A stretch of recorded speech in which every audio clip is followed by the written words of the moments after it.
At the Adventurers Guild, the registration process concludes. The receptionist presents a metal tag to the swordsman, Loren, informing him it is his new copper rank ID card and that they expect great things from his adventures. Loren accepts it with a grim expression, reflecting that he never thought this day would come, but he has no other choice now. He wonders how he came to be standing at this reception desk. The narrative shifts to the recent past, as Loren recalls being picked up by a mercenary group at a very young age. Until just recently, he had been fighting alongside them. He reminisces about their life. They would fight, get paid, and survive, experiencing countless victories and defeats. Their success led many to believe their winning streak would continue forever. No one, however, expected the colossal defeat that ultimately awaited them on the battlefield. Though some of his comrades survived the devastating battle, Loren became separated from them.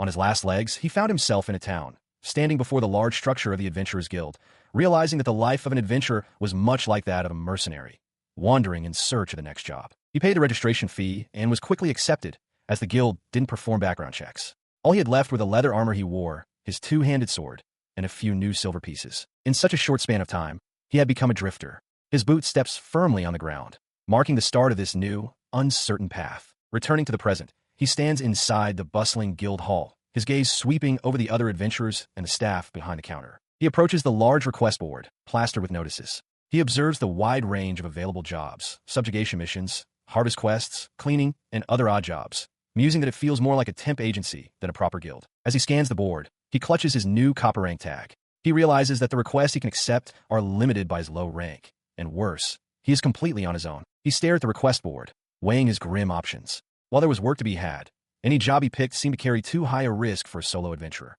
He sighed, wondering if he should resign himself to cleaning drains. As he contemplated this, a hand clapped him firmly on the shoulder, and a voice called out, "Hey, you there." He turned to face a young, armored adventurer with light-toned hair. The man, Sarf, smiled and observed that Loren looked like a veteran swordsman. He noted that Loren was alone and that most of the available requests would require more people. Sarf continued, explaining that his own party had sufficient manpower but was currently short of vanguard. Elsewhere, the priestess Lapis considered the nature of mercenaries. They were a temporary strength one could hire, possessing great freedom but no backing or support. Consequently, they were often treated as expendable, making it essential to carefully investigate both the client and the environment before accepting a job. Sarf, however, admitted to Loren that such caution wasn't always possible. He added with a wry smile that the rewards for party work were often better than for solo jobs. The unspoken offer hung in the air. Loren's gaze remained sharp and calculating as he considered the proposition. When asked if he was interested, Loren's internal thoughts were simple and direct. He was dead broke. Moments later, Sarf beamed as he addressed his party. A priestess, a mage, and a thief gathered around the table. He announced that they were adding a new member and would be starting their next job as a group of 5. With the decision made, a quiet atmosphere settled over the guild hall. Lapis stood at the reception counter while Neron, the thief, sat alone at a nearby table. She sat with her new companions around a small table, a cup of tea warming her hands. Across from her, the party's leader, Sarf, clapped his hands together and cheerfully suggested they begin with introductions. He gestured first to the stoic mercenary. Sarf announced that this was Loren, their new vanguard. He then introduced Neron, a copper-ranked thief and his childhood friend, followed by Oxy, a copper-ranked mage they had met at the Adventurers Guild. As he was about to continue, the priestess politely raised a hand, asking if she might introduce herself on this special occasion. Loren, processing the information about the mage, quietly wondered if being able to use magic 3 times a day was considered impressive. She smiled warmly, stating her name was Lapis. She explained that she was a priestess who served the god of knowledge, though she humbly added that she had only been ordained recently and was still just a novice. Her gaze met Loren's as she expressed that she looked forward to working with him. He gave a simple, affirmative response. Sarf then added that Lapis, like Loren, was a recent addition to the party. He praised her magic as being very useful, even though her limit was only twice per day. Loren absorbed this new piece of information, internally questioning if that was a low number. Having introduced everyone else, he finally presented himself with a confident wink. He was Sarf, the party's leader and a copper-ranked swordsman, destined to become a great hero. His companions reacted with familiar exasperation. Neron told him not to overdo it, while Oxy reminded him that modesty was a heroic virtue. As Sarf began to launch into a story, Loren tuned him out, staring into his drink. He considered the group structure. The balance of roles seemed fine. His only reservation was that, aside from himself as the vanguard, the entire party was composed of women. A great deal of time passed.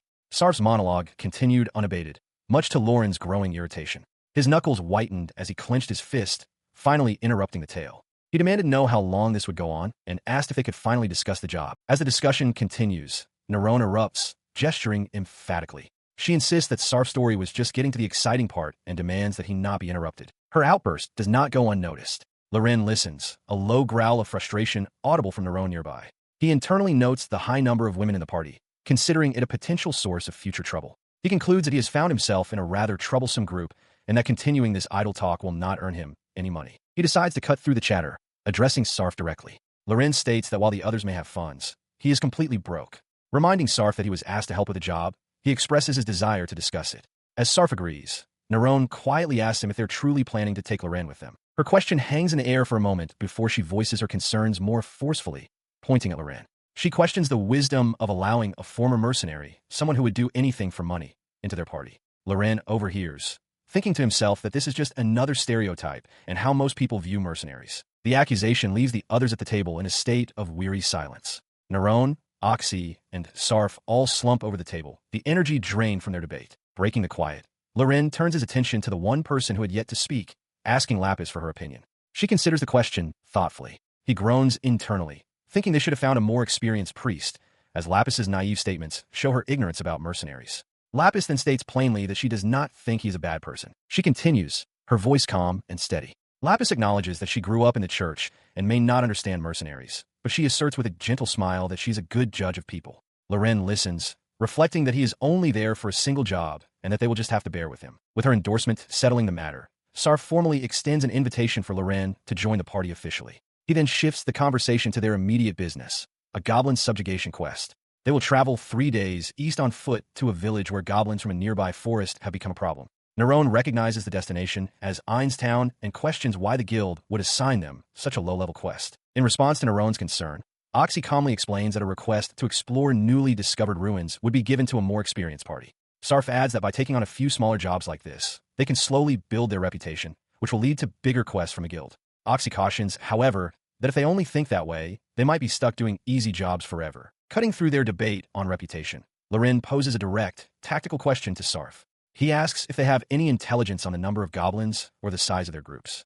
With a cheerful smile, Sarf gives a simple answer: no idea. He listens as Sarf dismisses his concern, explaining that the quest arose simply because some villagers ran into goblins while hunting. Sarf casually adds that no matter how many there are, they're just goblins, after all. With the brief planning session concluded, Sarf instructs the party to meet the next morning in front of the East Gate. Later, while walking through the city streets, Loren examines the few coins he has left.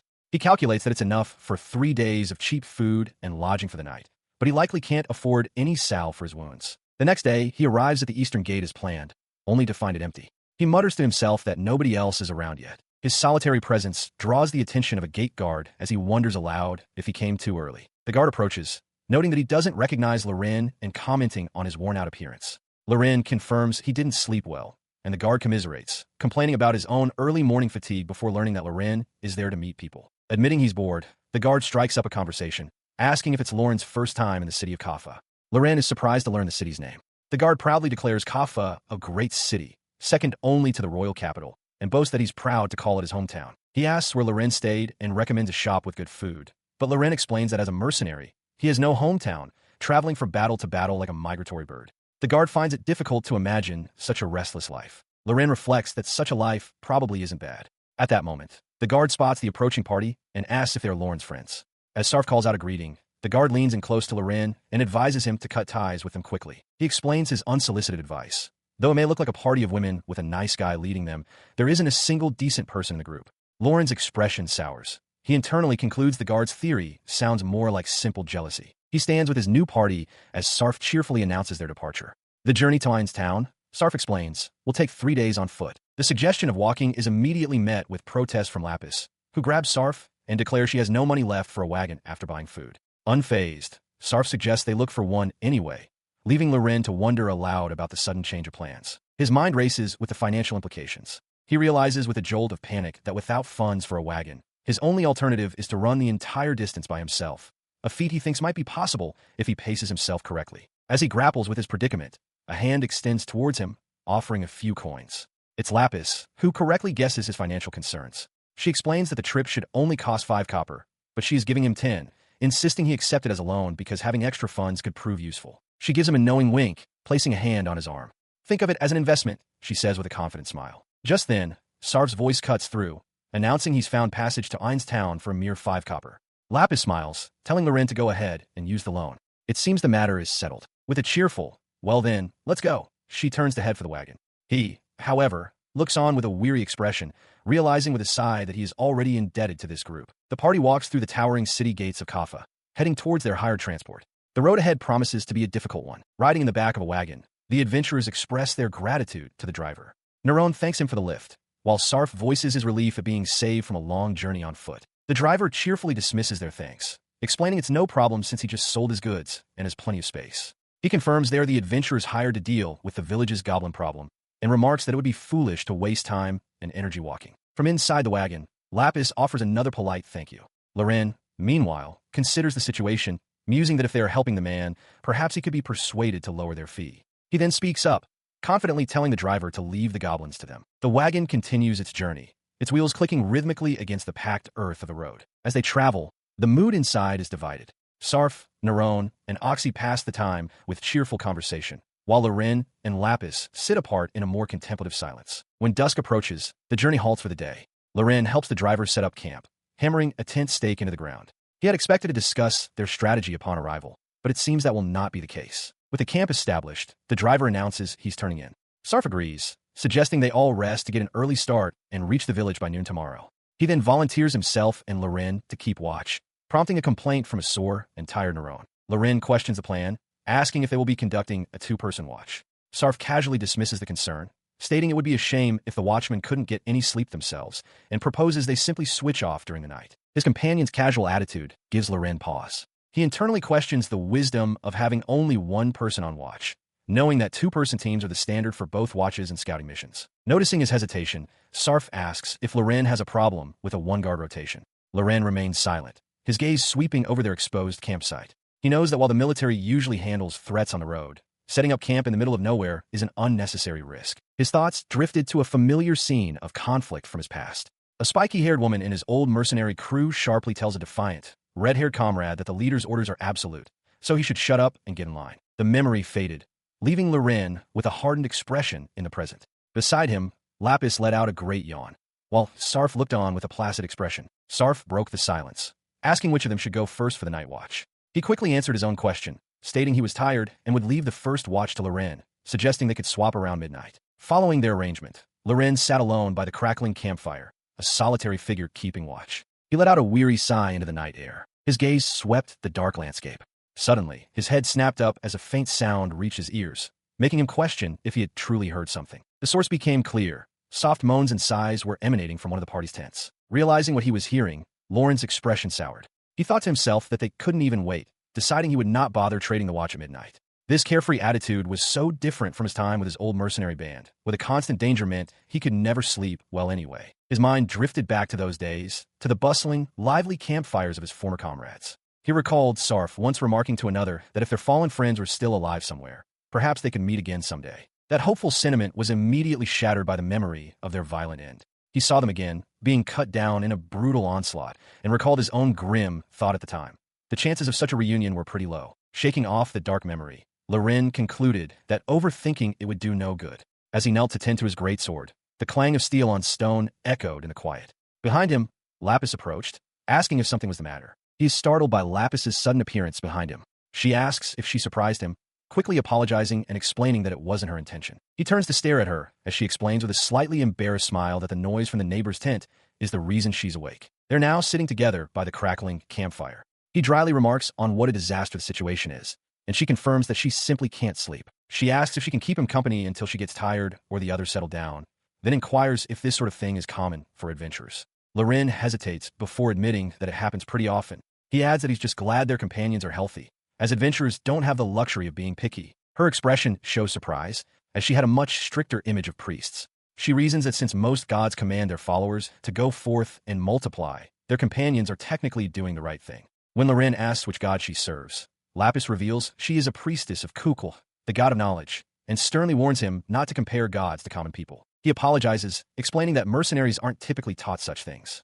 Lapis accepts his apology, noting that some priests are very particular, so he should be careful. She then changes the subject, recalling that he was a mercenary and asking why he became an adventurer. After a moment of silence, he states plainly that his former group is gone. Lapis apologizes, but he brushes it off, clenching his fist as he explains that their luck simply ran out and they were wiped out. He continues, explaining that while he could have sought out another mercenary band, he didn't even have enough money to leave the town he was in. His only option for earning coin was to use the one thing he had, his strength. Her gaze softens as she acknowledges that he does seem strong. She confirms his name is Loren, then looks at his massive great sword resting nearby, remarking that its blade is as wide as her own waist. He responds by gripping the hilt and rising to his feet. With a powerful whoosh, he swings the blade effortlessly. He explains that while it's meant to be a two-handed sword, he found that restrictive and trained until he could wield it with either hand. Lapis watches, amazed that he can even hold it. He watched her, wondering if she was truly serious about her sudden challenge to compare sizes. With a confident smile, Lapis readily agreed. She then stood beside his greatsword,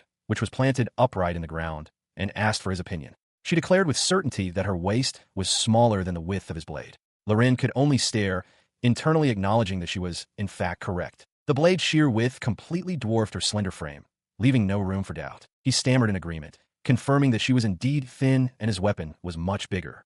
Flustered, he then awkwardly added that her posterior, however, was not. As the sky began to lighten, Lapis noted that it was almost dawn, surprised they had talked through the entire night. Loren apologized for keeping her up, doubting his mercenary stories would interest the priestess. She quickly reassured him, insisting she found them fascinating. The next morning, the rest of their party began to stir. Sarf stretched and yawned, asking if it was morning already. Loren, already awake, told them to eat so they could get back on the road to the nearby village. The wagon driver assured him it was no trouble. Their journey resumed, and soon after, the wagon driver announced their arrival. Pointing ahead, he declared that they had reached Ein's town. The wagon approached a modest settlement encircled by a wooden palisade, nestled between hills and forest. The driver mentioned that his job was done, and he would now be looking for another way to earn money. From their vantage point, the group observed a nearby forest. Lapis remarked on its density, while another voice surmised that it was likely the source of the goblins. Having disembarked, Sarf immediately took charge. He proposed they start by gathering information in town about goblin sightings before heading out. Then, with a burst of enthusiasm, he simply declared, "Let's go to the forest," leaving Loren to react with silent bewilderment. His eagerness to charge ahead was met with a weary sigh from Loren, who held a hand to his face. The mercenary stopped him, stating that he thought there were a few things they should do first. He explained that since the quest target was in the forest, standard procedure was to gather information. Their first step, Loren insisted, should be to find their client and talk to the village chief. This cautious approach drew immediate protests. Neron asked Sarf if he ever shut up, while Sarf himself questioned the need to check anything for a simple goblin-killing mission. He argued they should just greet their client and get on with it. Loren countered sternly, emphasizing that information on the enemy's strength and location was vital for strategy. He reminded them not to underestimate adventurers, recalling that with his former leader, going to the client first was always the procedure. As their disagreement escalated, the village chief approached the group. Neron quickly tried to de-escalate the situation, assuring Loren she could talk to the town head and that they shouldn't fight. The chief added that if they could indeed kill all the goblins so easily, he would look forward to having a peaceful village once more. Neron's intervention seemed to work, though Sarf looked annoyed as she tapped his shoulder. Taking command, Sarf announced they would decide on a formation. He placed himself in the lead, with Neron, Oxy, and Lapis in the center, assigning Loren to bring up the rear. He smiled, full of confidence, and declared they should finish the job quickly so the townspeople could feel safe again. With that, he rallied them to head into the forest. As the party set off, the others began to talk. Neron grumbled about why they even needed the mercenary, confident they could handle it alone. Oxy calmly stated that leaving him behind wasn't an option, as Loren was to be their shield for this battle. Lapis then quietly offered that she could heal him if he got hurt. Loren overheard them and remarked to Lapis that she would be wasting her healing if she saved it for when Sarf got hurt. Having ignored all advice, the party arrived at the forest's edge, waved off by the chief's call to be careful. They were entering the woods with absolutely no information about the goblins. The result of this recklessness was that they had no option but to wander aimlessly, searching. It did not seem like a great plan. Looking back with concern, Neron called out Sarf's name. Her call went unanswered. Sarf had stopped, having found some raspberries. Noting that they hadn't eaten, he cheerfully suggested they go pick some. Utterly exasperated, Neron could only ask if they shouldn't be focusing on goblins. She chattered excitedly about the sheer abundance of raw materials in the area, while Oxy knelt nearby, calmly identifying valuable moonlight herbs and fox bamboo. This carefree behavior drew Loren's sharp disapproval. He turned to Lapis, questioning how anyone could think to so easily find something in the forest without any clues, calling it a careless move. His stern words made Lapis visibly dejected. She looked up at him, asking if this was even okay. With his arms crossed, Loren dismissed her concern, stating that it didn't matter what they did. He reasoned that the goblins would eventually notice them and head their way regardless. His fatalistic response prompted Lapis to ask if he had given up. Loren admitted that while he wasn't feeling overly encouraged, he was surprised that she was able to handle the others so easily. He then changed the subject, asking why she had addressed him as Lorin-san, as if it were a question.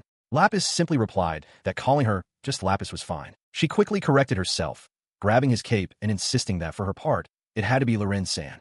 In response, he told her to just call him Lorin.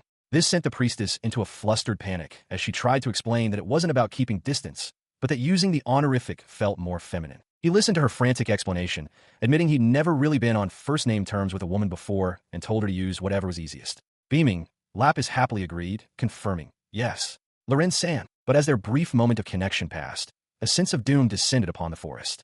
From the deep shadows of the undergrowth, multiple pairs of glowing eyes watched the party, their presence a silent promise that the group's strength would soon be put to. With his greatsword resting on his shoulder, Lorin's eyes narrow. A sudden tension fills the air as he senses an approaching threat, realizing with grim certainty that they are coming. His premonition proves true as the party stands in a forest clearing. Sarf questions the presence of goblins, but Neron confirms she can hear voices, though she is unsure of their origin. Above them, Lorin and Lapis observe the group's unease. Without warning, an arrow slices through the air, embedding itself deep in Oxy's shoulder.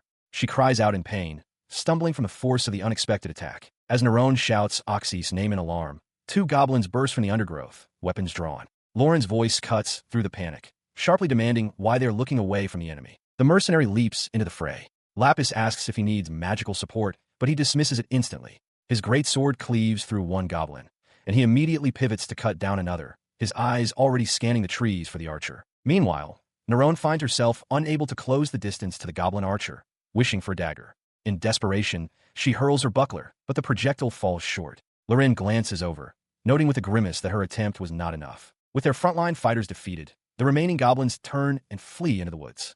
Enraged, Sarf bellows after them, demanding to know if they are trying to run. He immediately declares they won't let them escape and urges the party to give chase. Glancing at Lorin, Sarf mutters that he doesn't expect the mercenary to listen. Oxy, clutching her wounded shoulder, reminds him that the request was to wipe out all the goblins. The disagreement erupts into a full-blown argument. Sarf angrily confronts Lorin, insisting they must pursue the enemy. Neron backs him up, arguing that they can't claim success after destroying just one small nest, and tells Lorin to follow the leader's orders. Lorin calmly refutes their assessment, stating plainly that they did not wipe out a nest. As the others charge ahead, Lapis remains with Lorin. She notes that her friends have gone, and Lorin confirms he judged it best to stay put. Seizing the moment, Lapis explains that mages and priests need dedicated protectors. Since Oxy has Sarf, she proposes that Lorin should now serve as hers. He agrees without hesitation. As she followed her new protector, Lapis watched him survey the path ahead. Lorin gestured to the dark stains on the ground, noting that the goblin's blood made them easy to track. She took the opportunity to ask for his assessment of their party's general strength compared to others. More specifically, she wanted to know how good he thought Sarf was at using his head. She continued, expressing her curiosity about the goblins themselves. She had heard their individual intelligence was low enough for a normal person to defeat one alone, but also that their lifestyle and shocking reproductive speed were causes for concern. He considered her words, explaining that the goblins' true strength is in their numbers, requiring a proper strategy to overcome. Given Sarf's reckless actions during the ambush, Lorin admitted he didn't expect much from him. Lapis agreed, recalling Sarf's wild charge. She then asked for his professional opinion as a former mercenary. His response was preempted by her mentioning rumors of a very capable mercenary known as the Blade Demon, asking if he'd heard the name. Lorin's expression tightened as he confirmed he had. Lapis described the Blade Demon as a legendary swordsman, an ally who guarantees victory but takes all the credit, and questioned if Sarf's skills could even be compared. She laughed, illustrating the absurdity of the comparison by stating that even if 10 million Sarfs attacked at once, they still couldn't defeat the Blade Demon. That, she declared, was the true measure of his skill. Her vivid explanation drew a weary sigh from Lorin. He pointed out the insanity of her trusting her life to someone in the same party as Sarf. Lapis could only offer her sympathies, admitting her own neck was on the line and that being broke was a terrible situation. Lorin conceded that since he was also broke, he couldn't really call her insane. Meanwhile, the rest of the party had reached their destination. Sarf gazed at a dark opening in a cliff face, identifying it as the Goblin's Den. He turned as Lorin and Lapis caught up. The full party now assembled before the cave. Neron confirmed a trail of blood led inside. The entrance was tight, barely wide enough for two people. Lorin voiced his immediate concern, stating he couldn't use his greatsword in such a confined space and would prefer not to enter. His tactical hesitation was met with scorn. Neron told him to go home if he was worried, but warned he wouldn't be paid. Sarf dismissed the danger, reasoning that since they were only facing goblins, they should be fine, and offered Lorin a different weapon to use. He hands Lorin a short sword, noting that he thought it might be useful inside the narrow cave. Loren accepts it, remarking that it's barely better than nothing. With the weapon situation settled, Sarf takes command, instructing Oxy to create light with her magic and telling Neron to be careful as they prepare to enter. Loren questions the decision, wondering aloud why they didn't simply bring a torch. Before anyone can answer, Oxy raises her staff, her hand glowing as she calmly incants a spell for light, creating a floating orb of luminescence. As they proceed, he remains wary, questioning if it's truly wise to be so relaxed when the goblins are likely waiting to ambush them. Sarf dismisses the concern, stating there are no signs of a trap and that they must hurry to rescue any captive villagers.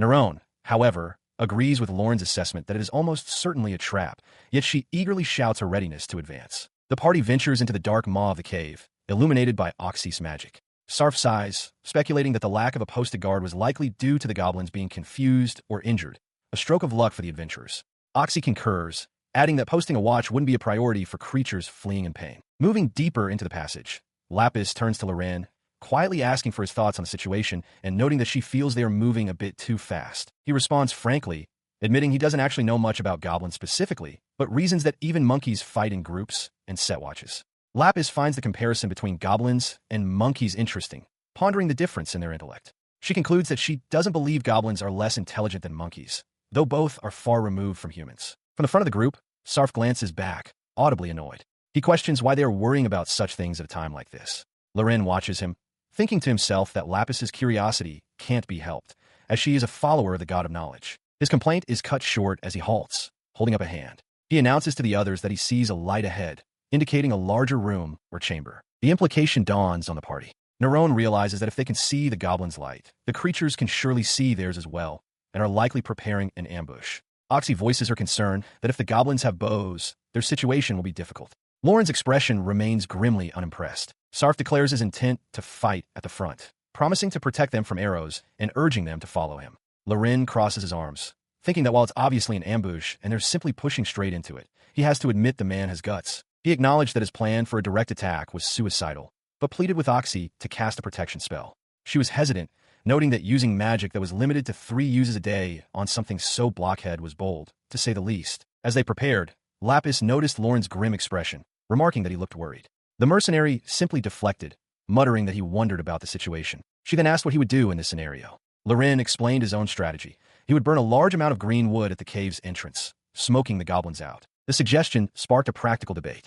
Sarf agreed it was the easiest method for a place with no other exits, as the fire and smoke would block the entrance and do their work for them. However, Neron pointed out that oil is expensive, and Oxy added that gathering the wood wouldn't be easy. Sarf concluded that since they lacked flint or oil, their best option was simply to give up and go home. Loren admitted that even if they could gather the materials, he didn't have the money to buy the necessary supplies anyway. Lapis quietly acknowledged his point. With that option dismissed, Sarf turned back to Loren, stating he would be at the front with him. Neron suggested Loren could use his giant sword as a shield, but Oxy countered that its weight would only slow him down. Loren thought to himself that it was obvious he couldn't use the massive blade in such a confined space. He reluctantly agreed, deciding he'd have to make do. Sarf, explaining they'd already used magic twice and couldn't waste more, gave the order to charge. Their advance was anything but quiet, and Loren knew instantly that the enemy had heard them. Just as he'd thought, their noisy approach had alerted the enemy. As they rounded the corner, a squad of goblins was already waiting, weapons drawn. A volley of arrows rained down on them. The projectiles glanced off their armor, and Loren noted that while the arrows weren't changing course, none were making a direct hit.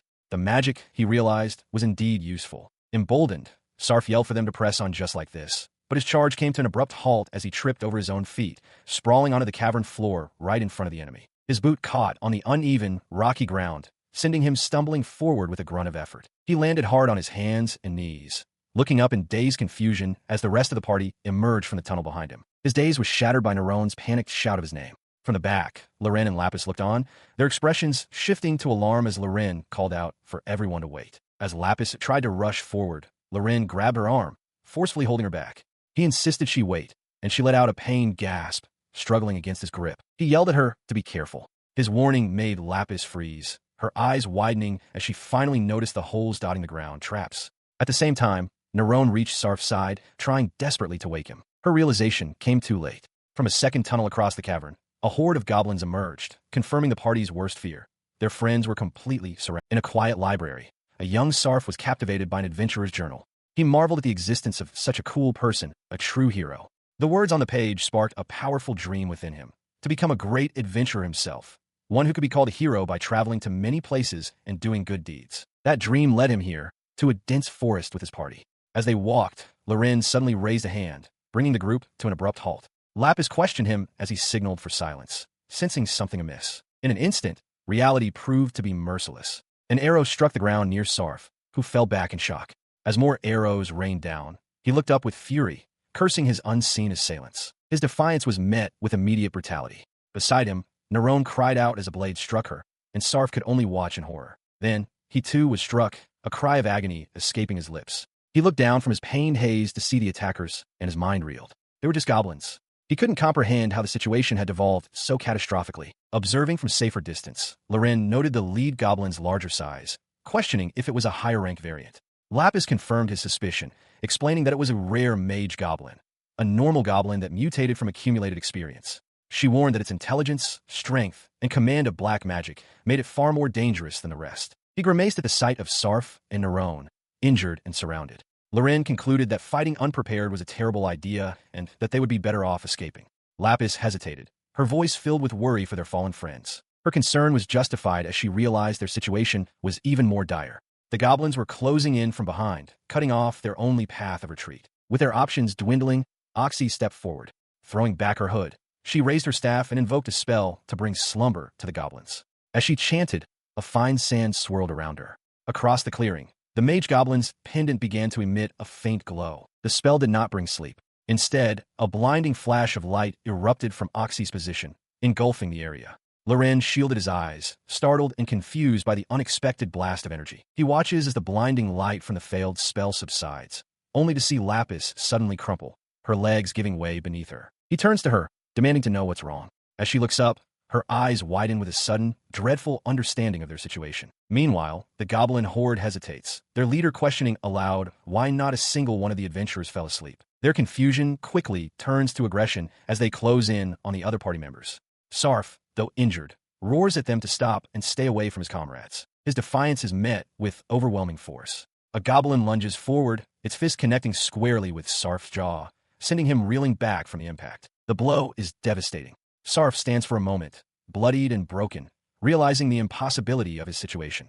As he falls, other goblins seize Nerone and Oxy, who struggle and scream in terror. From his position, Loren can only watch in horror as the goblins swarm over his fallen comrades, the sounds of their blades ending any hope of rescue. He grits his teeth, a grim acceptance settling on his face. They can no longer be saved. Supporting the now unconscious Lapis, he realizes the path to retreat has also been blocked. He tries to rouse the priestess, asking if she has any strength left. His assessment grows even more dire as the telltale sounds of armored feet echo from the passage behind him. More goblins are coming from the back. They are about to be completely pinched. As he desperately wonders what to do, Lapis's eyes flutter open.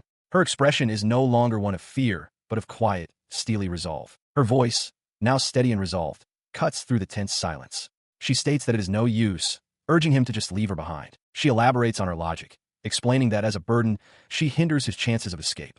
The priestess reasons that the goblins are unlikely to kill a woman immediately, whereas a man like him would certainly be slain. Standing in the narrow cavern pass, she tells Loren it's okay to abandon her there. He listens, his expression unreadable, before simply stating, "That's so." His gloved hand reaches out, gently touching a strand of her dark hair. In response, a subtle, knowing smile forms on Lapis's lips. His gentle touch is immediately followed by a sharp tug, pulling her forward unexpectedly. Startled, she begins to question him, but he cuts her off with a single, sharp command, silence. He leans in close, warning her that she'll bite her tongue if she keeps talking. He then declares his decision.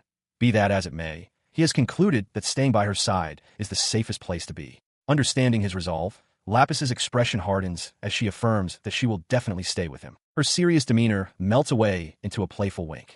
She reveals her true motive. By making him owe her this one time, she may be able to secure his help whenever she needs it in the future. With their new understanding established, Loren tells her that either way, they must press on. He pulls her into a run, warning her to brace for the shaking as they charge toward the light at the end of the passage. He lets out a fierce battle cry, declaring that their only option is to move forward. Together, they burst from the passage, charging directly into the goblin horde. Their sudden, aggressive charge plows through the goblin ranks, scattering the creatures as they carve a path forward. As they leap over a cluster of foes, a goblin archer further back takes aim. It lets out a guttural cry, drawing its bowstring taut to fire upon the airborne pair. He carved a path through the air, his greatsword clearing the way as Lapis, held securely in his other arm, dispatched another goblin with her own blade. With the path behind them blocked, their only way forward was past the goblin magician. As Lapis gritted her teeth in pain, Loren declared their new target, shouting that they would leap directly there. As they soared towards the goblin, a searing projectile, a flame bullet, slammed into his shoulder. He recoiled with a grunt of pain, the goblin mage below already preparing its next attack. The creature shrieked a challenge, certain they would not make it. But its taunt only hardened the mercenary's resolve. In a flash, the goblin's ornate pendant flew past his head, its tether cleanly sliced. They landed hard on the stone floor of a narrow passage, leaving the defeated mage collapsed in the ruin behind them. As he carried her onward, Lapis looked up at him with a serious expression, urging him to abandon her and save himself. He immediately rejected the idea, telling her not to talk nonsense. Though they had escaped for the moment, he knew they had to keep moving to maintain a safe distance, uncertain of when their pursuers might arrive. He conceded to himself that it might have been their only option, but lamented that they should have found a path toward the exit. At this rate, their only course was to press further into the darkness of the cave. With a weary sigh, he hoped another exit existed somewhere inside, thinking to himself that the future looked bleak. This debt he now owed was proving to be far too costly. As Loren carries Lapis through the darkness, she complains that it's no fun being dragged around like luggage. He retorts that she's quite nimble for someone in the dark, but tells her to shut up and not distract him. With their lives in danger, he insists she just be quiet. Lapis agrees with his point, but suggests they try something else. Following her suggestion, a soft light suddenly emanates from below, illuminating the cavern. Lapis, now standing, asks if he can see properly. Loren looks down, realizing she is using magic. He confirms that he no longer has to carry her around like a sack of potatoes. He then turns and crouches, allowing her to climb onto his back. As she settles in, Lapis tells him not to worry about treating her like a princess, but she would prefer not to be treated like extra baggage. With a grunt, Loren states that this is much better. With her arms around his shoulders, she leans close to his ear, her expression softening. She sincerely tells Loren that she is ever so grateful for his efforts in saving her. He listens, a thought crossing his mind. Her speech has become formal again. He has to ask her why she thinks he saved her. He answers dismissively, calling himself a fickle guy and claiming she was just lucky, adding that he still owes her some copper coins. Lapis challenges this, suggesting he just accept that he's a kind person. She points out that if his excuse were true, he wouldn't have left the others behind, a memory of his former comrades flashing by. She concludes that he can decide which reason to believe, as they're both true. She smiles warmly, adding that since he did save her, she can't help but think of it that way. He can think whatever he wants. Her tone shifts as she recalls something. She asks him about when he was speaking earlier, wondering if he realized he spoke differently and if it was some kind of regional dialect. Loren simply repeats her word. Earlier, she clarifies her question, comparing his situation to her own. She asks if there was a reason why his body was suddenly unable to move. Loren looks away, asking if he really needs to tell her about that. He insists that it would be easier to work around her situation if she would just tell him. After a moment's consideration, Lapis concedes. Since he has already witnessed so much, she agrees to explain. She begins by asking him if he is familiar with a race known as the Demon Kin. The question catches Loren completely off guard, leaving him momentarily speechless. As Lapis explains, the world is home to many non-human races, such as demi-humans and beast folk. Among these, the Demon Kin are known, but they carry a particularly poor reputation. This reputation stems from their nature. Possessing superior physical and magical aptitude, they show little interest in developing relations with other races. Instead, they are known to exploit anything and anyone for their own benefit. Loren recalls a lesson from an older man, who once wisely noted that such selfish individuals exist among humans too. In the end, no two people are ever the same, and it is wrong to disregard someone simply for being a demon. Lapis's explanation continues. While powerful rulers known as devil lords have occasionally appeared among the demon kin, they have historically shown little interest in conquest. On the surface, they are indistinguishable from humans, with one notable exception. Their eyes are a deep violet. This, combined with their general lack of faith in gods, has led most religious orders to view them with disgust. She asks if her description matches his own knowledge, and he quietly affirms it does. Then, with a gentle smile, she makes a stunning confession. She is a demon kin herself. Loren reacts with pure shock, unable to believe what he's hearing. He stammers, pointing out that she's a priestess and her eyes are not violet. Lapis clarifies that while the demon kin do not worship supreme gods, their ideals align with the god of knowledge, whose core tenet is the endless pursuit of knowledge. Since magic is considered an aspect of this knowledge, its priests are uniquely able to wield both divine arts and conventional magic. The pieces click into place for him. He realizes this is why she was able to cast the light spell in the cave. For a follower of any other deity, using both divine arts and magic would be impossible. He then wonders aloud if a human follower of the god of knowledge could also act as both priest and mage. Lapis confirms his reasoning is sound, but adds with a confident smirk that as a demon, her natural aptitude for it far surpasses that of any human. She conceded that his point made sense. If using both magic and divine arts were simple, everyone would become a priest for the god of knowledge. Changing the subject, Loren then asked what made a demonkin like her decide to become an adventurer. He recalled what little he knew of her people, questioning if most demonkin weren't isolated in the mountains at the center of the continent. This remote location, he mused, was known to be physically difficult to access, which he had heard severely impacted their ability to interact with other races. She corrected his assumption, explaining that demonkin do venture out into the world, but because they don't look different from humans, they are simply never seen for who they are. Those with exceptional powers tend not to travel to human regions. Lapis then revealed that her current weakened state was due to certain restrictions placed upon her, a term that immediately caught Lauren's attention. In response, she slowly raised her hand, an act that surprised Loren, who noted she had recovered enough to move. She declared that the body he was seeing was merely an artificial form. She elaborated for a stunned Loren, explaining that her arms, legs, and even her eyes were artificial constructions designed to process information through magic. She then reminded him of the earlier incident when Oxy was unable to cast her spells. Lapis explained that her artificial body requires a large amount of her own mana simply to function, which is why she was so affected. The cause, she revealed, was an area of effect spell cast by the goblin mage known as Mana Lost, which prevents any magic from being cast within its range. She reasoned that a common goblin could not use such a spell on its own. It must have been the result of a magical item imbued with mana. Hearing this, he produced the very item from his gauntlet, asking if this was the magical artifact in question. Lapis confirmed it likely was. Loren observed that it didn't seem reusable and wondered how it fell into the goblin's hands. Lapis added that it would still take some time before her body could move completely. He understood now why she had told him to leave the item behind if it wasn't activated. He then questioned her sudden change in speech. She explained that it wasn't a trait of demon kin, but that the Mana Lost spell had rendered her immobile, forcing a switch between her mindsets. Loren found he could understand this, comparing it to his own shift between a neutral state and a battle-ready mode. He continued carrying her through the dark cavern, her body still limp in his arms.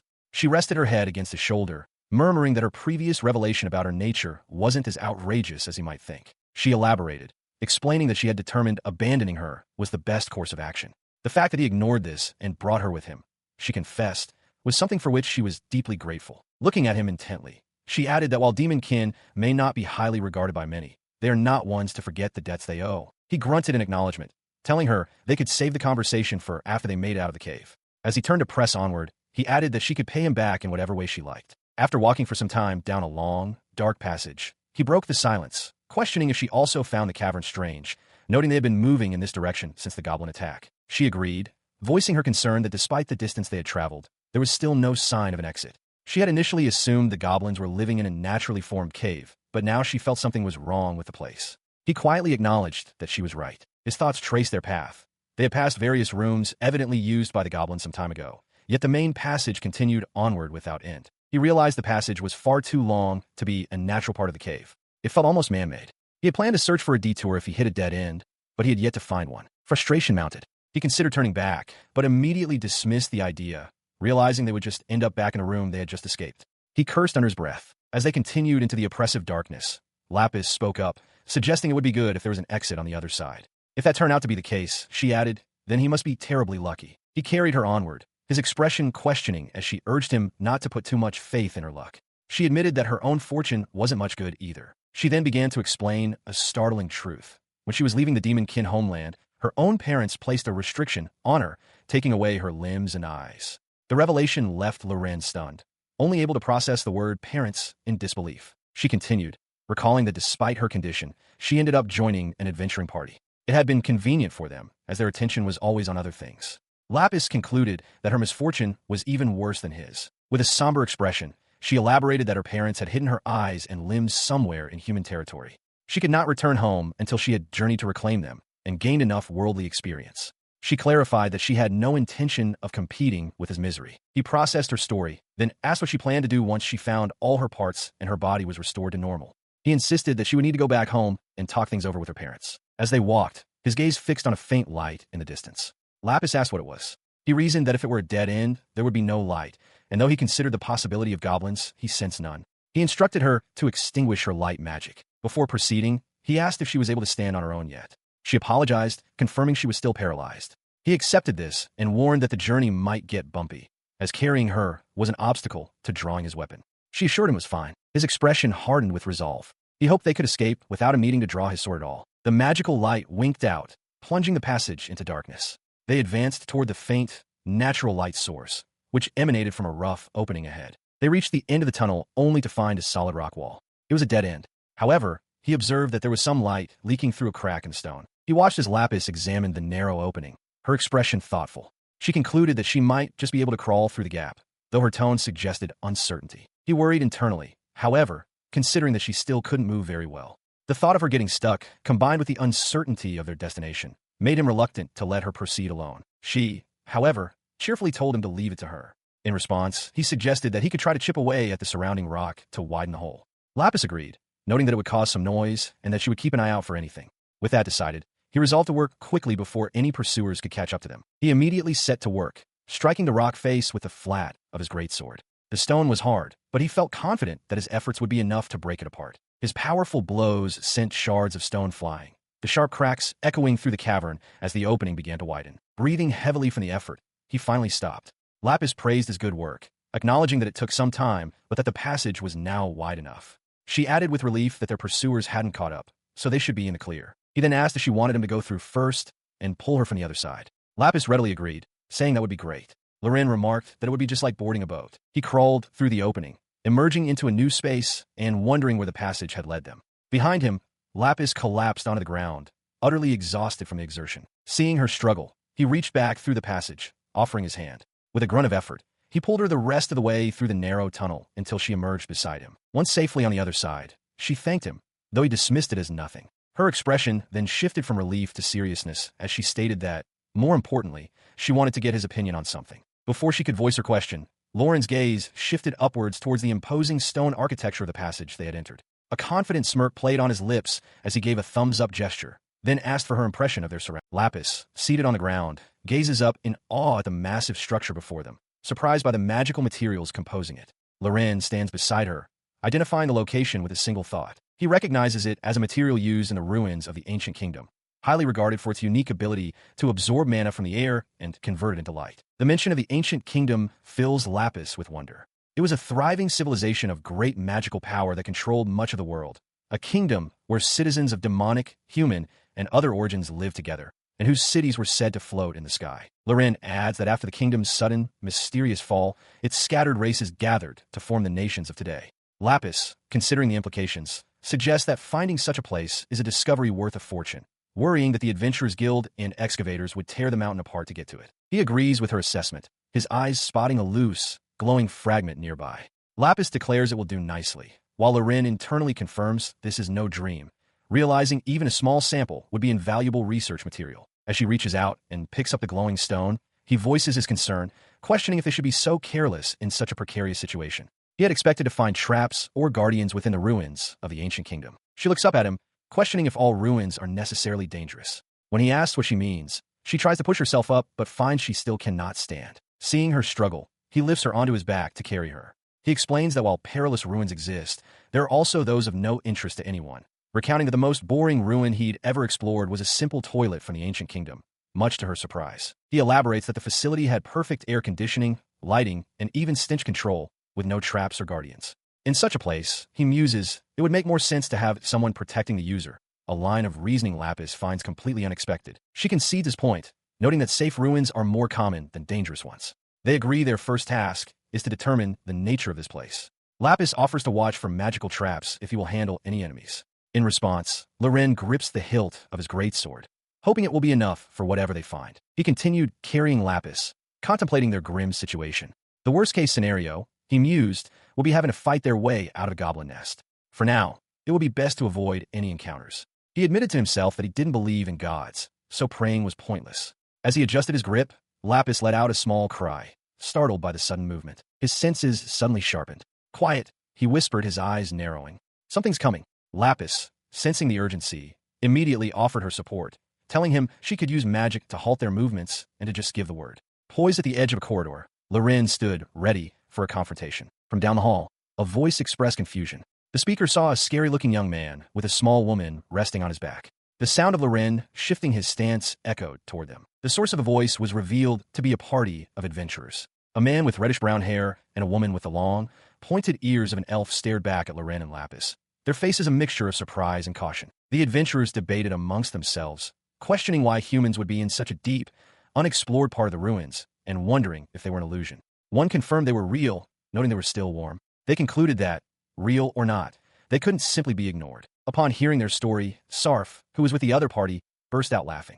He couldn't help but comment on their terrible luck, finding it absurd that they were attacked by goblins, escaped, and then accidentally stumbled into these ruins. A heavily armored swordsman in the group disagreed with Sarf's assessment. With a stern expression, he questioned if it could truly be called unlucky, considering they were still alive after their entire party was killed. From his perspective, that was anything but unfortunate. The thief from earlier complained that his ears didn't work anyway, prompting the elf ranger to sharply pull on one. He yelped in pain as she chided him for his inappropriate comment, warning him what might happen if it actually came off. The new party was formally identified. They were all silver-ranked adventurers. Nim the ranger, Chuck the thief, Colts the mage, and Ritz the swordsman. Colts, the elderly mage, kindly asked Loren if this was his first time seeing an elf, noticing his stare. Loren admitted it was, apologizing for being rude while acknowledging Nim's beauty. From his back, Lapis snapped at him to stop messing around. Chuck told Colts to mind his own business, but Nim calmly interjected, telling Loren his worry was unnecessary and that she would forgive his staring in exchange for a drink. The heavily armored warrior, Ritz, addressed Loren and Lapis, explaining that his group was in the middle of a job and couldn't escort them. He then asked if they had heard of the expedition to the ruins recently discovered near Ein's town. His question sparked a realization in the thief, Chuck, who understood that this must be the lucrative but dangerous newly discovered ruin. He lamented that they had taken the job for some quick coin, only to find another party already there. Sarf confirmed his suspicion. Loren, grasping the situation, assured them he had no intention of interfering. The elderly mage, Colts, elaborated that the two parties were in a competition, with their reward depending on their findings. Sarf's group simply asked to be pointed toward the exit, but Ritz's silence was telling. Sarf grimaced, muttering that their situation was careless. Ritz then broke the awkward silence, admitting that he, too, had no idea where the exit was. As Sarf questioned him, Ritz clarified that their ignorance wasn't due to a failure to map the area or a simple lapse in memory. Nearby, Lapis watched the exchange with a flat, unimpressed expression, sensing the gravity of their blunder. Loren noticed her look and asked if something was wrong with her eyes. Turning back to Ritz, he stated coolly that the expression on Lapis's face was not one you'd see on someone merely being carried on another's back, implying a far more serious problem. His pointed observation forced Ritz to confess the truth. He admitted they didn't know the way out because their thief, Chuck, had failed to spot a trap. The entire group had fallen into a pitfall. He explained that while they were fortunate to avoid spikes, they had fallen an entire floor. Since everyone fell at once, there was no one left above to help them up. As Chuck complained that Nim had landed on top of him, the Elven Ranger's eyes darkened. She told him that if he had any last words, now was the time to speak them. Her threat escalated as she raised her staff menacingly towards Chuck. She declared it was time for his execution, prompting him to yell back that he was only telling the truth. Watching the chaotic scene, Ritz looked weary. He explained to Loren that some of them had been badly hurt in the fall, but managed to recover with potions. With a serious expression, he then stated that there was something he needed to ask them. He stared back, utterly bewildered by the request. Behind him, Lapis clung tightly, observing the exchange with wide eyes. Leaning close, Lapis whispered to him, explaining that her healing magic was available. She confirmed it was more potent than potions and that, with a little time, she could even cast it a second time. The implication was clear to Loren. They wanted to use her power instead of their own dwindling supplies. He noted grimly that she only had one cast remaining. She continued her strategic assessment, pointing out that her own lack of mobility would require someone to carry her, weakening the group's fighting capability. However, with him carrying her, their combat effectiveness would remain high since he could protect them both without issue. She presented it as the most logical course of action. Her quiet words did not go unheard. Ritz interjected with irritation, reminding them he was well within earshot. Ignoring her, Ritz formally stated his party's request. He acknowledged their dire situation and asked to use Lapis's final healing spell. He glanced back at his wounded comrades, adding that while he knew it was a selfish demand, he would have struck down anyone who suggested abandoning their own mage in favor of simply taking Lapis. A slight smile touched Loren's lips as he considered the proposition. He agreed to their terms, but immediately presented a counteroffer. In exchange for Lapis's help, their two groups would work together until they all escaped the ruins. As the newly allied parties began to move deeper into the stone corridors, Loren let out a quiet sigh. He hoped for a smooth exit from the ruins, but a deep-seated feeling told him it was unlikely to be that simple. As they walk, Lapis quietly asks Loren about the burn on his shoulder. He grits his teeth slightly, but assures her it's fine, as the injury has already been treated. Unconvinced, she insists he tell her if it starts to hurt, promising to save one of her spells just for him. He processes her words, realizing she had lied to the other adventurers, telling them she only had one spell left to save it for a dire emergency. He reflects on the nature of their new alliance. Their fates are now tied to this silver rank party, and survival may depend on such deceptions until they can escape. As the party ventures deeper into the stone corridors, Chuck voices his unease. He notes the strangeness of the ruins, explaining that for an unexplored site of an ancient kingdom, he expected to encounter guardians like golems or the undead. Yet, they have found nothing of the sort. Loren turns to him with a deadpan expression, questioning if the absence of such threats shouldn't be considered a good thing. Chuck gestures emphatically, retorting that it's precisely when you expect something to happen that its absence becomes unsettling. Lapis wonders aloud if the goblins they've seen could have entered from the outside through cracks.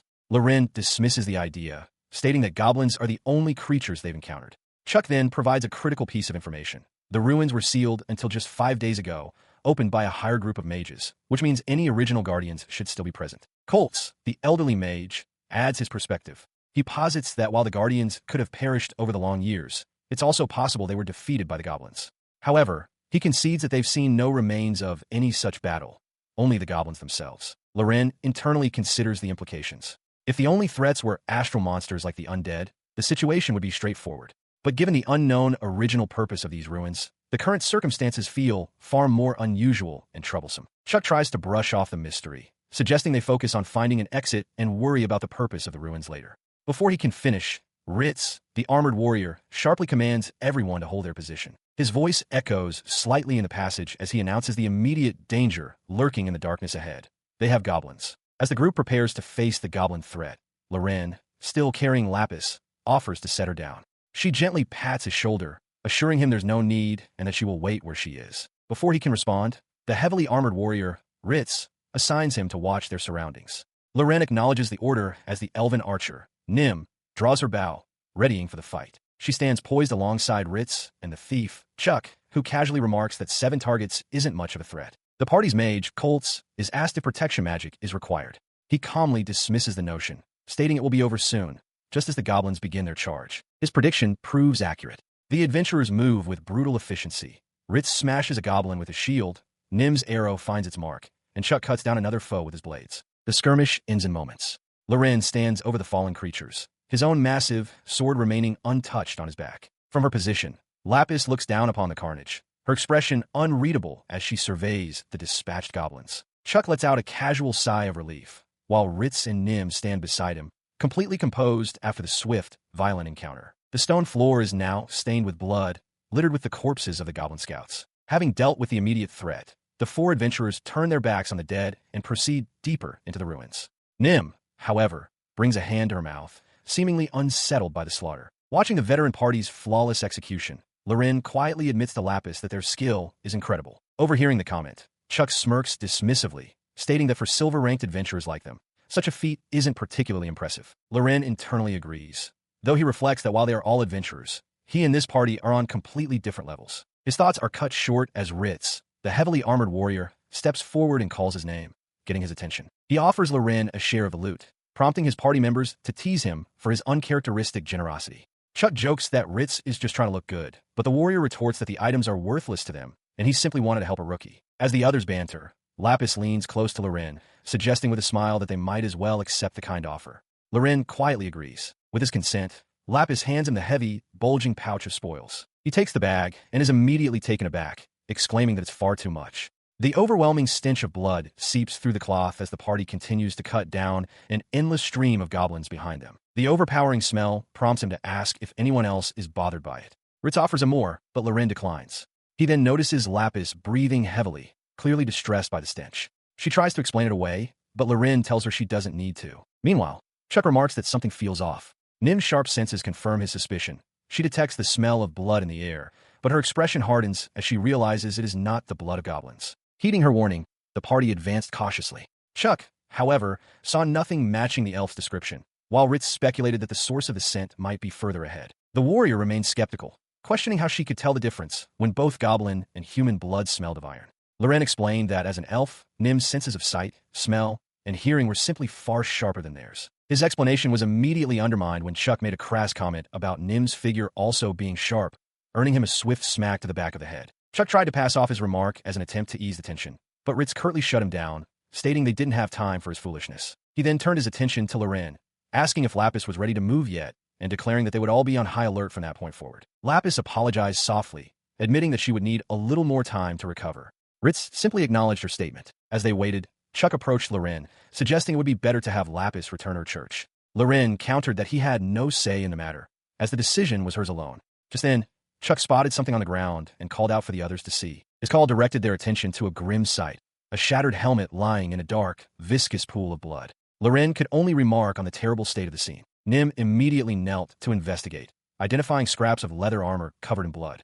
Ritz stood over the scene, noting the large quantity of blood and confirming that its still red color meant it was fresh. Hearing this, Colt stroked his beard thoughtfully. He concluded that the only other people in the ruin were their competitors. It seemed that impressive party, which must have had a member in leather armor, had fallen. The old mage, Colts, snaps at his companions, telling Ritz and Chuck that they are being too careless. He then shouts defensively, insisting that he is not going senile. While they argue, Loren turns his attention to Nim. He remarks that her companions will likely be bickering for some time and asks for her opinion on what happened to the owner of the armor. She gazes at the large pool of blood on the floor, concluding grimly that based on the sheer volume, the owner is almost certainly dead. Continuing her assessment, Nim posits that if the armor belonged to one of their adventuring rivals, it would have been a thief. She then adds with certainty that the victim was a woman. Lapis, surprised by this specific detail, asks how Nim could possibly know. Nim simply states the facts as she sees them.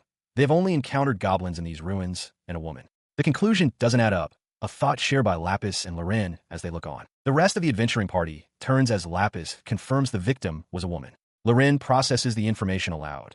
If their assumption holds true that the thief was killed by goblins, then the entire scenario is illogical. He glances back at the brutal, bloody remains splattered against the wall. This level of violence, he realizes, is not the work of an ordinary goblin. There must be something else, something unknown, lurking within these ruins. Lapis stared at the blood-stained, broken helmet on the ground, her expression serious. She questioned Loren, asking what he meant by something else being in the dungeon, as she had been under the impression they were only dealing with goblins. He explained grimly that goblins do not kill any females they find right away, as they have certain uses for them. The elven ranger, Nim, added her own analysis, noting that if they assumed the armor's owner was a woman who died on the spot, a goblin being the culprit would be highly unusual. Lapis continued the grim line of reasoning, stating that if the woman were still alive, she would have been dragged back to their nest. Loren could only let out a heavy sigh in response. From this, Loren concluded that there must be something other than goblins in the passages. He turned to Nim, asking if she could recall the way back to where they first met.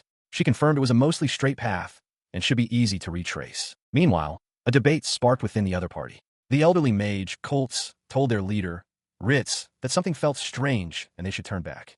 Ritz immediately objected, arguing that they couldn't retreat based on a single piece of bloody armor and that they needed a more concrete reason. The thief, Chuck, then chimed in, suggesting that to justify a retreat, they would need some way to verify the identity of the fallen person, holding up a dog tag as an example of such an item. Ritz considered this, agreeing to proceed with high alert, but firmly stating that retreating was out of the question.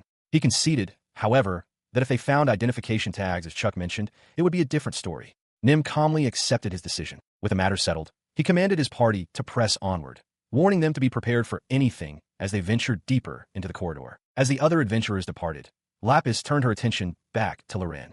She gently tapped him on the shoulder, calling his name with a wide, cheerful grin, pulling him from his thoughts. She confirms to Loren that she is well enough to move on her own again. While his back was comfortable, she explains, continuing to be carried would only make her a burden. She offers her thanks for everything he has done up to this point. In response to an unspoken query, likely about payment, she beams and cheerfully replies, not at the current moment.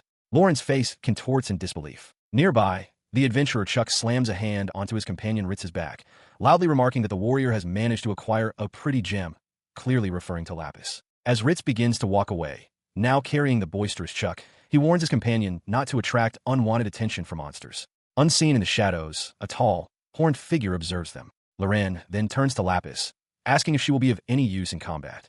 She affirms she will do her best to follow his lead, prompting him to decide he will take the rear guard. She glances over her shoulder at Loren with a bright, cheerful expression, though he remains impassive. Her excitement becomes evident as she marvels at their location, noting that they are in ruins from the ancient kingdom era, filled with unexplored passages that a low-ranked adventurer could only dream of seeing. Chuck interjects, bluntly reminding her of the dangerous reality of their situation. Putting on a show, she suddenly clings to Lauren's arm, feigning immense fear. He, however, is completely unmoved, stating flatly that he can tell she is just faking it. He tells her that while he understands her excitement, she needs to try and rein it in. In response, she simply pouts. Her demeanor shifts back to one of serious inquiry. Stepping towards the other adventurers, She asks what main goal they are aiming to accomplish. Nim explains that their goal is twofold: to continue investigating the ruins and to discover what happened to a competing team. After processing this, Lapis offers her own strategic assessment, stating that their best course of action is to return to the pitfall they fell through. Ritz turns to her, demanding her reasoning. She elaborates on her reasoning, suggesting the pitfall was a non-lethal trap designed to ensnare intruders. She believes the entire floor was created specifically to deal with those who fall through. Chuck expresses his skepticism, questioning why anyone would go to such lengths just to set monsters on trapped individuals. Her expression shifts as she explains that regardless of the era, how one handles uninvited guests is a private matter. She suggests, with a knowing look, that there might be a special use for such captured guinea pigs. Ritz considers her words, concluding that if she is right, then investigating the ruins on this floor is a pointless endeavor. He presses her for her reasoning in returning to the pitfall, speculating that there must be a maintenance panel or some other mechanism nearby to manage the trap and its victims. Loren cuts in, agreeing with the plan. He suspects an exit must be near the trap, and, with no better ideas presented, declares they will follow her lead.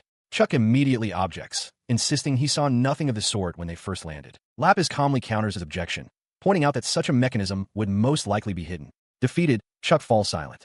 With the debate settled, Loren confirms their agreement to return to the site of the pitfall and investigate. With their course decided, the party proceeds down the stone corridor. After a short walk, Loren stops. "Here we are," he announces, his gaze directed upward. The entire party gathers, staring up at the distant ceiling. They identify the trapdoor high above, confirming this is indeed the spot where they fell. Chuck turns to Loren, skeptically asking if there is truly a way up from here.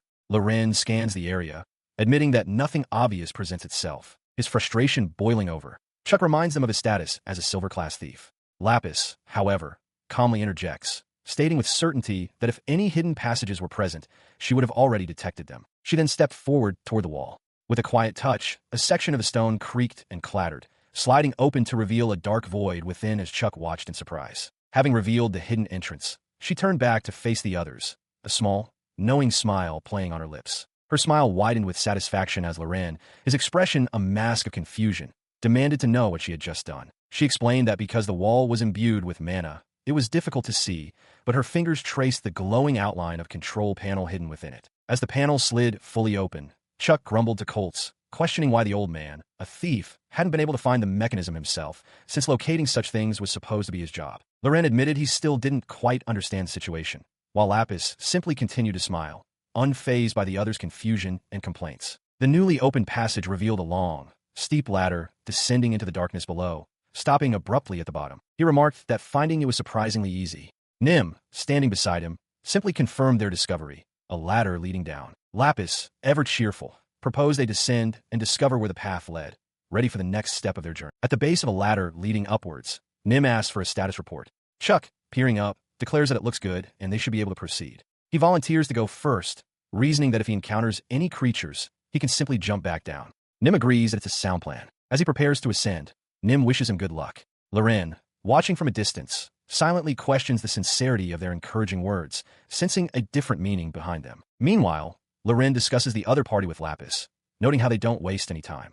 Lapis adds with a smile that once they find what they're looking for and return to the upper level, she and Loren won't be able to journey with them anymore. While they spoke, Chuck gave himself a boost and began his ascent, feeling that luck was finally on their side. He reached the top, finding himself alone in a silent, empty stone corridor that stretched into darkness. From his new vantage point, he called down that the area was safe and empty, instructing them to come up one at a time. Below, Loren asks who is next.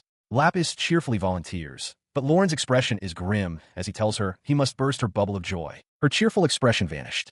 She voices a sudden concern, asking Loren if the other adventurers will simply order them back to town once they've all returned to the upper level. The realization struck Lapis with force. She hadn't considered that possibility.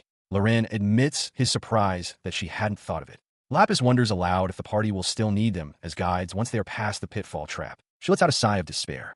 Loren explains that while he was preoccupied with the idea of exploring, their priority must be to return to the upper level.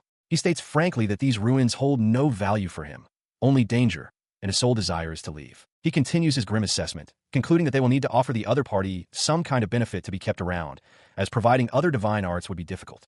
Overwhelmed by this harsh reality, Lapis begins to cry as Loren sighs in resignation. She contemplated what other skills she could offer, musing that if she knew the type of ruins they were in, she could provide some basic insight. Above her, Loren hauled himself up a ladder, grumbling about his hatred for climbing. He internally dismissed the idea of revealing his own magical aptitude, certain it would only earn him suspicion from their new allies. Her thoughts drifted to a related piece of information. She began to explain that the infrastructure of adventurers' guilds is standardized across all branches, a deliberate design to help employees easily adjust to new locations. With a cheerful smile, she then connected this to their current situation, suggesting that the same principle of practical, efficient design applies to most ancient ruins.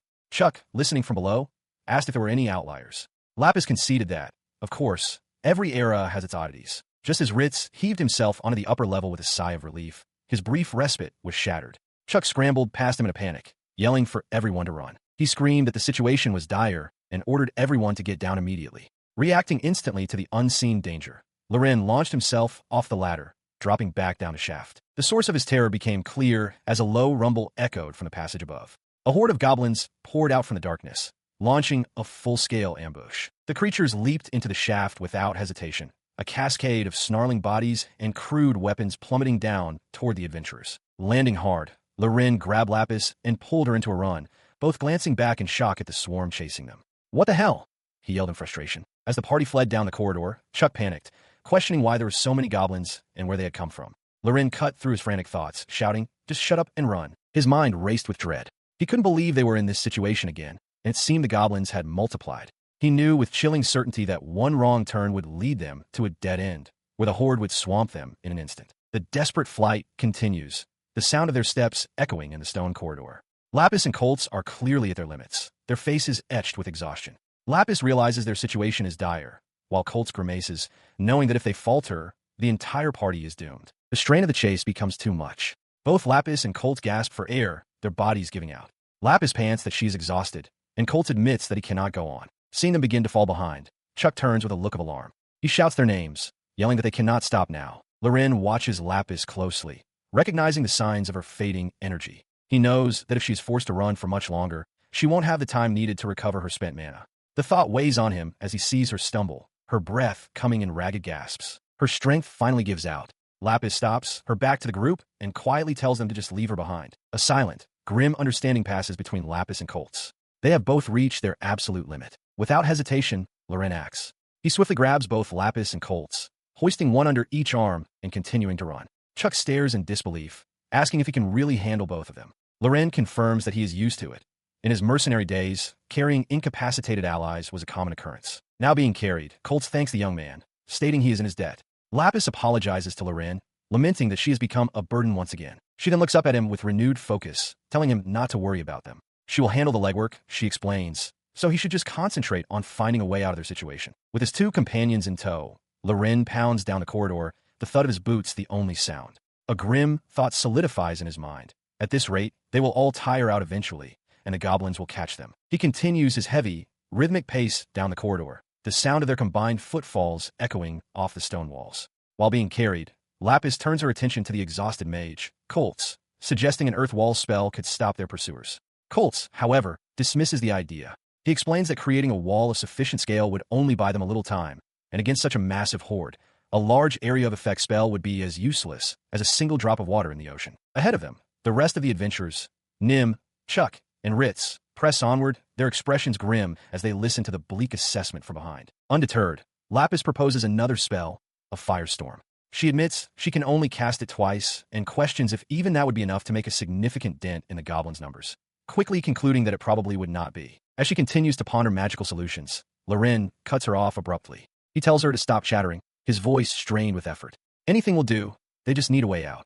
Despite his curtness, he acknowledges her power, remarking that for her to even be able to cast Firestorm, she must be a powerful mage with deep knowledge. Lapis lets out a small oops, realizing her suggestions were perhaps ill-timed as the group continues its desperate flight. As the group continues their desperate flight, Colts' face contorts with strain and fear. He turns to Lapis, whose own expression is one of wide-eyed panic, and demands to know if there is any news. The question was directed at Loren, who glances back down the dark, empty corridor they just fled. He is asked if he has found a way out for them. His answer is a single, grim word. No. Elsewhere in the group, panic begins to set in. Chuck exclaims that at this rate, they are in serious trouble. Nim grimly speculates that only she and Lapis might be spared to be used as breeding fodder. Ritz immediately questions her certainty, pointing out that the female in the other party was killed, suggesting their pursuers' motives are not so simple. Her grim assessment continues, as she admits the situation is not good. She worries aloud that she might not be able to keep up the pace for much longer. Hearing this, Chuck reaches out and takes her hand firmly. He promises her that if that happens, he will carry her himself. She looks surprised by his earnestness, a faint weariness in her eyes. She thanks him for the trouble, remarking that he's being surprisingly docile. He brushes it off, claiming it would be no different than giving his nephew a piggyback ride. Meanwhile, Loren pants, his own stamina flagging. He knows they have no definitive strategy and are already reaching their physical limits. He desperately hopes for an emergency exit, realizing there's no telling when their pursuer will finally catch up to them. His thoughts paint a bleak picture of their path forward, a long, dark, featureless corridor stretching into nothingness. He understands that if an escape isn't secured, all that awaits them at the end of this chase is total annihilation. He breaks the tense silence, declaring that their situation will only worsen with inaction. Though he admits it isn't a solid solution, he has an idea that is better than doing nothing at all. He turns to the heavily armored warrior, Ritz, asking if he remembers the way back to the main area. Ritz, his expression grim, confesses that he does not. Hearing this, Chuck interjects, asking what Loren plans to do once they reach this supposed destination. He reasons that while they can't return the way they came, a detour could lead them to the trapdoor the goblins used to enter. Loren confirms this, noting that all the goblins from that entry point have already descended to their floor. He elaborates on his strategy, explaining that while many goblins drop down through the trapdoor, it would be a slow, congested process for them to climb back up the ladders, creating a crucial bottleneck. Chuck immediately counters, his voice strained with panic. He points out the absurdity of the plan, arguing that nothing would stop the goblins from simply waiting at the top to ambush them as they climbed. In that scenario, he exclaims, they wouldn't have to worry about being overrun by numbers because they'd be killed one by one. The elderly mage, Colts, offers a solution to buy them time. He suggests a combination of spells, a firestorm to incinerate the vanguard, followed by an earth wall to halt the reinforcements behind them. Though Nim expresses doubt that magic alone could hold off so many, Colts insists it will work and asks to be entrusted with the spellcasting. Seizing the opportunity, Loren volunteers to hold the rear defenses himself. He states that if worst comes to worst, he has another idea to resolve the issue. Ritz reacts with shock, questioning how one person could possibly stand against such overwhelming numbers. Loren calmly clarifies his role. He doesn't intend to face the entire horde, only to deal with those who manage to break past the firestorm and the earth wall. His unnerving confidence manifests in a slight smirk. He tells the others that to avoid that worst-case scenario, he would appreciate it if they all climbed as quickly as possible. Ritz is left speechless, sweating under the pressure. With the plan set, Loren takes command, ordering Chuck to guide them to the trapdoor. As the group runs, he issues final instructions. Chuck is to climb first, with everyone else following close behind, while Colts begins preparing his spells. Despite Loren's offer, the party's heavily armored leader, Ritz, vehemently objects. With a determined shout, he declares that as the leader, the responsibility of bringing up the rear falls to him. Loren looks back at him, his expression calm but unwavering. He questions Ritz's declaration, acknowledging the sentiment, but firmly stating that he should be the one to stay behind. He explains his reasoning. Though new to adventuring, his experience as a mercenary makes him suited for the rear guard. He points out that Ritz's heavy armor would slow his climb, making him vulnerable. With cover fire, Loren asserts he could scale the ladder in no time. Below them, Lapis looks up and reluctantly concedes, placing her trust in him. Having reached the base of the escape ladder, the party sees the trapdoor high above. Seeing that the immediate area is clear, Ritz gives the order for everyone to start climbing. His order is cut short as he glances back in alarm. The goblins are closing in fast. He urgently shouts for the old man, Colts, to cast a spell. In response, Colts raises his staff, his eyes shut in deep concentration. He begins his incantation, commanding a raging, fiery storm to swirl into existence before him. The spell erupts. A massive firestorm engulfs the passage, incinerating the charging horde in a torrent of magical flame. As the flames die down, Colts, with Loren at his side, immediately begins a second incantation, calling for a wall of earth to rise and seal their path. His magic answers the call, and a towering earth wall erupts from the floor, blocking the passage completely. Seizing the opportunity, the rest of the party begins their frantic climb up the ladder. Staying behind, Loren stands guard before the new barrier as an impact shakes it from the other side. He silently acknowledges the impressive power of a silver-ranked mage. Beside him, Ritz expresses his frustration, noting the goblin's unnatural persistence. Loren considers that while the fire spell was brief, the heat on the other side of the wall must still be immense. He listens to the relentless pounding against the magical barrier, confirming his suspicion. The goblins' morale hasn't broken. They are still doggedly pursuing them. In response, Ritz shouts down from the ladder, telling him he can ponder it later and to just start climbing. But the command comes too late. A powerful impact sends spiderweb cracks racing across the surface of the earthen wall. With a final, explosive crash, the wall shatters completely. Goblins swarm through the breach, but Loren immediately intercepts them, his greatsword cutting down the first wave. He continues to hold the line against the screeching horde. From a ladder, Ritz yells down in frustration, asking why he isn't climbing faster. Loren retorts that he already is. Despite his words, he remains firmly on the ground, a lone figure standing between the swarm and the escape route as the others continue their ascent. His hand tightens on the hilt of his sword. A bead of sweat traces a path down his temple as he realizes that if this fight drags on any longer, things will turn sour. Meanwhile, at the top of the precipice, Chuck has already made it to safety. He crouches, surveying the area, and confirms that there are no enemies at their destination. Seeing the next person reach the top, he extends a hand, calling out to Nim to help her up the final rungs. He pulls her onto the ledge. Nim catches her breath, exhausted. Chuck reassures her, mentioning that the princess is next. After thanking him, Nim looks back down with urgency, pleading for them to hurry. The elf and the mercenary stand side by side, their cloaks fluttering slightly as they survey the new area they have entered. A quiet tension hangs in the air between them. Her eyes widen in disbelief as she takes in the scene before them. She wonders if this floor is the same as the last, a thought she immediately dismisses as impossible. Below, Loren lets out a furious roar, his face contorted in rage and splattered with the dark blood of his enemy. Deep within the ruins, Loren carves a path through the goblin horde, his greatsword a blur of motion. He shouts back over his shoulder, demanding to know how much more time is needed. From a safer position, Lapis calls out that she needs just a little more time. As the adventurers hold their own defensive line, Nim's sharp elven eyes spot movement from another direction. She urgently calls out to her comrade, "Chuck, look there!" Heeding her warning, Chuck glances over, cursing as he sees more goblins creeping in.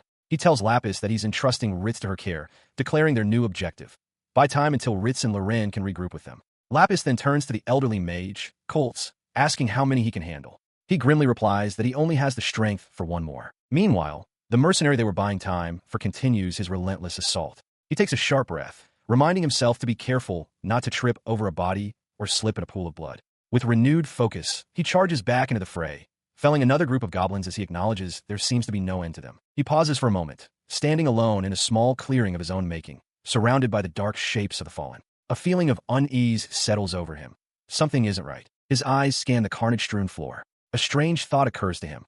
The number of corpses seems unusually small. The mercenary's expression hardens with dawning realization. It couldn't be that he hadn't killed as many as he thought he had. His mind pieces it together. With the sheer number of goblins that had poured in from the upper floor, there should be far more bodies, including those trampled or slain by their own companions in the chaotic rush. He questions why.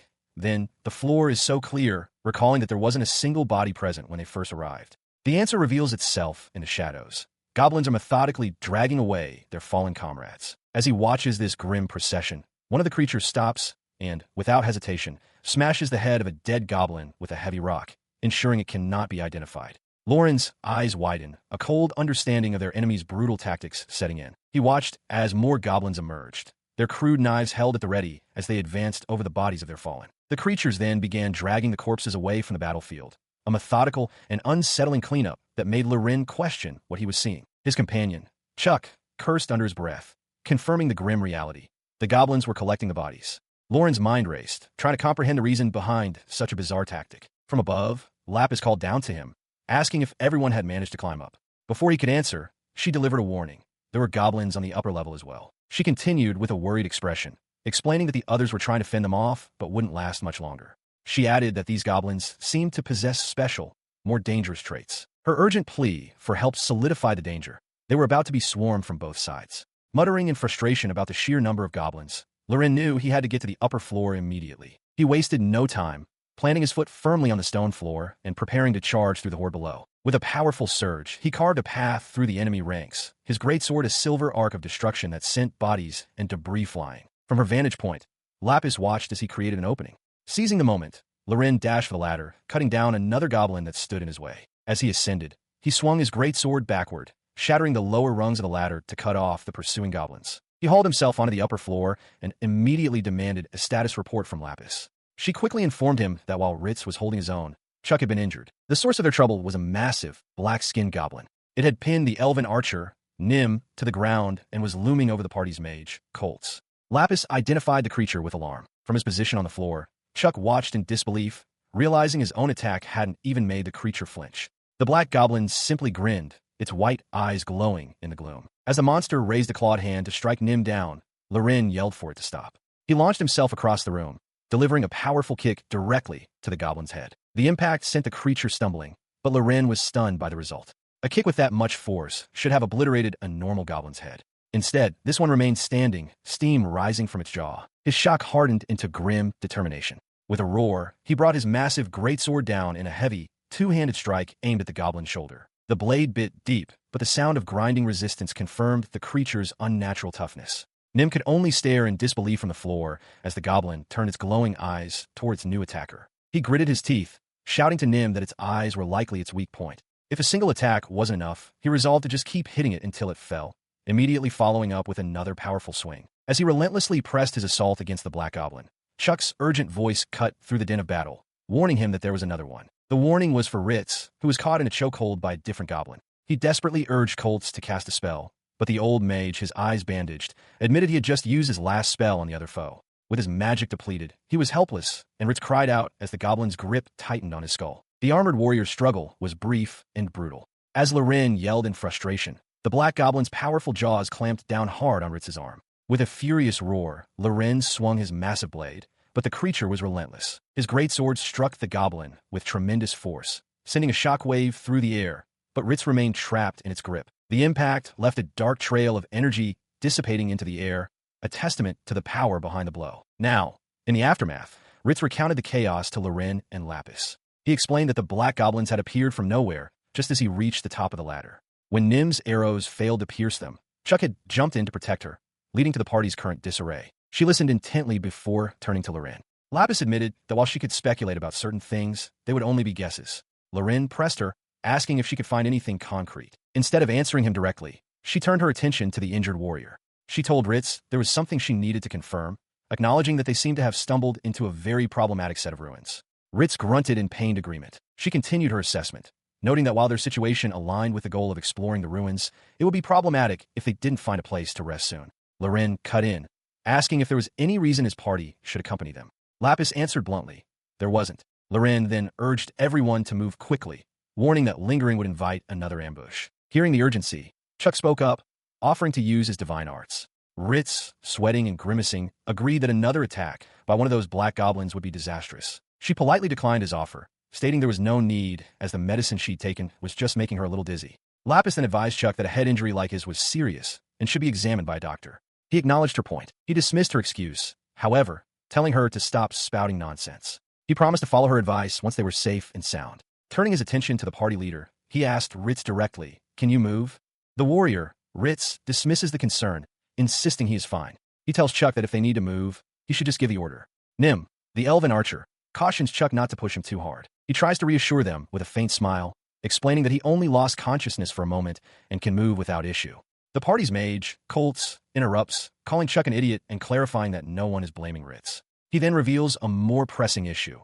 He has exhausted all of his spells and will be useless in another fight, making him the group's biggest liability. With the party's condition assessed, they press onward. Loren and Lapis take the lead, moving deeper into the stone corridor, while the other adventurers follow, supporting their weakened mage. As he walks, Loren contemplates the creatures they just fought. He questions their nature, noting their unnaturally tough skin and flesh, and wonders if they were some kind of superior goblin class. His thoughts then shift to Lapis, whose guidance through the ruins seems too precise, almost as if she possesses intimate knowledge of the entire structure. Lapis addresses his unspoken thoughts, suggesting the creatures were likely closer to hobgoblins, goblins that grew larger over time.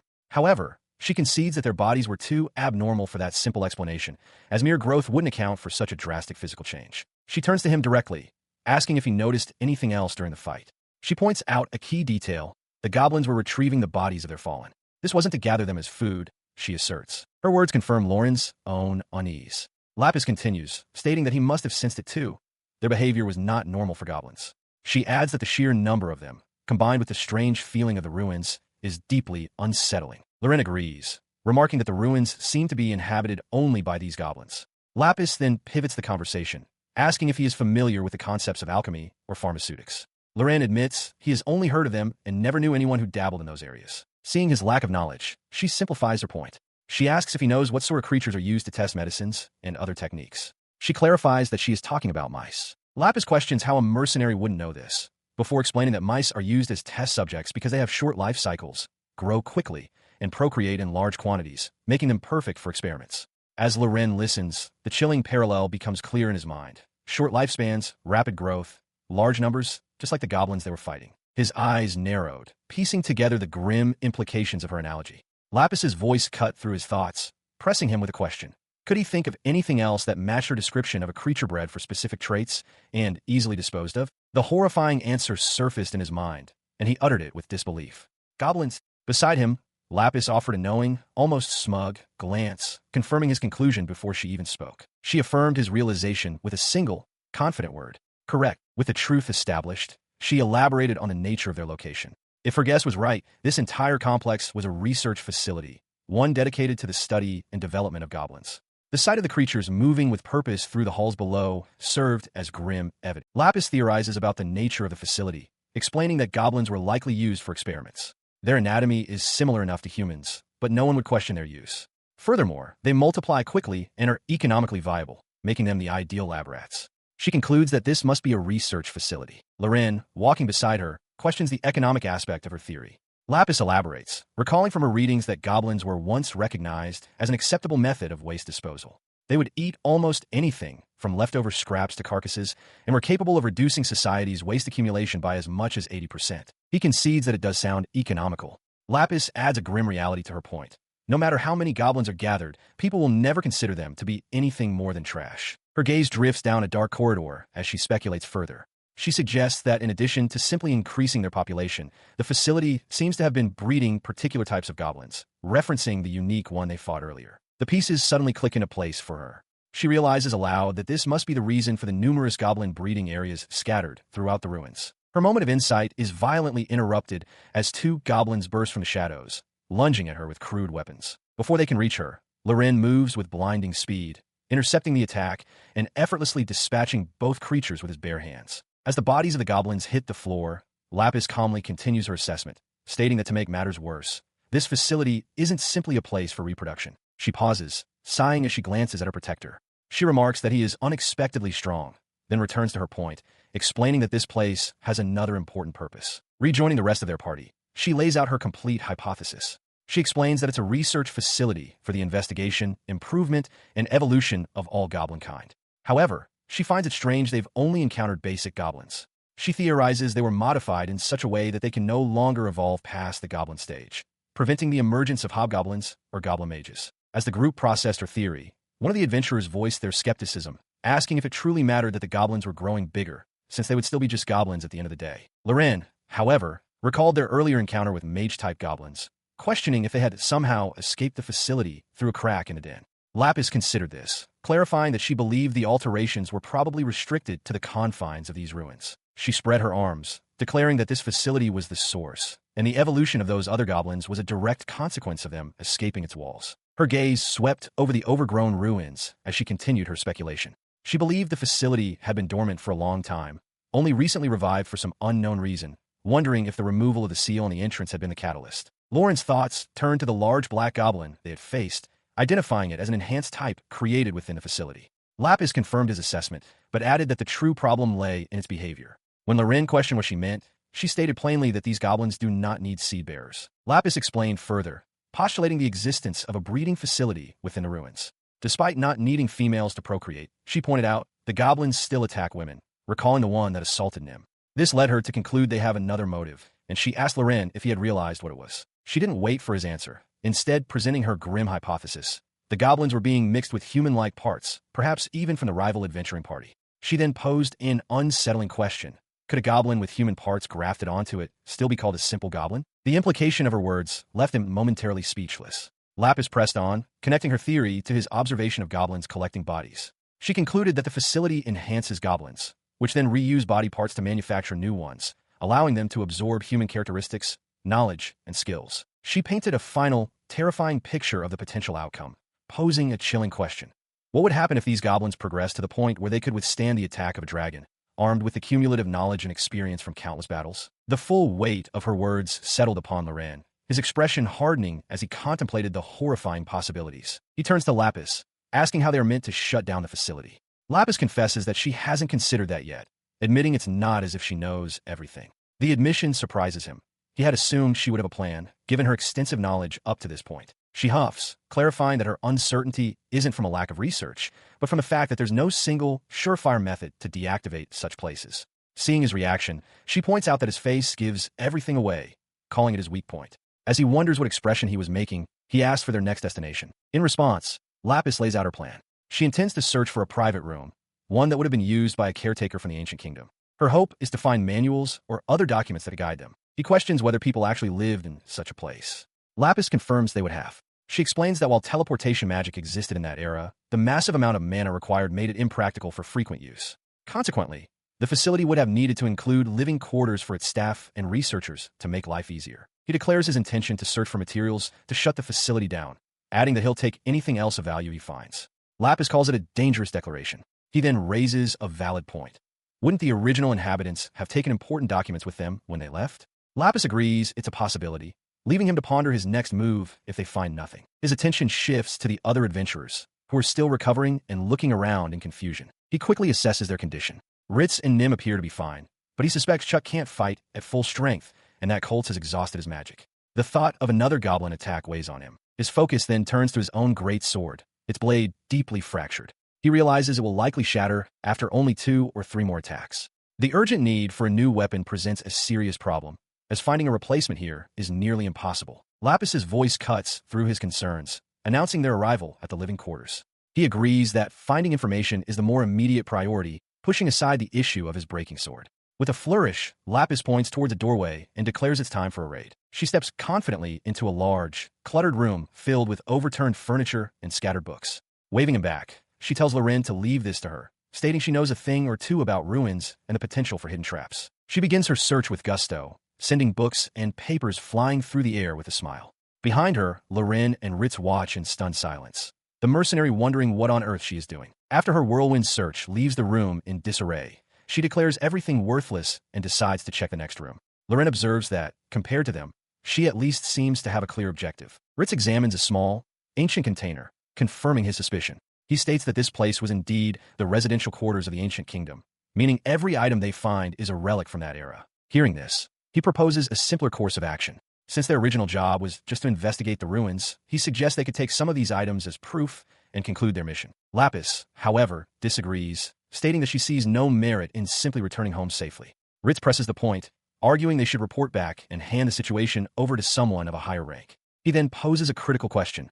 Who ranks higher than a gold or magic silver adventurer? She explains that there's no telling how long it would take for someone to respond. According to what she's heard, there are only hundreds of gold-ranked adventurers and merely tens of magic silver-ranked ones, hardly enough to make this situation a priority. Finding the current room empty, she sighs and tells the others that if they wish to return, she will not stop them and wishes them a safe journey back. As they walk down another corridor, Loren remarks that her words were quite harsh. She presses a control panel on the wall, explaining that forcing them to stay would have done neither party any good. A heavy door slides open before them. He follows her through the doorway into a vast room lined with shelves, a library untouched for ages. He can only murmur in surprise at the sight. He comments that she has apparently already assumed he would be staying with her. She turns, a flicker of uncertainty on her face, and asks hesitantly if he isn't planning on staying. A slight smile touches his lips as he replies that he thinks the ship has sailed too far for him to turn back now. Relieved, Lapis beams and agrees, admitting that she doesn't believe her strength alone would be sufficient for the task ahead. Within the ancient library, Lapis pores over dusty tomes and scrolls.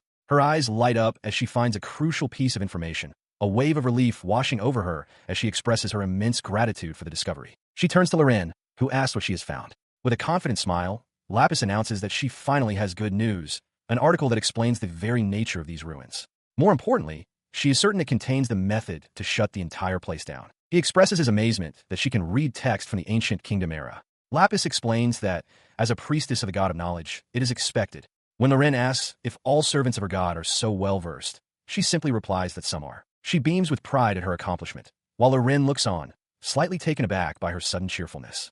Lapis then pivots back to the mission, asking what their next move should be. Before he can answer, she points to a diagram in the book, revealing she has already decided. The illustration shows a control room, which she identifies as their next target. She explains that its control panel is the key to shutting everything down. Just then, Ritz and his party reappear. Loren asks what they intend to do, and Ritz declares they will accompany them. Chuck adds that their chances of survival seem much higher if they stick together. He considers their reasoning for a moment. Lapis, pleased with the reunion, urges everyone to make haste toward the control room. The entire group now stands united, their expressions set with grim determination. Ritz begins to state their objective. Once they arrive, they will finally put an end to the chaos. Their path is blocked by a massive, sealed door, cracked and weathered by time, leading into the heart of the ruin. Within the Adventurers Guild, a man with a distinctive scar over his eye addresses a group, confirming the name of their leader. Ritz-san, correct? He asks, noting internally that it's a name he's heard rumors about. He reflects on their shared history. They both registered as adventurers on the same day at the same branch. Yet Ritz always seems to be one step ahead. Even without paying close attention, rumors of Ritz's prowess in investigation jobs are constantly circulating. His knowledge of the man is limited, but he recalls hearing that Ritz received a better valuation from a client they had in common. As he broods, his companion, Chuck, teases him for thinking about Ritz again. In response, the scarred man's face hardens, his fist clenching as he declares, "That guy's my lifelong rival." Fueled by this conviction, he stares down the opposing party. He sees this chance meeting as the perfect opportunity to finally prove which of them is the superior adventurer. As the two parties face off, the rival leader internally struggles to compose a dignified response. Ritz, however, breaks the silence with a calm introduction. The tension immediately dissolves as the rivals' party members express their excitement. One is thrilled to meet the real Ritz-san. Another compliments Nim on her elven beauty, and their own elf praises Coltz's renowned magical skill. The situation takes a turn when the rival party's elf reveals that their leader is one of Ritz's biggest fans. The rival leader freezes, sweating profusely as his secret admiration is exposed. His party members find the situation amusing, noting that he's finally acknowledged the striking similarities between their groups, much to his mortification. The combined adventuring parties stand assembled. The rival party's leader announces that with the guide to the ruins found, they must move quickly. He explains their objective: reach the control room to bring the current chaos to an end. Lapis wonders aloud if this is the final step to conquering the ruins. As the group descends deeper, Lapis consults a book, remarking that the supervisor of these ruins was said to be a very kind person. She points out the absence of cruel riddles or keys made from strange items, which would have made things difficult. Loren turns to her, a skeptical look on his face, and asks if she is serious. His skepticism remains. Loren silently wonders what sort of person could have explored these ruins before them. He considers asking for more details, but decides against it, certain he would only receive an absurd answer from Lapis. As they continue walking, Ritz questions Lapis, asking if she truly read that information in a book. She confirms that she did. Accepting her word for it, Ritz tells her to simply focus on her task. He then grumbles about the difficult quest they've undertaken, noting there's no telling when the goblins might reappear. Lapis overhears and agrees, lamenting that a simple investigation quest led them to become lost in such dangerous ruins. Beside her, Loren quietly acknowledges that he knows the feeling. Her attention shifts to Loren. Lapis points out that his thoughts are plainly written on his face and advises him to be more careful, before pointedly asking if he is a mind reader. Before he can answer, the rival party's leader remarks that the ones with the worst luck were the party competing against Ritz's group. A moment later, their journey through the passage concludes. Lapis announces their arrival, stating she has delayed long enough. She steps forward, book in one hand, and presses a control panel on a massive stone wall with the other. A soft electronic beep confirms the input. In response, a large, gear-shaped section of the door grinds open, revealing a brightly lit chamber beyond. Standing at the threshold, Lapis turns to the others and tells them it is time to head inside. As the adventurers step into the control room, Ritz expresses his admiration for Loren's skill. The mercenary, however, dismisses the praise, telling him to save his compliments for later. Lapis, gazing ahead with a confident smile, adds that she'll accept the praise after she has taken care of the task at hand. They approach a large console. Lapis identifies it as the control device, explaining that it has the ability to manage the various features throughout the ruins. Loren turns to the leader of the other adventuring party, asking if he can manage it. The man agrees, noting that he doesn't see any other entrances or doors to worry about. Before he can act, Lapis steps forward confidently, declaring that handling this will be easy. Her hand hovers over the console when suddenly, red writing flashes across its surface. Loren turns, startled, asking what's wrong with the strange text. She stares at the console, perplexed. Lapis murmurs that she doesn't believe she made a mistake, but finds it strange that the device will only allow her to start it up and input a stop command. Loren presses her, asking if there might be another reason it isn't working. Lapis speculates that the device itself may have deteriorated over time, and if that's the case, there is nothing she can do to fix it. As she finishes her thought, the red letters begin to multiply across the screen surface. Both Loren and the rival party's leader cry out in alarm, wondering what is happening. A sudden realization strikes Lapis. She explains that this place was a research facility and that the researchers themselves were likely registered within the system. As Loren asks what she means, the sound of a heavy door grinding open echoes nearby. Panic erupts as massive doors begin to open on both ends of the chamber, sealing them in. As the others shout in confusion, Lapis understands her critical error. She failed the biometric authentication. She explains that the device only grants access to registered researchers who are long gone. The red letters that appeared earlier were a warning that she had failed the authentication process. Unaware of the issue, she tried again, and after the third failure, the entire system went into a complete lockdown, leaving her unable to do anything more. Loren listens intently, his expression grim as he prompts her to continue. And her head snaps up, a bead of sweat on her cheek and a strained, unsettling smile on her face. As the other adventurers watch with growing dread, she delivers the final, grim piece of news. Now that the system is aware of their presence as trespassers, the facility's self-defense system has been activated. Standing before a massive, sealed doorway, the armored warrior Ritz expresses his alarm at their predicament, demanding to know what they should do. Loren, looking back over his shoulder, asks him to speak plainly, cutting through the panic. His expression hardens as Nim, the elven archer, lays out the grim reality. She explains that they've been identified as intruders, the entrance has been sealed, and a trap has been activated to eliminate them. She believes artificial goblins will soon flood the area from connected passages. Loren confirms her assessment, stating that the goblins are already on their way and must be intercepted. In response, Ritz grits his teeth, accepting that they have no choice but to fight. Lapis apologizes for the situation and declares her plan. She will do everything in her power to fool the system controlling the ruins. She warns, however, that she will be completely defenseless while she works. Ritz, skeptical, demands to know how she can be so certain of success. She turns to him with a radiant, confident smile, proclaiming that it's because she is a follower of the God of Knowledge. Loren, overhearing, smirks and asks when she has ever told him a lie. Admitting he can't recall a single instance, he gives her his trust and tells her to proceed. He then stands before her, his hand resting on the hilt of his greatsword, and vows to buy her all the time she needs. Looking up at the towering mercenary, Lapis affirms her faith in him, stating that she is counting on him. Turning his attention to the others, he instructs the older mage, Colts, to stay close to Lapis, noting that he still seems out of sorts. Colts meekly agrees.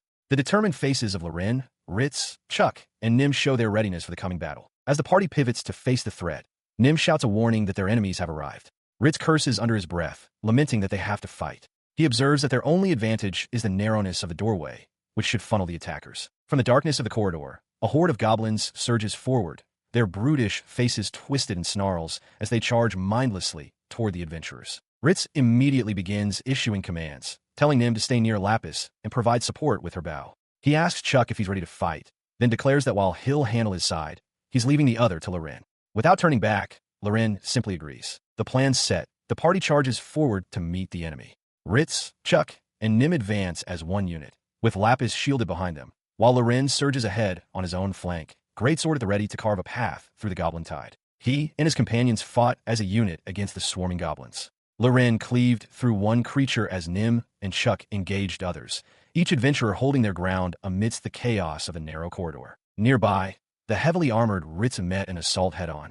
With a sharp clang of metal, he caught a goblin's crude weapon on his gauntlet, his expression one of grim determination as he held the line. But as the smaller creatures fell, a much larger shadow emerged from the darkness. Chuck cried out a warning as a hulking, black-skinned goblin appeared, its glowing white eyes and bared teeth marking it as a far greater threat. Hearing the alarm, Loren turned his attention to the new foe. He stepped forward, positioning himself between the monster and the concerned Lapis. With calm resolve, he declared that he would deal with it himself. Loren confronts the massive black goblin, their battle beginning with a thunderous impact that shakes the ground. The mercenary is forced onto the defensive, his face a mask of grim concentration as he parries a flurry of savage blows from the creature. He digs his heels in, bracing as the black goblin brings its full weight down in a crushing strike, the force of the blow sending shockwaves through the air. The immense strain begins to show on his weapon. He realizes with dawning dread that his greatsword will not last much longer. His desperation mounting, he shouts over the din of battle, demanding to know how much longer it will be. He calls out Lapis's name, his voice filled with urgency. Across the battlefield, she retorts that she is working as fast as she can. Lapis explains that she is contending with technology from the ancient kingdom, a complex task that cannot be resolved in mere minutes. Her assessment of the situation grows more dire as Nim reports that she is running out of arrows, and that she only has one spell left. Lapis calculates their dwindling resources, concluding they cannot possibly hold their position for more than an hour. Meanwhile, Chuck fights off another wave, cursing the seemingly endless horde and noting that these new goblins feel stronger than the last. As Loren holds his ground, he notices a peculiar sight, a goblin methodically carrying the body of a fallen comrade away from the fight. Lapis observes this as well, remarking that the creatures are treating their dead as precious resources. The rival party's leader dismisses the act, shouting that they don't have the luxury for such observations when it's taking all their strength just to survive. But a sudden, horrifying understanding dawns on Lapis. She cries out, her voice sharp with alarm, ordering them to stop the goblins from collecting the corpses at all costs. She urgently explains her realization to Loren, referencing a manual in her hands. She confirms his earlier suspicion. The goblins use the accumulated experience, the battle data from all their fallen comrades, as a source of information to create even stronger types. The process is terrifyingly efficient. Transferring that experience into a new body takes only a few seconds. He immediately grasps the horrifying implication, asking if this means the goblins will grow stronger the longer the battle rages. Lapis confirms his fear, adding that the room they are in is directly connected to a production facility, allowing the goblins to rapidly create these enhanced soldiers from the battle information they gather. Meanwhile, on the front lines, the elf Nim draws her bow and releases an arrow, only for it to shatter against an unseen defense with a sharp crack. Her target, a goblin, had blocked the shot with a crude wooden shield. Chuck observes with alarm that the goblins have clearly changed their tactics. Seeing this, Ritz roars a warning to the others, urging them to fight faster before the enemy can bring out an even stronger type. As if summoned by his words, a massive clawed foot steps heavily into the corridor from a darkened doorway. A powerful, dark-skinned hand reaches down and closes its grip around the armored leg of a fallen warrior. Loren turns just in time to see the creature responsible. As he feared, a stronger type of goblin has appeared, now holding the armored limb as a makeshift weapon. Without hesitation, Loren leaps forward to attack from above. On the ground, Ritz raises his shield to defend himself as the massive goblin swings its gruesome club. The impact is immense, cracking the air. The force of the blow sends Ritz skidding backward. The goblin raises its weapon to finish him, but Loren moves faster, deflecting the attack with his greatsword. He lands between a monster and his ally, facing the new threat directly. Lauren's expression hardens as he assesses his opponent. This one is different. Its thick-skinned hide will make it a tricky foe to cut down. His eyes widened in disbelief, a single word forming on his lips as he stared at his opponent. The massive goblin champion, towering over him, casually flexed a bicep and spoke with unnerving clarity, asking if Loren had just smiled. Its brutish face then split into a wide, condescending grin, its eyes crinkling with amusement. The implication struck Loren with the force of a physical blow. He realized with a surge of cold fury that the creature was mocking him for being weak. In response to the insult, a short, sharp laugh escaped his lips. He stood his ground, his greatsword held point down before him. The moment of stillness shattered. With a furious roar, he bellowed for the goblin not to underestimate him and charged forward, a blur of motion. He unleashed a powerful strike, but the goblin parried it with its bare forearm. Loren pivoted for another swing, only for the creature to sidestep with surprising agility, causing him to stumble past. Regaining his balance, he met the goblin's counterattack head-on. Steel clashed against the creature's massive club with a deafening impact. His greatsword bit deep into the crude weapon, the force of the blow sending vibrations up his arms. The impact left its mark. A large crack splintered across the surface of the goblin's club. He presses his advantage, putting all his weight behind the blow. The goblin champion's crude weapon, already damaged, cannot withstand the force and shatters into pieces. The momentum of his swing carries the greatsword forward, unimpeded. The blade slices deep into the goblin champion's shoulder, sending a spray of dark blood into the air. With a furious roar, he drives the blade deeper, the steel grinding against bone as he cleaves through the creature's powerful physique. The brutal display of strength leaves his companion stunned. Chuck can only stare in disbelief, muttering at the sheer violence of the act. As Chuck reels from the sight, Ritz quickly regains his composure, sharply reminding the others that this is no time to lose focus. He urges them to act like the silver-ranked adventurers they are. Nim, looking on with concern, agrees that the situation is far from good. Meanwhile, Loren assesses the cost of his victory. He examines his greatsword, noting grimly that the blade is now perilously close to breaking. His observation is punctuated by a sudden, alarmed question from one of the others. The question was directed at Lapis, who is frantically working at a control unit. Ritz calls out to her, and she acknowledges him without looking away from her task. She explains that she has input the commands to shut down the facility and halt the goblins, but the system is refusing to accept the final termination command for the control unit. She elaborates on the problem, explaining that the system is simply refusing to stop. If it were to shut down, the two commands she already entered would activate, causing the ruins and the goblins to self-destruct. Her frustration mounts as she points out the irony of a system that has worked flawlessly for centuries, now refusing to be destroyed. Impatient, Ritz suggests simply smashing the control unit, to which Lapis retorts that he should try it himself if he thinks it's so easy. Taking her words as a challenge, Ritz steps forward. He tells Lapis to stand back, then raises his weapon high and brings it crashing down onto the control unit with immense force. The impact, however, yields a surprising result. His weapon rebounds with a loud clang, leaving the console completely unscathed. Stunned by its durability, Ritz realizes that a powerful magic spell protects its surface, making it impervious to simple physical attacks. With the control unit proving indestructible to conventional attacks, Loren inspects his own greatsword. The blade is heavily damaged, its edge chipped and blunted from the recent fight. He hears the other adventurer's assessment echo in his mind. Without a magic sword, breaking the device is impossible. As if to confirm this grim reality, a sharp crack resounds through the chamber. The great sword, stressed beyond its limits, shatters in his grasp.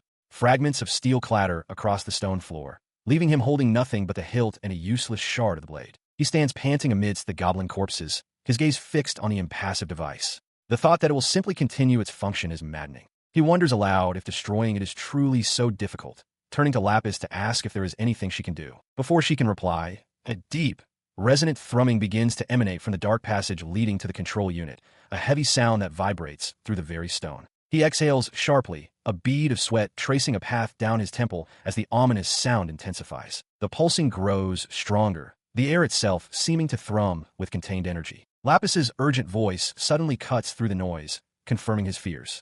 She explains that a powerful magic spell is protecting the device's surface. His eyes narrow in grim understanding. A look of horror dawns on her face as she comprehends the spell's true nature.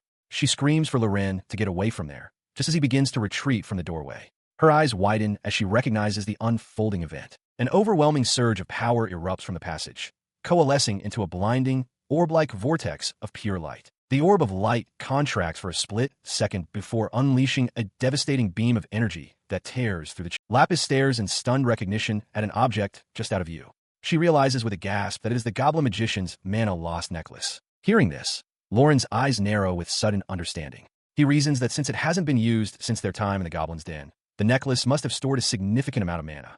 A plan forms in his mind. He bellows for everyone to move as he hurls the now-glowing necklace towards a large, dark, box-like structure in the distance. The magical artifact streaks through the air, impacting its target with a blinding flash of released energy. The light subsides, revealing the monolithic structure, its ornate door now fully visible. As Lauren's boot thuds against the ground, the elderly mage Colts observes in astonishment that the protective barrier surrounding the structure has completely vanished. With the path now clear, Loren tosses his great sword into the air and charges forward. Inside, Chuck cries out in alarm as more goblins emerge, surprising the rest of the adventurers. The massive blade, thrown with incredible force, spins end over end directly towards the dark edifice. Lauren's face is a mask of strained determination. It smashes into the structure, shattering its walls with a deafening crash. In the aftermath, Loren stands amidst the rubble. His great sword is embedded in the remains of the structure's base, and the surrounding goblins slump to the ground, defeated or stunned. His desperate gambit paid off. The goblins that had emerged from the structure suddenly collapsed, their bodies thudding against the stone floor. The other adventurers watched in confusion, with Ritz noting aloud that the creatures had stopped moving. Nearby, Lapis steadied herself, a bead of sweat on her brow. She realized with relief that she could still move. The effect of the mana-lost necklace must have been weaker this time, its area of effect smaller due to having stored less mana. She wondered if the battle was finally over. She turned to Ritz, who commented that they had barely managed to pull through. He expressed his admiration for her coming up with such an idea in the middle of the crisis, but his praise was cut short. His attention was drawn away as Loren, who had been standing silently, suddenly pitched forward and fell to the ground with a heavy thud. Lapis cried out his name in alarm, while Chuck, rushing over, called out for him to hang on. The elven archer, Nim, watched the scene unfold, her expression unreadable beneath her hood. Without hesitation, Ritz moved to Lauren's side, lifting the unconscious mercenary into his arms. Lapis looked on, her concern deepening as she saw his limp form. Sometime later, after the adventurers had retreated from the now-quiet ruins, the sky shifted from day to dusk. His eyes fluttered open. He found himself looking up at a wooden ceiling, his vision slowly clearing. A familiar voice broke the silence. It was Lapis, expressing her immense relief that he was finally awake. As his awareness returned, he realized the source of the weight on his chest. Lapis was sitting directly on top of him, reading a book as he lay on a bed. He winced in pain as she shifted, prompting him to flick her forehead. He admonished her for recklessly climbing on top of a man. Lapis, unbothered, simply stated that there were no other places to sit, to which Loren retorted that she could have at least sat on an unoccupied part of the bed. He slowly regained consciousness, his eyes fluttering open. Confused, he asked where he was, guessing it might be a hospital. Beside him, Lapis shifted uncomfortably, complaining that the bed was too hard and making her sore. She confirmed his suspicion, telling him they were indeed at the hospital. She then asked if he wanted to know what transpired after he lost consciousness, prompting him to recall his last memory. He replied that he remembered everything up to the point where he threw his greatsword at the strange device. With a smile, she noted that there seemed to be no issues with his memory or cognitive functions. She mused that his berserker state was surprisingly benign compared to others, a point Loren felt was rather obvious. Changing the subject, she formally accepted a document, thanking an unseen person for their report on the ruins investigation. The debriefing continued at what appeared to be the Adventurers Guild. The official expressed relief that they had all returned safely and instructed them to collect their reward from the receptionist. The official then brought up the matter of the identification tags they had recovered. Nim, her expression somber, confirmed that they belonged to members of a silver rank party who had accepted the same quest. The burnt tag on the table revealed the name of that party's leader. The guild receptionist took possession of the tag, informing Ritz that they would take care of the matter. She added that an additional survey of the ruins would be organized at a later date to search for other relics and artifacts. As his party departed below, Ritz stood alone, gazing out from a balcony. A flicker of recognition crossed his mind. He was certain he had heard that name once before. He lamented, however, that it would have been better to have heard it directly from the person himself. Meanwhile, the rest of his party, Nim, Colts, and Chuck, walked on, their faces etched with the gravity of their recent mission and the fate of their fellow adventurers. Rejoining them, Ritz prepared to speak, but Chuck voiced his frustration first. He complained that, after all the trouble of the investigation, they had barely managed to find any treasure or artifacts. Once preparation and medical expenses were subtracted, he concluded, the entire venture had been a complete bust. As he stood with his companions, Chuck voiced their collective relief, stating that they all made it back alive. Nim, however, seemed more pensive, closing her eyes and murmuring a single word that hung in the air. But Colts finished her thought, his expression one of sincere gratitude. He admitted he was truly thankful that they had run into those two. His mind drifted back to the battle in the control room. Chuck remarked on how amazing that fellow was, and the memory made him think of a particular rumored mercenary. He recalled the description of a legendary figure, known as the one with a body like the wind, a force that tears to shreds anything standing in its path. Ritz, overhearing, asked if he was referring to the infamous killer wind Mercenary. Nim immediately shut down his speculation with a sharp rap on his head. She scoffed at the idea, questioning how a renowned mercenary could be a mere copper-ranked adventurer and telling him to focus on healing instead of fantasies. Colts agreed, dismissing it as impossible. As the party continued on their way, Chuck was left to ponder the mystery. Watching over the unconscious Lorraine, Lapis reflects on her actions. It was for this reason that she had embedded a cease order and a sleep command into the relic, ensuring its safe deactivation. When he finally awakens, she cheerfully informs him that the ruins are no longer of any use. She explains that the main device was completely destroyed, and the necklace she wore dispelled all its internal magic circuits, making it impossible to repair with current technology. Lorraine muses that since they found nothing useful, it's not surprising Ritz's party was unhappy with their reward, though he admits it was partly a joke. He quietly wonders if he should apologize later. She continues, acknowledging that even though the investigation was deemed a failure, Ritz's party still received a substantial reward. Lapis feels a pang of guilt, believing she did something she shouldn't have. It will be problematic, she thinks, to develop any strange connections with them. She informs Lorraine that she heard the Survey Corps plans to explore the deactivated ruins before they are sealed off permanently. Though she believes the site is unusable, she feels it's better to be safe than sorry. Lorraine listens, taking in the information. He then shifts the topic, asking who carried him here and where this hospital is. Lapis looks at him directly and confirms that she was the one who brought him. As for his second question, she explains that they are currently in the city of Kaffa. She couldn't ask Ritz and his party to carry Lorraine all the way, as they had their own injured members to tend to, despite their offer to help. Her words jog his memory. He asks what happened to the bag of goblin ears they had collected. As he speaks, he notices a tear in his armor and curses, realizing the bag must have disappeared during the chaos of their last battle. Lapis explains that since Ritz wanted to withdraw as soon as Lorraine fainted, there was no time. She couldn't be certain the danger was over, and thus wasn't able to gather any materials from the surrounding defeated goblins to use as proof. She explained that after everything they had endured, they hadn't earned a single thing. Lying in his hospital bed, Lorraine grimaced, admitting the news cut deep. Still, he was glad to have made it out alive, adding that he hadn't wanted to become a burden. His thoughts then turned to the other party, his mind flashing to an image of their swordsman, Sarf, falling in battle. He mused that at their core, Sarf's group were reckless, but not bad people. Turning his gaze to Lapis, he remarked that she wasn't so bad herself, to which she smiled and thanked him. Lorraine then added that there was a chance the Survey Corps might find and rescue the female party members, and that the creatures they fought were just regular goblins after all. Her pleasant demeanor shifted as she brought up their finances. While they received no reward, they did incur travel expenses. She informed him that she had already used the money from his wallet for the carriage fee, but the costs for his treatment and hospital stay were a different matter. The news made Lorraine wince. He groaned, asking how long he had been unconscious. Lapis, perched at the foot of his bed, explained that she paid for it from her own pocket, fully expecting him to repay her. She calculated the total time at about 3 days, including travel and his 2-day, 1-night hospital stay. She leaned in close, a bright smile on her face, and cheerfully announced the total came to about 5 silver coins. Seeing his concern, she quickly told him not to worry about it. Her tone grew serious as she clarified her terms. He only needed to pay back what he owed.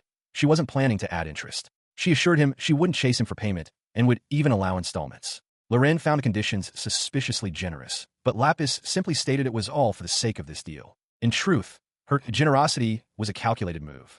She had deliberately paid his expenses to leave him penniless. She acknowledged to herself that it was cruel to bind him with money, but she didn't care. In exchange, she had a request. She looked him directly in the eye and made her proposition. She wanted him to travel with her for a while. She explained the practicalities. As a lone priestess, she faced many restrictions. Traveling with a swordsman would meet the two-person party requirement, keep pests at bay, and project an image of a capable team. Her practical reasons, however, masked a deeper truth. She needed him because he was a powerful warrior. More importantly, even after learning she was part of the hated demon kin race, his attitude towards her had never changed. He was a partner she could trust. As he lay there, considering her proposition, Lapis's hand tightened on the fabric of her robes. To her, he was a trustworthy person, her savior. She pressed her advantage, stating that she didn't think it was a bad deal. Putting the money aside, she argued, traveling with a priestess would surely be beneficial for him. She then asked him directly for his answer. He sighed in resignation, admitting it didn't seem like an offer he could refuse. When she eagerly asked if that meant he accepted, he agreed, but with a firm condition. Their arrangement would only last until he paid her back. His reluctance was met with her beaming smile. With the deal struck, she cheerfully expressed how much she was looking forward to working with him. Still lying beneath her, he muttered his agreement before asking if she could finally get off of him. Now standing, she reflected internally that the request had been a profitable one for her. She also held a secret she had no intention of sharing. Their new status was now official. Loren, a broke mercenary and copper-rank swordsman, and Lapis, a priestess of the demon kin, also copper rank, currently exploring the world. Lapis mused that money was no issue for her. She felt a little bad that Lauren's debt would only continue to grow, but she recalled secretly pilfering valuable items from the caretaker's room on their last mission, so deftly that not even the party's thief noticed. She suspected the magic-dispelling necklace she carried was also from that hoard. With their partnership sealed, the two walked away side by side.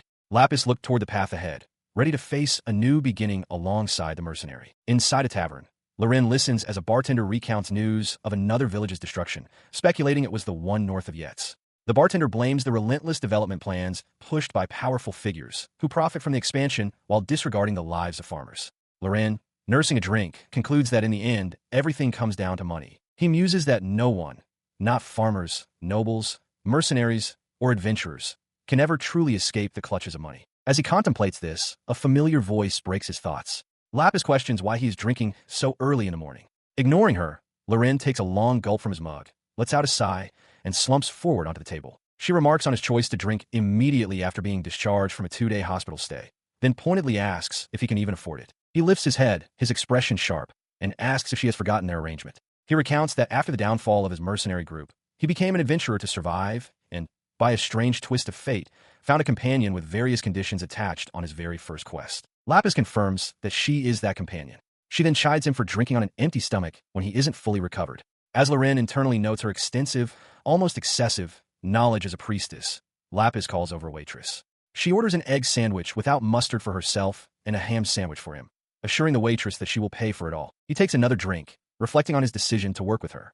He acknowledges that she will be paying his share and considers that her unique priestess skills, combined with her status as a demon kin, make their partnership ideal for a novice adventurer like himself. The whole situation makes him sigh. Lapis hands him 5 silver coins, explaining it's about the cost of an egg sandwich. With a cheerful smile, she tells him his debt is increasing and that it's time to find work. Loren slumps again, internally lamenting his serious money issues and remembering how their first job together in some old ruins nearly got them killed. As Lapis begins to eat, declaring her sandwich delicious, Loren clarifies his thoughts. He had only promised to work with her until his debt was repaid. But with his current predicament, she is covering all their expenses.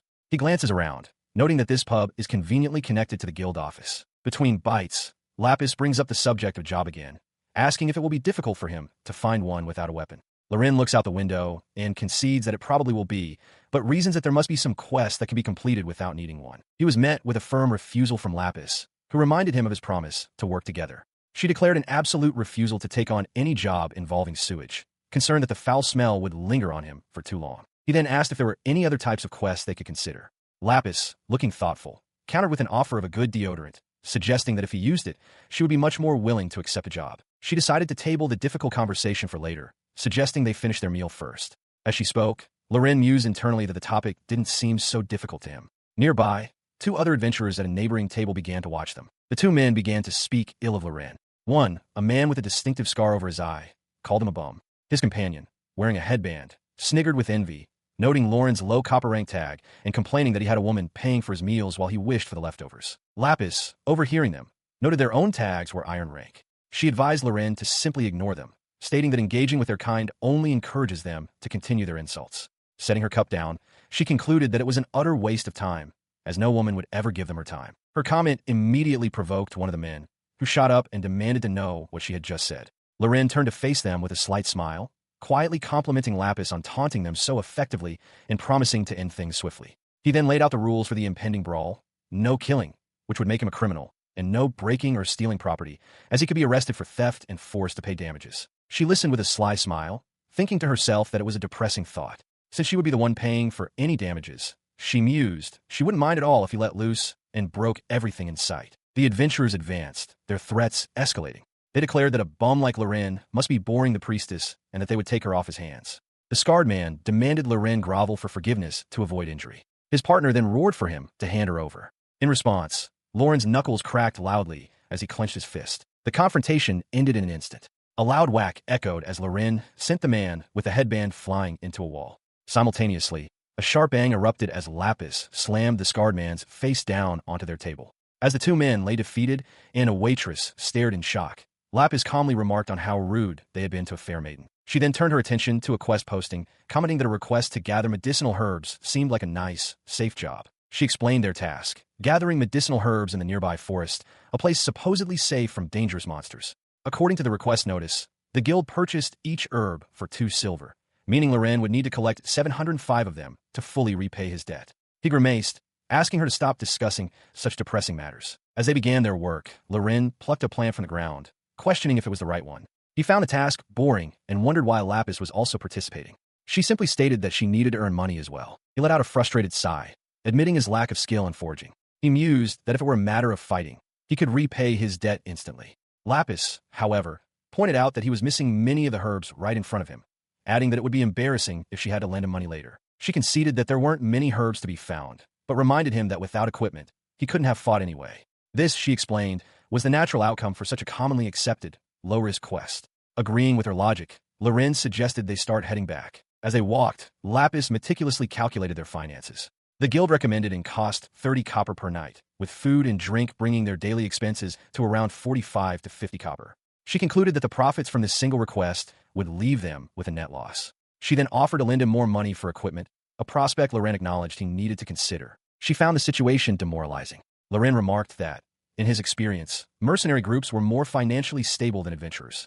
Lapis agreed it was a cruel world, suggesting that the most practical path forward was for him to raise his rank to iron and join an established adventuring party. She continued her thought, musing that even people in seemingly stable positions like commanders or accountants must face their own hardships, as that's just the way of life. Loren listened intently, his expression unreadable. He suddenly passed his pouch of collected herbs to her. Surprised, she asked if he wanted her to hold his share, but he cut her off, simply telling her to be quiet for a moment. His gaze fixed on something ahead in the trees. He announced that they were not alone. Lapis, clutching the pouches, nervously asked if they should run away. He acknowledged that it was an option. His eyes narrowed with suspicion.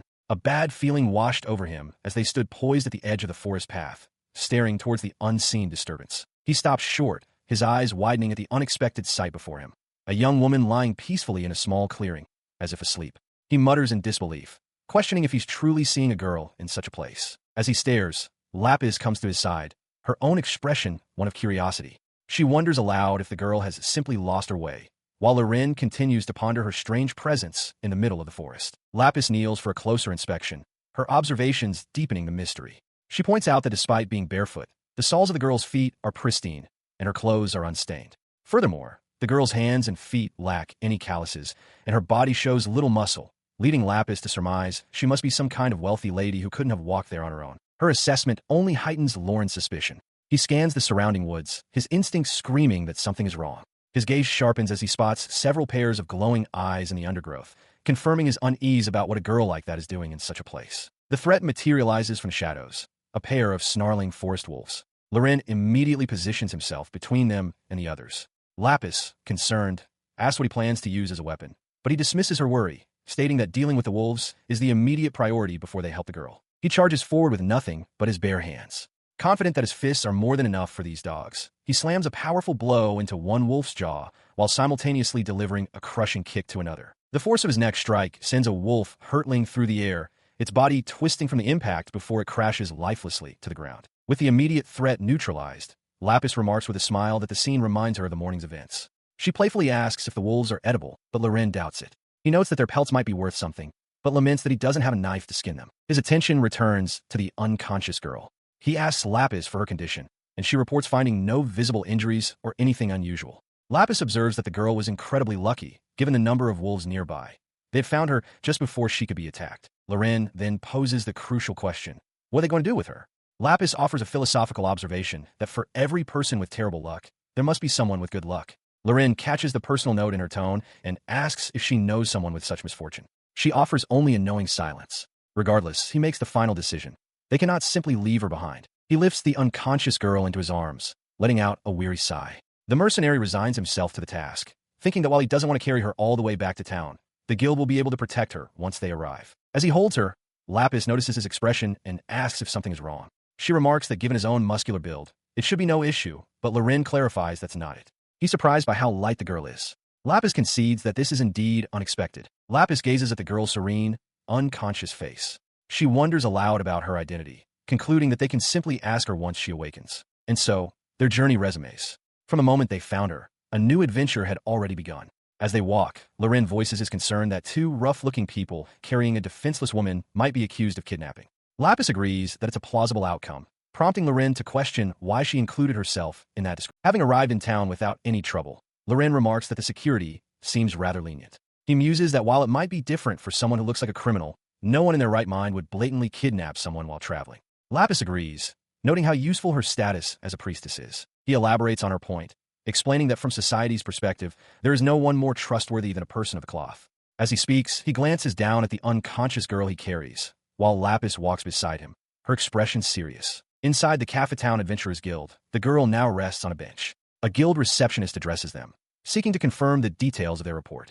She asks if it is correct that they found and rescued her in the forest. Loren confirms that her summary is accurate and gestures towards the girl, inviting the receptionist to see for herself. The receptionist observes the still unconscious girl, her expression becoming pensive. Understanding the situation, the receptionist turns and asks two guild staff members to take the girl from them. Loren expresses his gratitude, admitting he can't continue carrying her around indefinitely. As one of the staff members lifts the girl, he exclaims in surprise at how light she is.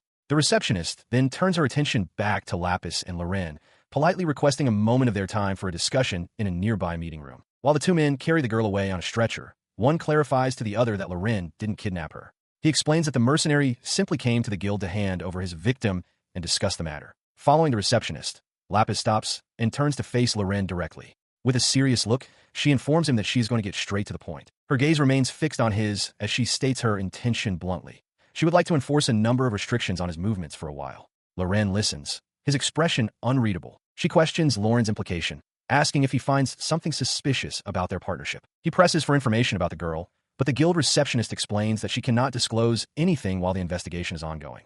She formally requests that he remain in the city and limit his movements, a restriction she estimates will last for a number of days. Loren finds the measure extreme, but the receptionist informs him that the guild will arrange and pay for his stay at a chosen inn, the Gokusai Pavilion. Upon hearing the name, Lapis exclaims that the Gokusai Pavilion is one of the finest and most expensive inns in town. Loren, however, is completely unfamiliar with it. The receptionist adds that the guild will cover all expenses, including entertainment. This excessive generosity only deepens Loren's suspicion. He points out that it is common sense for mercenaries to avoid jobs with abnormally high rewards, questioning the wisdom of making such a tempting offer to an adventurer. He muses that a normal person would likely ignore the warning signs and accept the deal anyway. Lapis cuts him off, telling him she has no interest in his commentary on human nature and accusing him of deliberately trying to provoke her. Ignoring her complaint, Loren turns back to the receptionist, demanding to know what makes the girls so special and stating they will not accept the restrictions without a proper explanation.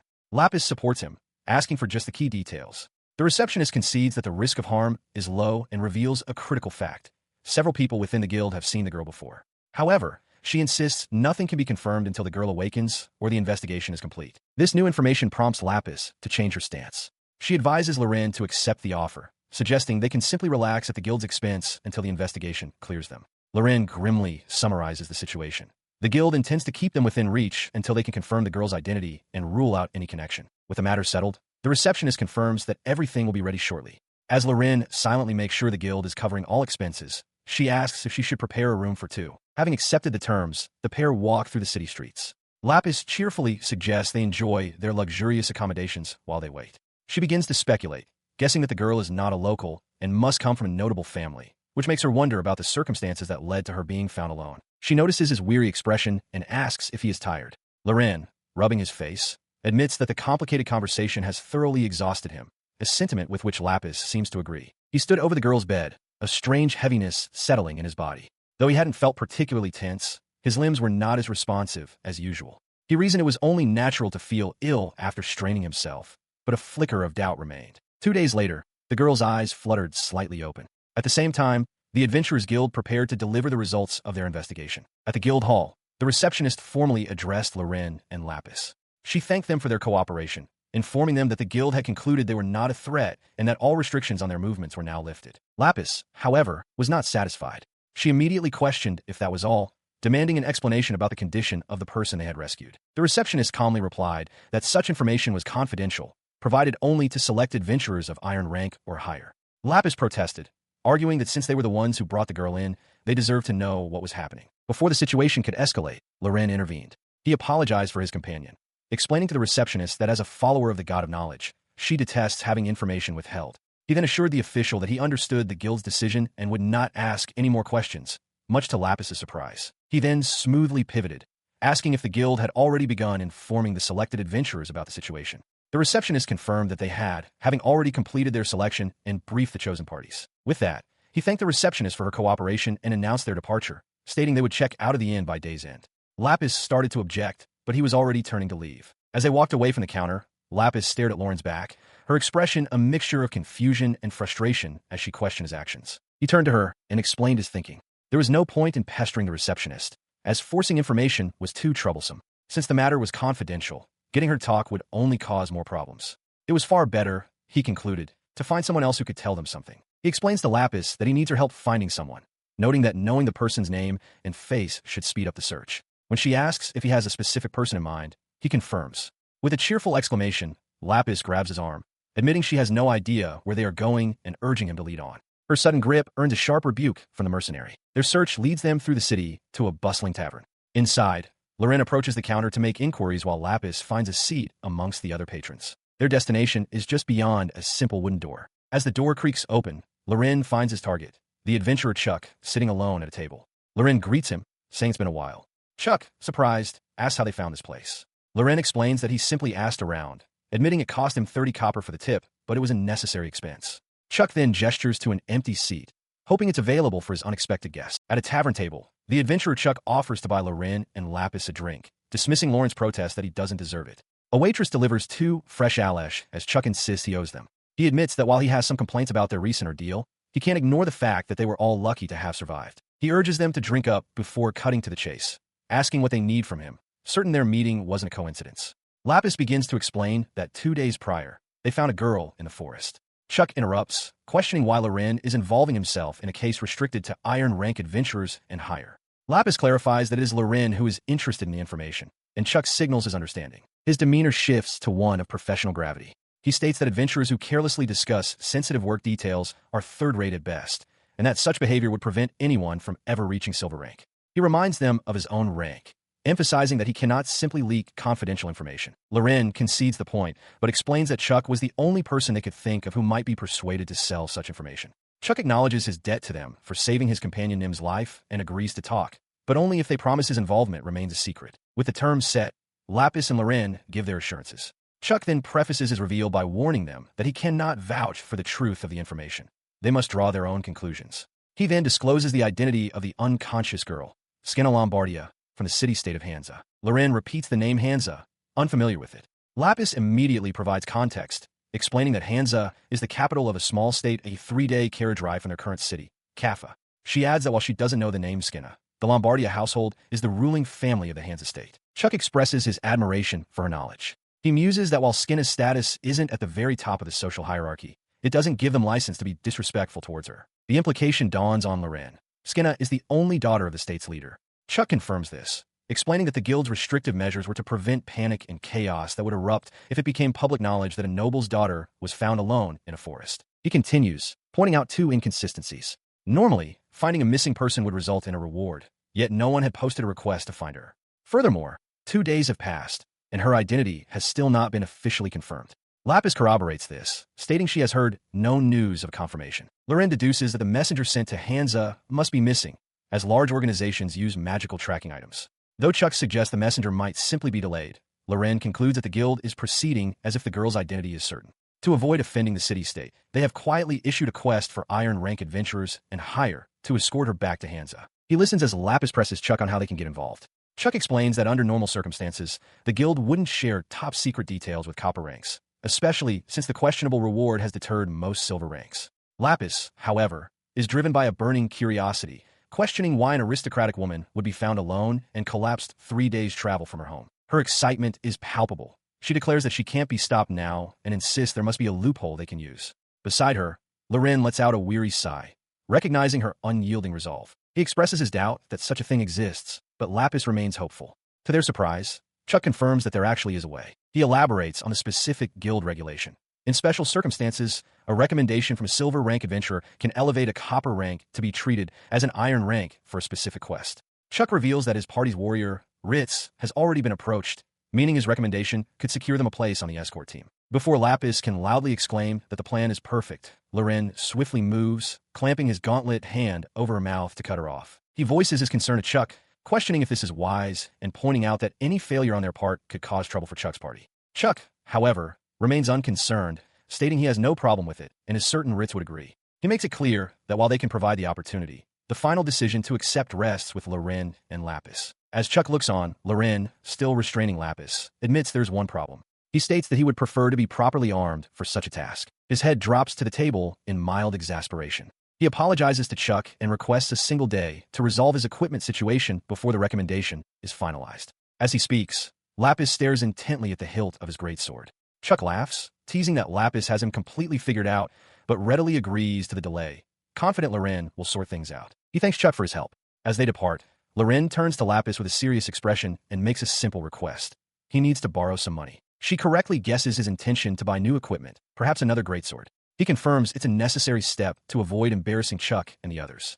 When Lapis asks about the start date, Loren explains that due to Skinner's condition, the journey won't begin for at least 3 days. He assured Lapis that he had no problem lending her money, but explained he would need a day to prepare it. Lapis corrected him, pointing out that she was the one borrowing and would therefore be the one to wait.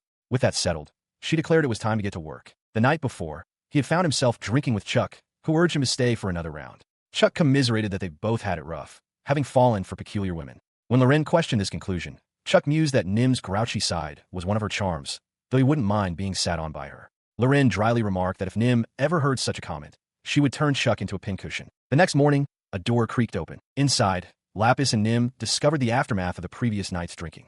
Nim coolly noted Chuck's location among the empty mugs. Lapis, looking at the scene, asked if the boys had spent the entire night there, concluding it was the only logical answer. Nim then greeted Lapis, remarking that it had been too long, though it didn't feel that way. As Loren began to stir, Lapis explained that after she left yesterday, she realized they had forgotten to get new rooms. She had taken the liberty of moving their things herself. Loren started to thank her, but was interrupted by a sharp whack to the head from Nim, who was there to collect a still unconscious Chuck. Lapis questioned how Nim got into their room, and Nim explained that the staff at the guild referred and let her in when she said she was their friend. He quickly clarified the situation to Nim, explaining that they were just hanging out and that he had mostly been listening to Chuck ramble on about his love life. She seemed to accept his explanation, telling Lapis that Loren was a good kid and a good example to follow, which made Lapis wonder why she was being made out to be a bad person. Nim advised her not to worry, adding that she would ensure Ritz treated his juniors well. As Loren and Lapis departed, Nim bid them farewell. As they walked away, Lapis wondered if they should apologize later. Loren simply told her not to ask him. She then mused that it might be fine even if they didn't, before questioning aloud if she truly came across as such a bad person. Their destination was an equipment shop. Lapis announced that they were there for weapons and armor, the essential tools for any adventurer. She noted that Loren's gear was quite worn and that it was time for a replacement. Looking down at his armor, Loren admitted he'd been using it since his days as a mercenary, as Lapis asserted that she would choose his new equipment. She elaborated on her reasoning, stating that Loren's fighting style involves taking direct hits from his opponents. Therefore, he needed something more durable than simple leather. With that in mind, she presented her recommendation, a long, sturdy coat on a mannequin, which which she conceded wasn't really armor at all. He listened as Lapis explained the true nature of the coat on display. It was woven from black spider threads, imbued with magic protection and self-recovery enchantments. A seriously good find. She was shocked it was selling for only 5 gold pieces, noting that such an item was typically worth 10 times that amount. She insisted they must buy it, as wearing it over his regular armor would greatly increase his defense. He asked her why she wouldn't simply tell the shopkeeper its real value. He reasoned internally that, even so, it was the shopkeeper's own fault for underestimating the item's worth. His thought process was interrupted as both he and Lapis turned their attention to the shopkeeper, who stared back at them intently from behind his counter. Their silent exchange was broken by the voice of Chuck, who had just noticed that an item he'd been watching was gone. Loren quietly asked Lapis if she thought the shopkeeper knew its value.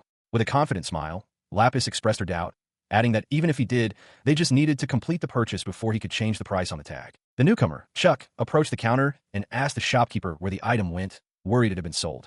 The old man scoffed, stating that only an idiot would buy it and that it had been moved to storage. Lapis overheard, impressed that Chuck had managed to get it moved to the back so quickly. She then addressed the shopkeeper, asking if he could bring it out. He replied that it would take a while, as it wasn't something that could be moved around easily. While they waited, Loren took a moment to survey his surroundings, noting that despite its small size, the shop contained many high-quality items. His gaze settled on an impressive longsword. He mused that once he had the money to spare, it might be wise to acquire a backup weapon, though he admitted to himself that day was likely far off. As he considered this, a rustle from the street drew his attention.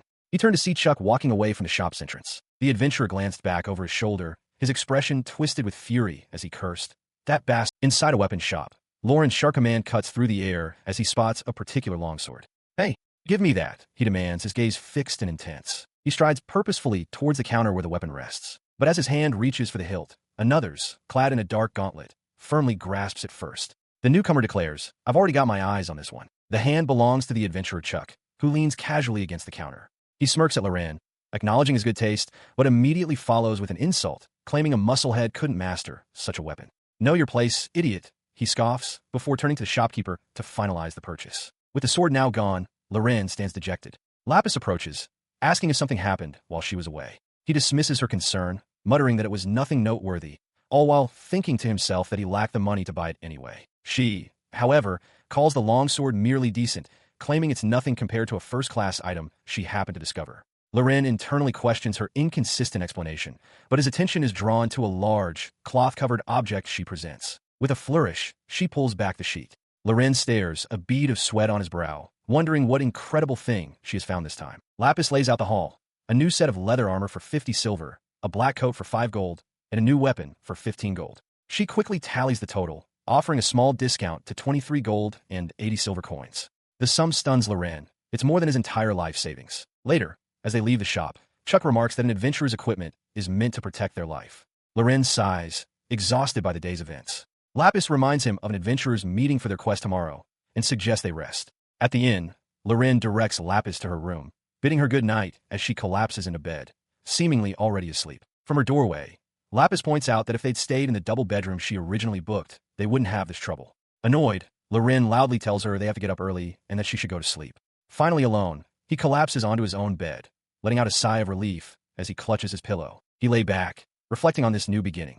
It was his second journey as an adventurer. He recalled a previous group of black iron rank mercenaries, dismissing them as utterly useless. This time, however, the request was for black iron or higher, which he believed would surely attract a lot of skilled people. With his eyes closed, he silently hoped to be paired with some decent allies this time around. The next day, at the Adventurers Guild, a staff member greeted Loren and Lapis. She politely instructed them to follow her, reminding them that they would need to verify their guild cards before entering the meeting room. She led them down a corridor, approaching a set of large double doors. Upon entering, they found a room already crowded with various adventurers. Standing prominently among them, with his arms crossed, was Chuck. His eyes widened in recognition as he pointed at Loren, exclaiming that he was the stupid musclehead from yesterday. Lauren's face fell in utter dismay. His hope for a competent team was already crumbling. Chuck glanced at Lauren's guild tag, scoffing. He questioned if Loren was truly a black iron adventurer, remarking with disdain that the quality of the rank must have dropped. He then loudly challenged Lauren's presence, asking if the quest wasn't limited to iron rank or higher. Before an answer could be given, a young woman with pigtails interjected, explaining that Loren and Lapis were joining under the recommendation of silver rank adventurers. Chuck looked on, muttering about nepotism. She continued, clarifying that according to guild regulations, a copper rank adventurer may be treated as iron rank with a recommendation from someone ranked silver or higher. She concluded that the guild had no issue with their participation. A smirk spread across Lauren's face as he noted Chuck couldn't deny the charge of nepotism. He leaned in, reminding the other adventurer of their previous encounter.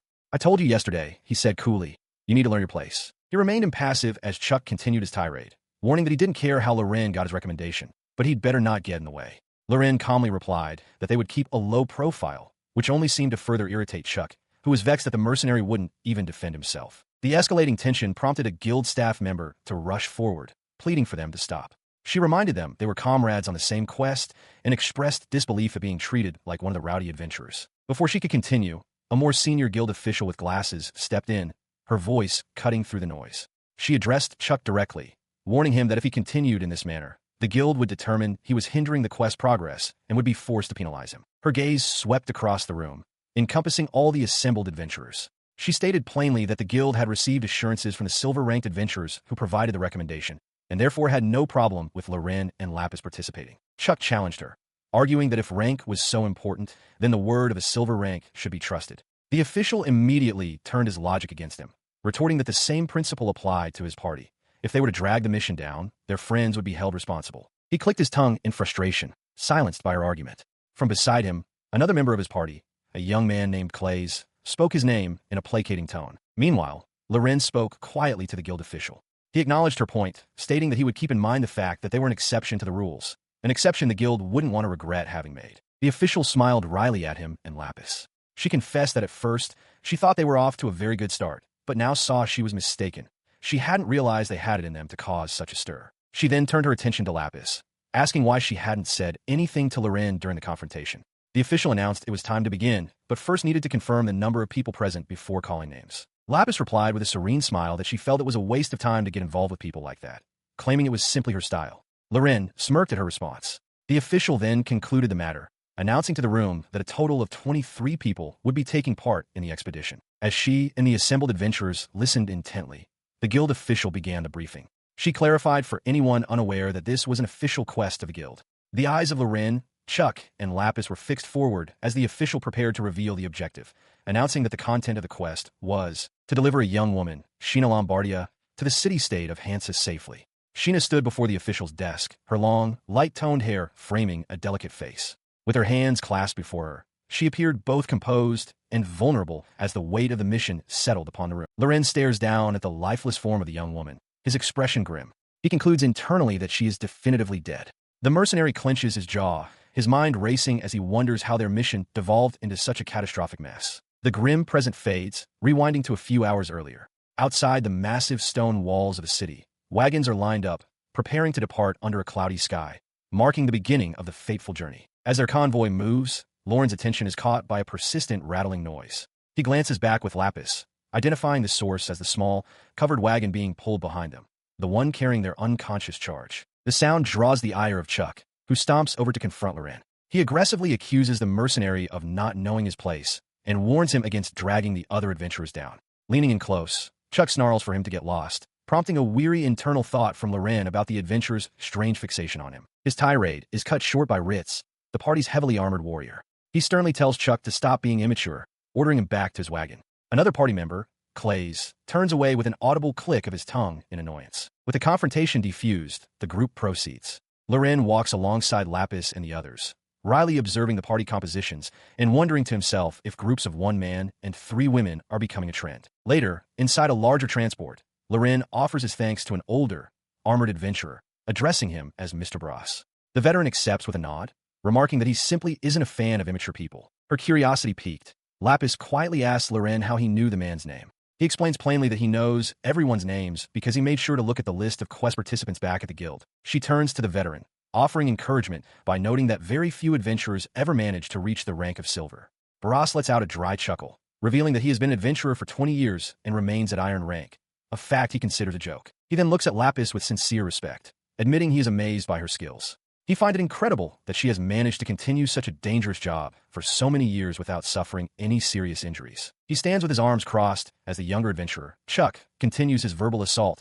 mockingly asking if he's shy before telling the veteran to sit down and be quiet. The tense moment is interrupted by a cheerful call from another adventurer, announcing that it is almost time to depart and for everyone to get ready. Ignoring the younger man's hostility, Bros turns to the client, formally stating that the adventurers will accompany him for the 3-day journey to Hansa.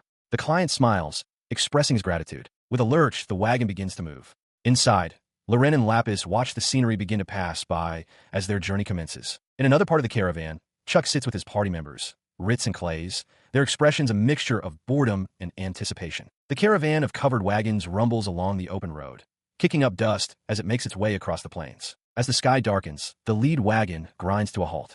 Bros observes that it's getting dangerous to travel at night, and the driver confirms the guild had planned for them to camp for at least 2 nights. The client, looking concerned, asks if this is where they are meant to camp. Bros confirms his suspicion, stating that the planned campsite is supposed to be a little farther ahead. His gaze fixed on the wagon ahead. Loren notes that it doesn't look like they're under attack. Bros asks what's going on, and Loren voices his unease, sensing that something is definitely off. Deciding to investigate, he hops down and approaches the lead wagon. He calls out, asking what's wrong, but the driver simply stares forward, his face a mask of pure terror, clutching his chest. He demanded to know what had happened, but the lead driver, trembling with his hand clamped over his mouth, could only stammer that nothing was wrong. The man insisted he was just feeling unwell. Unconvinced, Loren narrowed his eyes, telling the driver his behavior was suspicious. His gaze flickered toward the covered wagon where Lapis and Nerone stood waiting, and he voiced his concern for the girls inside. The driver could only offer a shaky reassurance that they should be fine. His patience exhausted, Loren turned toward the wagon himself. Other adventurers, Ritz and Clays, called out, asking what was happening. Loren quickly relayed that the wagoner was unwell before calling into the wagon's entrance, asking if everyone was all right. When silence was his only reply, his voice grew more urgent, demanding to know why they wouldn't answer. Receiving no answer, he wasted no more time. Announcing his entry, he threw back the heavy canvas flap, and his eyes widened in shock. Inside, all the female adventurers were collapsed in a heap, slumped against one another, either unconscious or in deep distress. Loren's eyes narrow as he takes in the scene, calling for Lapis to come and check on the afflicted adventurers. The priestess is already at work, noting that one woman's breathing is unstable. She explains that to conduct a proper examination, she needs to get everyone off the wagon. She then checks on Skinna, relieved to find that the girl appears to be merely asleep. Elsewhere, however, the situation grows tense as Clays confronts Loren, aggressively calling him a lowlife. He demands to know what is happening, reminding Loren that he was supposed to stay out of the way. Loren, his face a mask of frustration, shouts back that he has no time for the man's tantrum. Stunned, Clays calls out for Bros and questions why Loren isn't helping to set up camp. With a sharp click of his tongue, Loren ignores the outburst. The scene widens to reveal the grim reality. Adventurers are laid out on the grass as Lapis moves between them, beginning her assessment. An onlooker murmurs that the priestess must have medical training. As she examines one of the fallen, Loren asks for her findings. Lapis reports that every single one of them is showing signs of severe fatigue and weakening. She finds it deeply unusual, stating that it's neither a disease nor an injury, especially just 1 day into their journey. Her expression darkens as she delivers the worst of the news. They have already lost 2 of them, and the cause of death is completely unknown. Her examination brings her to the still forms of Nim and another female adventurer. She confirms their fate with certainty. Unlike the others, these 2 are no longer breathing, and their hearts have stopped. They are definitively dead. The full weight of her words settles over the field, now a makeshift infirmary of the dead and dying. Lapis kneels amidst the bodies, finding the situation unbelievable as Loren and Ritz stand watch over the tragic scene. Ritz, in utter disbelief, confronts Bros. He insists they were all fine that morning and questions how they could have simply died from riding in a wagon. Bros, rubbing his temple in distress, can only agree. Lapis offers to let him check the bodies himself for confirmation. After examining a body, Bros confirms the death. Loren watches him, then states bluntly that they are utterly dead. He follows this with a shocking recommendation. They should cremate the bodies immediately, right there.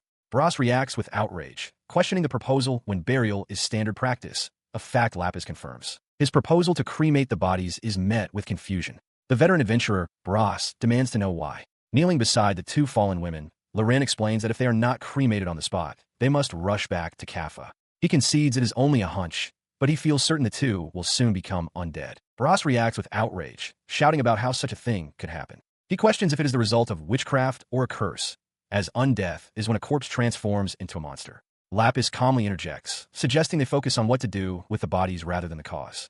She explains that strong obsessions have been known to keep the deceased in the mortal world, and if they doubt her, there is another priest present who can investigate. Her words direct the group's attention to another party of adventurers camped nearby. Loren looks over, a flicker of confusion on his face at the mention of another priest. The young man leading them is Clays, an adventurer highly sought after by the guild. His party consists of Ange the magician, Layla the female knight, and a priestess who serves Lore, the god of water. Lapis continues, stating that while she is unsure of the other's capabilities, she is confident the priestess can examine the bodies. Clays tries to refuse, telling her to keep his priest out of it, but the priestess herself steps forward. She declares it her duty to look after lost souls and asks to be allowed to proceed. The priestess, Lore, kneels beside one of the deceased. With a solemn expression, she places a hand near the body and begins her invocation, calling out to her Lord, the god of water. As she completes her prayer, a divine symbol materializes in the air between the two corpses, glowing with a soft, ethereal light. She asks her deity to show her the way. For a fleeting moment, the eyes of the dead seem to hold a faint, disturbing glimmer of consciousness. Lore rises,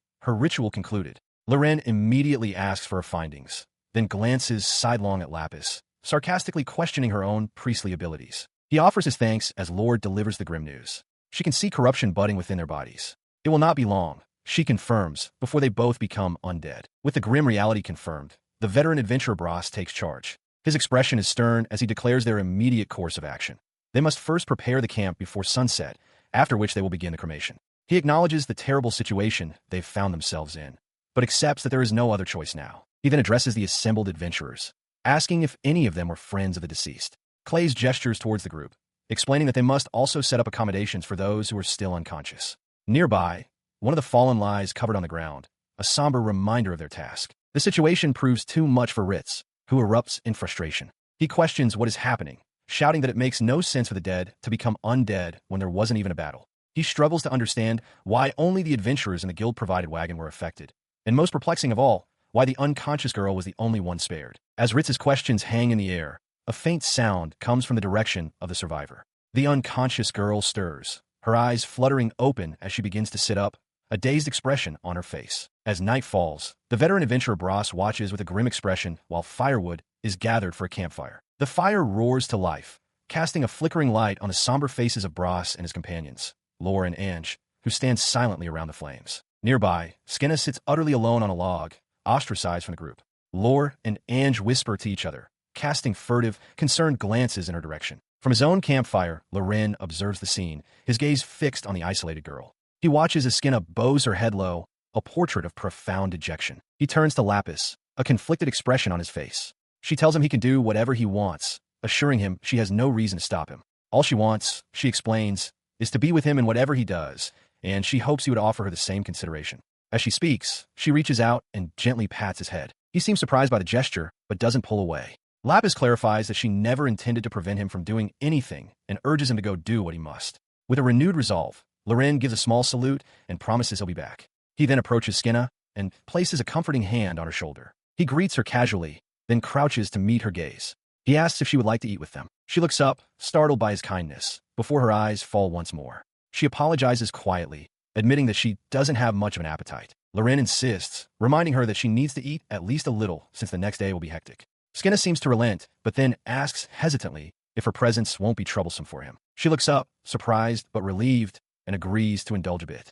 Loren reassures her, explaining that his friend, Lapis, said it would be fine. As they walk away from the other adventurers, a voice calls out to Loren, sarcastically commenting on how he's cozying up to the silver-class adventurers. The adventurer, Clays, continues his taunts, accusing Loren of being a typical copper-rank adventurer using manipulation to make a good impression, likely for a bonus. Loren recognizes him with a flash of irritation. He mutters that no matter how many times he talks to Loren, the man will never understand. Clays concludes it would be faster to just throw something at him to shut him up. His attention then shifts to Skinna, beginning to question why she would get close to such a person. Deciding he's heard enough, Loren bends down and firmly grips a heavy piece of firewood. Without a word, he hurls the log through the air. It connects squarely with Clays' head with a sickening thud, cutting him off mid-sentence. The direct hit sends Clays crumpling to the ground. His companion, Layla, whirls around in disbelief and fury, screaming his name and demanding to know what Loren just did. She continues to glare, incensed, as another party member tries to get her attention, urging her to turn around.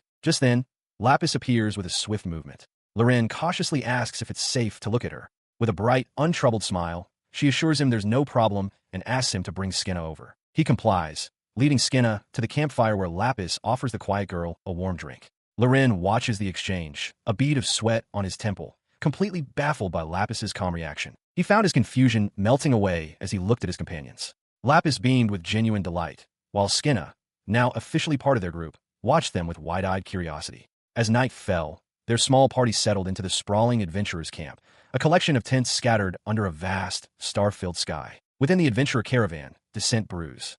Bras, the veteran leader, firmly states they have already decided to press on towards Hansa, not turn back. Clays argues against this, pointing out they had no idea the journey would be so perilous and that two of their own are now dead. He feels they cannot return empty-handed, but Bras cuts him off, insisting the matter is settled. His declaration is met with mixed reactions. Layla scoffs in annoyance, while Ange appears deeply worried. Lore speaks up, clarifying that she has no objection to continuing the quest, but her expression is fraught with hesitation. The source of her reluctance becomes clear as she vehemently declares she does not want to ride in the same wagon as Skinna.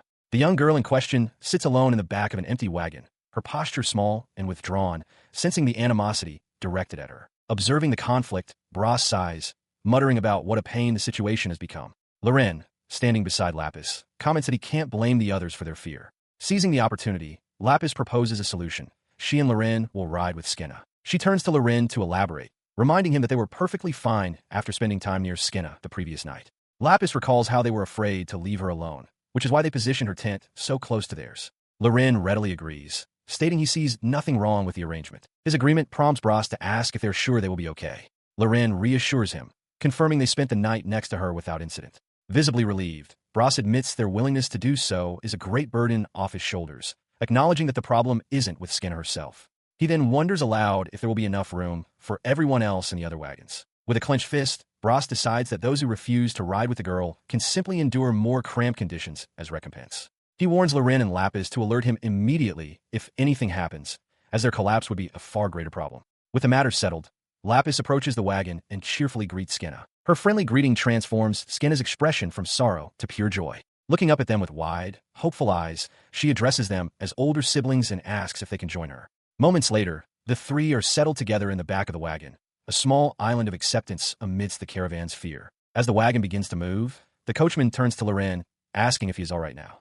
From his seat, Loren looks ahead and confirms that he is, somehow. He listens as Bras, the veteran adventurer, outlines the grim situation. By the second day of the journey, most of the guild's envoys have already vanished. Bras observes Loren, noting that he still doesn't seem to be in good condition. After confirming everyone is aboard their wagons, Bras shouts a warning to the others. He explains that the disappearances mean there's a high chance something dangerous is lurking ahead, urging them all to be careful. As the wagons rumble forward, Skinna looks out with concern, quietly wondering if they will be all right. Lapis, however, smiles reassuringly, telling the girl not to worry, as they have an incredibly skilled mercenary with them. Loren, overhearing this, questions if she's talking about him. She turns to him, asking who else she could be referring to but him, addressing him as Mr. Cleaving Gale. Loren looks back, bluntly telling her not to get her hopes up, as she has the wrong guy. He rubs the back of his head, exasperated, admitting that he gets that mistaken identity a lot.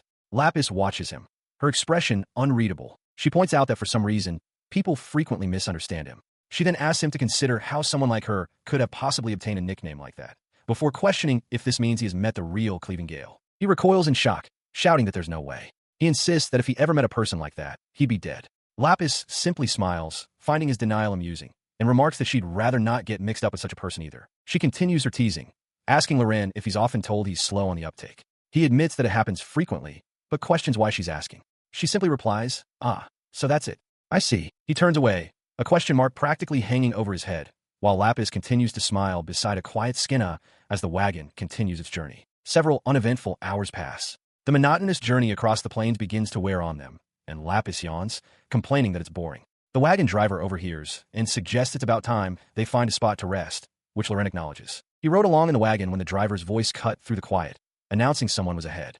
Loren's eyes narrowed slightly as he peered into the distance. Lapis, sitting beside him, offered a simple explanation, suggesting they were perhaps just other travelers. As the caravan drew closer to the figures blocking the path, the heavy wagon wheels slowed to a grinding halt. On the road ahead stood a group of people, their heads bowed low in an unnerving, silent tableau. The lead driver, perplexed, wondered aloud if something had happened. Seeing the bizarre sight for himself, Loren declared he was going to investigate. As he prepared to dismount, the driver noted that the people were blocking the highway. Loren acknowledged the obvious, but added that something felt deeply wrong about the situation, though he couldn't pinpoint what. Lapis observed that they were dressed like normal townsfolk. Loren found this even more suspicious, questioning if there was even a settlement nearby. Just then, the veteran adventurer Bras approached them, demanding to know what was happening. Ignoring the tense atmosphere, Bras strode forward, shouting at the silent group to get out of the way. A sense of dread washed over Loren, who yelled a warning for Bros to be careful, insisting something was strange. The older adventurer dismissed him, asking if he was even listening. The warning went unheeded. In a flash, one of the villagers lunged, its body contorting into a monstrous form. A gaping maw filled with needle-like teeth opened wide as elongated claws slashed through the air, aimed directly at the terrified Bros. The journey is shattered by a sudden, horrifying scream. An adventurer cries out in agony as a creature disguised as a villager sinks its teeth into his arm. The armored warrior, Layla, swings her weapon with a furious roar while Loren and the veteran adventurer, Bros, look on in shock at the unfolding chaos. As she struggles against the surprisingly resilient foe, Layla shouts in frustration, demanding to know what in the world is going on. The creature's jaw remains clamped tight, its flesh proving unnaturally tough. Another adventurer rushes to help, yelling for the monster to get away from his comrade. Bros, seeing the desperate struggle, raises his own axe and shouts that he is coming to help. His weapon strikes true, but the creature barely flinches, confirming its incredible durability. The true horror of the situation then dawns as the other, seemingly normal villagers turn, their eyes glowing with an empty, malevolent light. Amidst the chaos, two women complain about the adventurer's commotion, but Bros, sweating, realizes the impossible truth. He questions how there can be undead in broad daylight. The priestess, Lore, quickly warns everyone to watch out, identifying the attackers for what they are. Taking command, Bros bellows for everyone to prepare for battle. In an instant, the young adventurer Clays surges forward, his sword a blur as he leaps into the fray. He confidently declares that these zombies are no match for him. Watching from the relative safety of the wagon, the magician Ench tells Lore that there is no need to help him, as it would be a waste of mana. Lore simply calls out, warning Clays not to run too far ahead. His recklessness does not go unnoticed. Bros mutters that the immature lad is getting ahead of himself. The veteran adventurer prioritizes his duty, turning to the others and ordering them to save the wounded first, calling for a healer. Clays freezes in disbelief. He is certain he just delivered a decapitating blow to one of the undead women, yet her head remains gruesomely attached to her neck as she turns to face him, bloodied but utterly unbroken. He realizes with a grimace that these things are strangely hard to cut, but he quickly resolves that there are always alternatives. Crouching low, he prepares a powerful upward slash, roaring for the undead to get back to their graves. As the battle rages, Layla drives her spear through an undead villager's head while Lore observes the chaos. Layla shouts that they don't seem like ordinary zombies, a sentiment with which Lore grimly agrees. Watching from the relative safety of the wagons, Lapis provides the answer. They are revenants. Nearby, Ench cheerfully offers a weapon to Loren, holding it out awkwardly. He wryly asks if she couldn't just hold it normally, noting that only he could manage to take it like that. He thanks her for the quick delivery, but adds that he doubts he'll be doing much. Lapis, however, assures him that his presence will be a great help. A faint smirk crosses his face as he reflects on his own capabilities. After all, he isn't a black iron rank adventurer for nothing. Meanwhile, Clays turns his attention from the fight to Lapis, asking for clarification on what a revenant is. Lapis begins to explain that they are a specific class of undead, generally stronger than zombies, whose name means one who returns. She elaborates that unlike zombies, whose bodies are rotten and fragile, revenants possess enhanced abilities and can even retain a degree of intellect. They are formed when a person dies with deep regret, either through a spell or the influence of a higher-ranking undead. She concludes that they are far more powerful, and that even a seasoned adventurer would flee if they appeared in large numbers. Loren listens to the explanation with a skeptical frown. He questions why a dozen of them would appear here, reasoning that there isn't enough lingering resentment on a simple road to create them, unlike a graveyard or a battlefield. His thoughts drift to the only logical conclusions. Either something nearby caused their appearance, or a higher being capable of creating revenants is lurking somewhere in the vicinity. Bros notices his contemplative state and asks what he is thinking about. Loren dismisses it as overthinking, but then quietly adds that the only higher beings he knows with the power and cunning to do this are vampires. He brushes off the concern, telling Bros it was nothing before changing the subject to the condition of the bitten adventurer. Bros reports that the armor prevented a deep wound, but a splinter remains in his arm. As he speaks, the wagon driver watches in horror as Clays finishes some kind of procedure on the injured man, wondering what on earth he is doing. He grinned, deciding it was about time to finish the fight. The other adventurers watched, one shouting that only the last of the undead remained. With that, he surged forward, his sword glowing with power. He crossed the distance in a blur of motion, becoming a streak of light aimed at his foes. His blade carved through the remaining revenants in a single, devastating arc. Bros could only shout in disbelief, while Lapis watched the display with quiet contemplation. As the last enemy dissolved, a faint, satisfied smile touched his lips. He stood over the dark, viscous remains of the creatures, declaring loudly, "It's over." His dramatic pronouncement was met with immediate scolding from his party. Ange called him an idiot for getting too fired up, while Clays defended himself, seeing no issue with showing off. Lore, however, sternly reminded him of her many warnings not to flaunt his power, as one never knows who might be watching. As they argued, Loren watched the young adventurer, who seemed to radiate a dazzling aura. Beside him, Ange appeared somewhat flustered. The mercenary turned to Brass, who was still stunned by the sudden burst of speed. Lapis confirmed she'd seen it too. Lauren's expression was serious. He noted the terrifying acceleration, but was more impressed by the sheer cutting power of the attack. He admitted to himself that if Clays had used such a move against him, he wasn't sure he could have handled it. He was still pondering the display when Lapis spoke up, confidently stating that she knew what he had done. Attributing her knowledge to her service to the god of knowledge, she identified the ability as Boost. She then elaborated, explaining that it was different from a similar spell called Assist, which only slightly increases a person's abilities. Boost, she clarified, enhances not only the user's own power but their equipment as well. She continues her explanation, noting that such an ability is typically reserved for those with the aptitude to become heroes or paragons. Lore, intrigued, asked for the distinction between the two, while Brass remarks on the rarity of such a power. The veteran adventurer finds the timing of this power display quite convenient. Clay speculates that the Adventurers Guild might be involved, possibly through state sponsorship. Loren, however, dismisses the thought, privately musing that Clay's group seems to have a talent for finding trouble. He turns his back on the other adventurers, and Lapis reassures him that their affairs are of no concern. Once the quest is complete, she notes their paths will diverge. He quietly concedes her point, trailing off as he shifts his weight. For the moment, he will let the matter rest. His attention then turns to the fallen creatures littering the ground. Lapis asks what their next course of action is. Loren states firmly that they cannot simply leave the bodies to rot, and declares they should bury them. She readily agrees with his decision. Loren sits upon a nearby rock, his back to the scene, steeling himself for the grim task ahead. While burying their fallen comrades, the adventurers' morale is low. Clay suggests it's time to turn back to Kaffa, arguing that the quest is too strange. He points out that people are collapsing and dying suddenly, and worse, the undead are attacking in broad daylight. He continues, his voice strained, clarifying that while he thought they had all agreed to continue, the circumstances have changed. He proposes they should return to the guild to reorganize, speculating that this bizarre situation must be why the previous envoys disappeared. Ange erupts in anger, questioning if the guild even knows how many of their friends have died or if they intend to compensate them for the loss. Brass interjects, trying to calm the rising tension. He reminds them that they embarked on this quest fully aware of the dangers, and warns that there will be penalties if they don't finish it. He presses on, his expression stern, promising that they will receive their rewards for the quest as soon as they reach the city, implying that their course is set. Layla, sitting injured in a wagon, retorts bitterly. She declares she didn't join the mission just to feed her arm to revenants, and tells the others to go back empty-handed if they so choose. Beside her,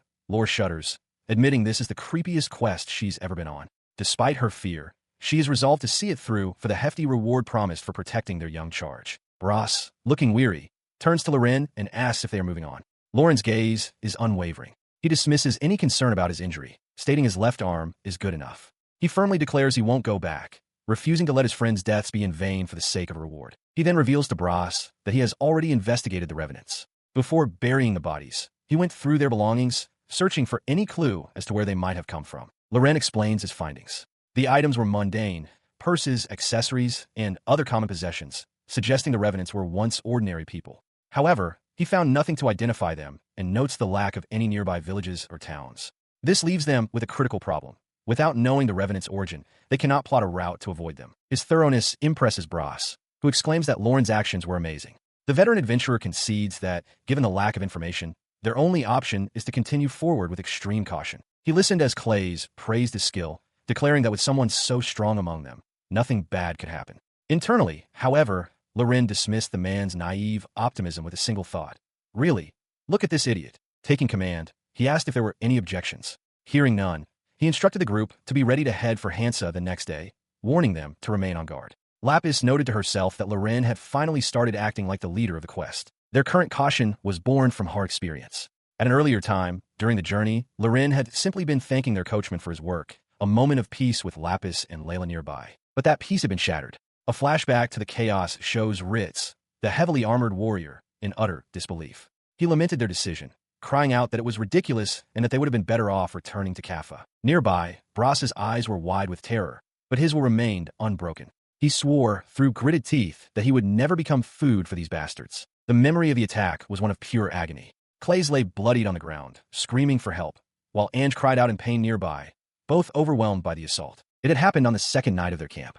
Loren had stared out at a horde of undead, his face grim. He understood then that it wasn't a matter of being careful, There were simply too many of them. As the attack began, he had bolted through the dark campsite, making for a tent as Lapis and Layla rushed to follow him. The camp was being overrun by shambling figures, undead villagers. Clays, caught in the middle of the swarm, could only shout in desperation that they were everywhere. He cried out that he couldn't handle so many at once as the bodies of the fallen lay around him. Standing back with Lapis and Ange, Loren surveyed the attackers and asked the priestess if these were all revenants. She clarified that most of them were not. They were zombies. He gave a simple command to the others, his voice low and steady. "You guys stay back." Lapis, her eyes wide with concern, immediately affirmed, "Got it." She watched him walk away from the relative safety of the group, her thoughts trailing after him as she murmured his title. The other adventurers stood behind her, their forms silhouetted against the grim backdrop, observing the lone mercenary advance. He glanced back, offering a confident smile to reassure Lapis that everything would be fine. His gaze then dropped to the massive greatsword in his hand. With a grimace, he lamented that the first thing this magnificent blade would taste was not a worthy foe, but rotting flesh. His moment of grim reflection passed. With his eyes fixed on the approaching undead horde, he drew the immense blade from his back, its polished steel gleaming in the dim light. He unleashed a devastating horizontal slash. The greatsword tore through the front rank of zombies, bisecting several of the undead in a single, brutal motion that sent gore flying across the battlefield. Loren hefts his greatsword, a smirk of satisfaction on his face as he admires the weapon's fine craftsmanship. Beside him, Ange and Layla watch with unconcealed awe, Ange letting out a small giggle of admiration. He swings the massive blade with an ease that stuns the onlookers. Bras stares aghast, exclaiming how incredible it is that Loren can wield such a monstrous weapon so effortlessly. Unfazed, Loren simply tells him to get used to it. The group's attention, however, is drawn to the shambling undead surrounding them. Lapis wonders aloud why so many have appeared, theorizing that their party must be the only living beings left in the area. More importantly, she questions what they're going to do about the horde. The creatures seem drawn to a distant point of light, flocking towards it like moths to a flame. Seeing this, Loren turns to Bras, stating he won't force the decision on him again before asking whether they should press forward or turn back. Bras refuses to make the call, declaring that he is not the leader. Standing amidst the bodies of the slain undead, Loren takes command. He determines that since returning is impossible, their best chance for survival lies in reaching the nearby city of Hansa. He then asks Lapis if she has any objections. She shakes her head, having none. With the destination settled, Loren expresses his doubt that the entire city could have fallen and asks about the wagons. He learns one is still usable, but only a single horse remains. Lapis questions if zombies were responsible for the initial attack, recalling that zombies and revenants only pursue life forms similar to their past selves and therefore wouldn't have attacked the horses. Her theory is dismissed when Bras explains that the other coachman took the remaining horses and fled, with one crying out about the family he had waiting for him. Bras admits he was powerless to stop them. Loren grimly accepts the news, acknowledging it was unavoidable in their dire circumstances. Taking charge, he issues clear orders. He will deal with the nearby undead. Bras is to hitch the horse to the wagon, and Lapis must get Skinna inside and prepare for immediate departure. As they move to act, Ange points out that they still need a driver and that the second coachman should be alive, as she saw him near the trees earlier. Lapis follows her gaze and finds the man collapsed on the ground, his consciousness faded. He had collapsed, and as Lapis looked on, she informed Loren that the coachman was already beginning to turn into one of the undead. Loren's eyes narrowed in grim acceptance. He blamed himself, admitting he had known the man wasn't well. With no other choice, he drew his greatsword. A single, heavy slash echoed in the quiet aftermath. Loren offered a quiet apology to the fallen man, regretting that he couldn't provide a proper send-off. The immediate crisis resolved, a new one arose. Bras, the veteran adventurer, exclaimed in a panic that while the wagon was prepared, they had no one to drive it. He confessed he had never done it before and asked what they were going to do. In response, Lapis simply cleared her throat. She announced with a flourish that this was the moment for the priestess of the god of knowledge to step up. Bras stared in disbelief, questioning how a woman of her many talents could also drive a wagon. Lapis merely offered a smug chuckle. Taking her place at the reins, she called out to Loren, telling him to hurry as they were all set. She then turned to the girl beside her, Skinna, and gently asked if she was comfortable, receiving a silent nod in return. As she prepared their escape, Loren carved a path forward. His blade flashed, cutting down the undead that swarmed them. For a moment, he stood alone amidst the carnage, his face a mask of grim determination. He then turned and roared for the survivors to gather around him, declaring their intent to force their way through to Hansa City. The mercenary stood alone on the desolate, corpse-littered landscape, a solitary figure against the darkening sky. His gaze swept over the silent battlefield, and a heavy realization settled upon him. Except for their small group, everyone else was already dead. The sound of approaching footsteps broke the silence. Loren turned to see another party of adventurers. Their leader, Ritz, looked at him with surprise and disdain, remarking that he had no idea Lauren's group was still alive and addressed him dismissively as Small Fry. A tense reunion unfolds as Clays confronts Loren, expressing disbelief that the mercenary he dismissed as Small Fry is still alive. Loren, standing before Clays and his party, coolly retorts that the sentiment is mutual. He smirks, remarking on the stroke of luck, though he hadn't expected this particular outcome when gathering survivors. Clays immediately challenges him, demanding to know his plan for reaching Hansa. Loren dismisses the notion of a foolproof plan, telling Clays to try his own way if he's dissatisfied. Before the argument can escalate, Lore and Layla intervene, insisting that they must work together to survive. Continuing, Loren lays out the stark reality. There is only one wagon left, and it's their only ride to Hansa. He urges them to hurry if they intend to join. Clays grits his teeth, realizing internally that fighting amongst themselves will only lead to their mutual exhaustion and failure. His thoughts are cut short as Lauren's eyes widen in sudden alarm.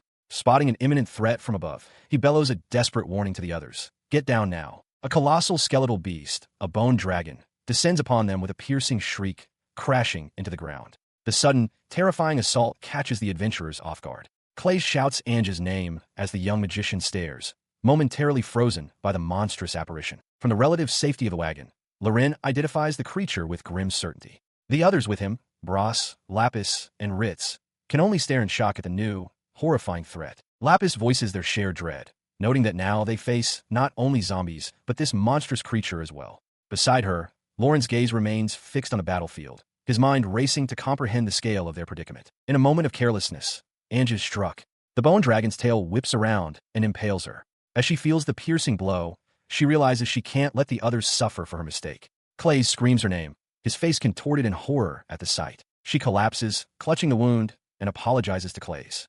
With labored breaths, she warns him that they will be swarmed by zombies again if they waste any more time there. Clays is paralyzed by anguish, his mind reeling. He understands their priority must be to escape, but the thought of leaving Ange behind is unbearable. Layla watches him, her own expression fraught with tension, waiting for his decision. He stood frozen as Ange, caught in the bone dragon's jaws, screamed for the others to ensure his safety and flee. Layla and Lore were to take him and run, but Clays could only stare in disbelief, unable to process her words. His shock was broken by Bras's urgent command to retreat to the wagon. But Clays roared back in defiance, refusing to abandon his friend. He declared he was coming to get Ange out, just as she let out a pained cry. As he prepared to charge, Layla and Lore restrained him, begging him to prioritize his own survival. Ritz added his voice, insisting that they were no match for the monster at that moment. Clays struggled against them, shouting back in frustration, questioning how they could possibly retreat. Meanwhile, from their vantage point atop the wagon, Loren and Lapis observed the chaotic scene as the bone dragon towered over the desperate adventurers. Lapis turned to him, asking for a plan. Internally, she wryly noted the situation felt like a cliché waiting for a power of friendship solution. Loren, however, remained silent, considering their options. He finally spoke, admitting his first impression of the young adventurer had been poor, and a part of him considered leaving him to his fate. But on the other hand, he understood all too well the pain of losing comrade. Lapis listened, a small smile forming as she told him she didn't hate that part of his character. He understood her sentiment, but remained pragmatic, questioning how they could possibly succeed against such a foe. As mere mercenaries, the odds were impossible, and the woman in the dragon's mouth was running out of time. Lapis then provided a crucial piece of information. Bone dragons don't need to eat to survive. Instead, they feed on negative emotions. The creature wasn't killing Ange quickly because it was savoring her anguish and despair. Based on this, she concluded they had no more time to waste. She gave Loren a direct order. On her count of 3, she would create a distraction, and he was to use that opening to resolve the situation. He stared at her, surprised, as he believed her abilities were limited to healing. With a confident smile, Lapis simply replied that she had acquired a new skill, fresh and ready. Seeing her determination, Loren grit his teeth and agreed to the plan. With his assent, Lapis began to channel her power, a brilliant light forming between her palms. Simultaneously, Loren launched himself from the wagon, his greatsword ready as he plummeted towards the conflict. As the countdown began, Ange could only watch, trapped and helpless. He ignored the panicked shouts from the other adventurers, his eyes locked on the target. As Clays watched in disbelief, Lapis's countdown reached its end as she thrust her hands forward, unleashing the spell. The resulting blast of holy light was immense, a blinding white sphere that enveloped the skeletal dragon. In the name of the Lord, shine, Lapis commanded. The intense radiance reflected in Lauren's narrowed eyes as he tracked the spell's effect. Caught off guard, Layla and Ritz could only stare in confusion at the sudden display. The bone dragon shrieked, its bones groaning under the intense pressure of the divine energy. Lapis identified her spell as purification magic, explaining that it was designed to affect only filthy, evil creatures like the undead. With the dragon momentarily stunned by the holy magic, Loren seized the opening he had been waiting for. Now, he roared, launching himself forward with his greatsword poised to strike a decisive blow. With a determined glare, Loren leaps towards the colossal bone dragon, his greatsword raised high for a decisive strike against the undead beast. As the creature's body momentarily collapses from a previous blow, he dashes across its skeletal frame, racing towards its head with urgent purpose. Reaching his target, he roars at the dragon, demanding it stop chewing and spit her out before bringing his blade down upon its skull. The impact rings out with a metallic gong, forcing the beast's jaw open and causing the unconscious form of Skinna to fall free. He dives and catches the girl, landing hard on the ground with her in his arms. Clays, watching from a distance, expresses his surprise and tells him to stop lazing around. Ignoring the comment, Loren shouts orders, telling Lapis to get the wagon ready and for everyone else to get aboard immediately. With Loren at the reins, holding Skinna, the wagon lurches into motion. Lapis runs alongside, reaching out to be pulled aboard the escaping vehicle. The entire group piles into the back of the wagon, panting from the frantic escape. Loren glances back at the pursuing bone dragon,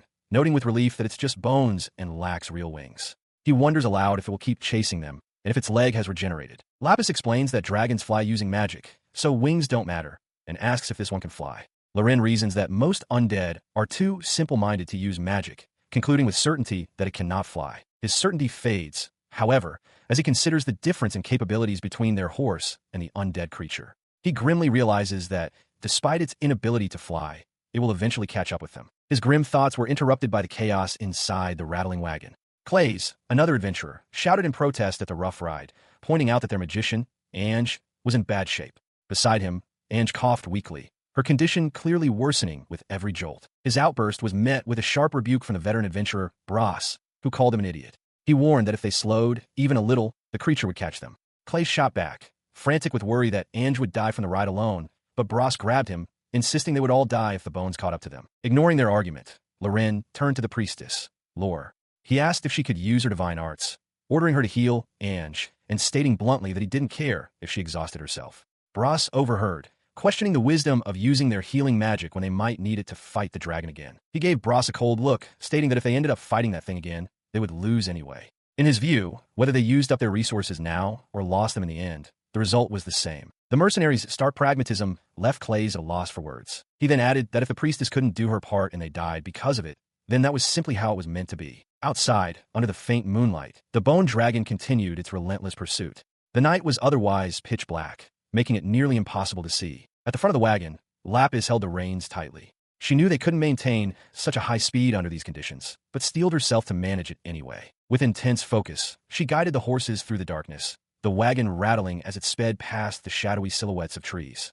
Suddenly, the entire wagon lurched violently as she swerved hard to avoid a tree directly in their path. From inside, Loren cried out in alarm at the jarring maneuver. He stares at Lapis in disbelief, a sudden realization dawning on him. "Hey, can it be?" he asks, his voice filled with astonishment. "Your eyes can see." His mind flashes back to a memory of carrying her, her eyes seemingly sightless as she cried out for her parents. He had remembered then that her eyes were artificial. In response to his question, Lapis turns to him with a bright, confident smile and a wink. "Hee, of course," she says cheerfully. "I can see clearly." As the wagon speeds through the darkness, Loren internally weighs his options. He knows it will be difficult to explain the unfolding situation to the others, considering claiming to have a sixth sense for driving or exceptional night vision.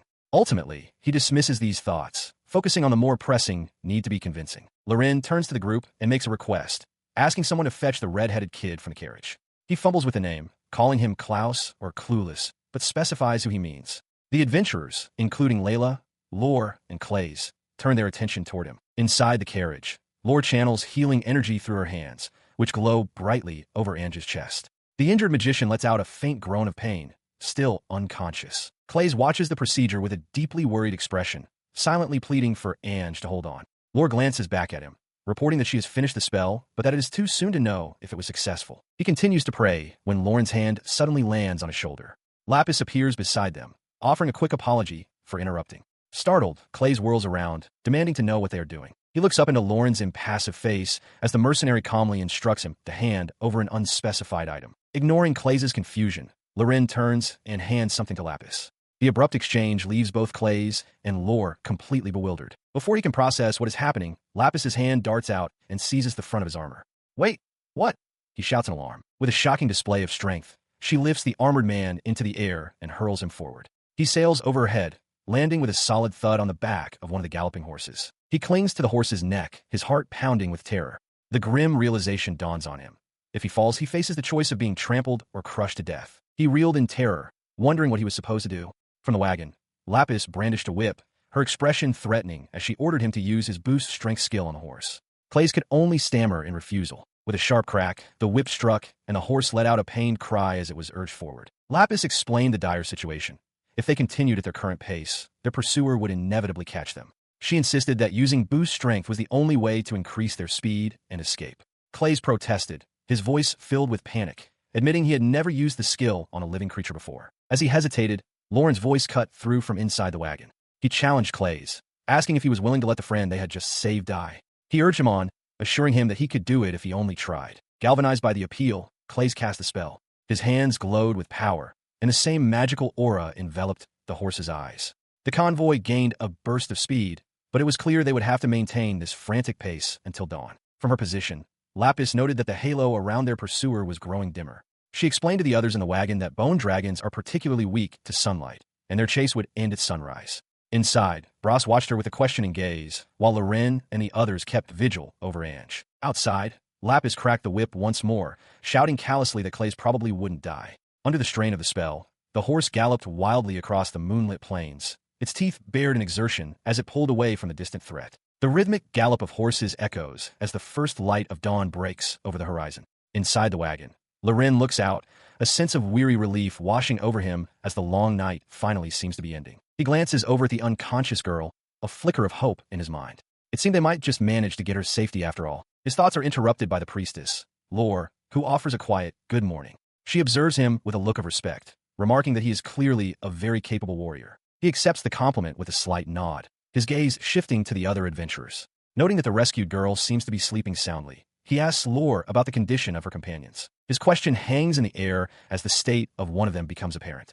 The veteran adventurer, Bras, sits slumped over, his posture betraying a deep malaise, prompting one of the women to quietly wonder what is wrong with him. The man doesn't respond, his head bowed as he pants heavily, sweat beading on his brow. He is clearly in significant distress. Seeing Lauren's concern, the armored warrior, Layla, explains the dire situation.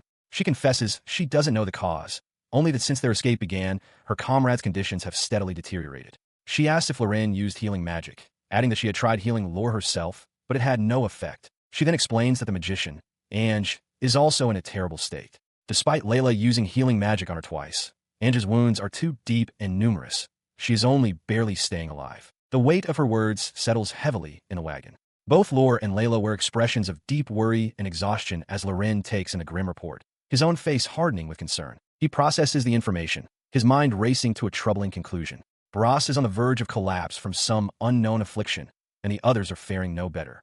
The situation, he realizes, is dire. He awoke to Lapis's voice. She greeted him, noting that he was finally awake and wishing him a fine morning. She turned her attention forward, her hair swooshing with the movement as the horse clip-clopped along the road. She wondered aloud how long it would be until they reached the city of Hansa. Observing that while the horse seemed fine, something else was on her mind. As their wagon traveled through the open country, Lapis commented that the situation behind them didn't look good. Loren admitted that he didn't actually know the direction, but since the road was supposedly straight, he figured they were probably fine. His calm was shattered when Lapis asked if the situation ahead was also looking poor. She claimed that after a while, the horse had started mumbling things like lame and more, only to immediately confess that it was a lie. She then playfully asked if being whipped by a beautiful girl wasn't a reward in itself. When Loren expressed no interest, Lapis feigned relief, stating she would have been in trouble if he had said yes. Changing the subject, she explained that she had been steering the carriage the entire time without sleep and was at her limit.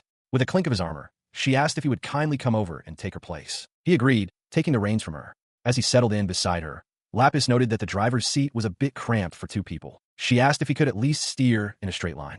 Loren suggested that if she wanted to sleep, it would be better under the canopy, but Lapis refused. Squeezing the reins in his hand, she leaned against his shoulder, insisting that there was just fine. Resigned, he quietly questioned her decision as she settled in beside him. The wagon continued its journey, galloping down the road. Aboard the covered wagon, Loren reflects on their flight, remarking to himself that it feels like they've been on the run for miles. He muses that it would be a great help to know their exact location. His thoughts are interrupted by a soft, knocking sound. Inside the wagon, Lapis, watching over the still unconscious Skinna, calls out to Loren, asking if he's awake and if something's wrong. Opening the back flap of the wagon, Loren discovers the source of the sound. The entire party of adventurers, Layla, Ange, Lore, Bras, and Clays, are slumped over their horses, completely unconscious. His eyes widen in disbelief. He questions what could have happened, wondering aloud if they've all fallen victim to some kind of curse. He turns back to Lapis, his voice laced with frustration, declaring that even healing magic doesn't work on them. Lapis, looking distraught, asks what they should do, feeling that there's nothing they can do. Suddenly,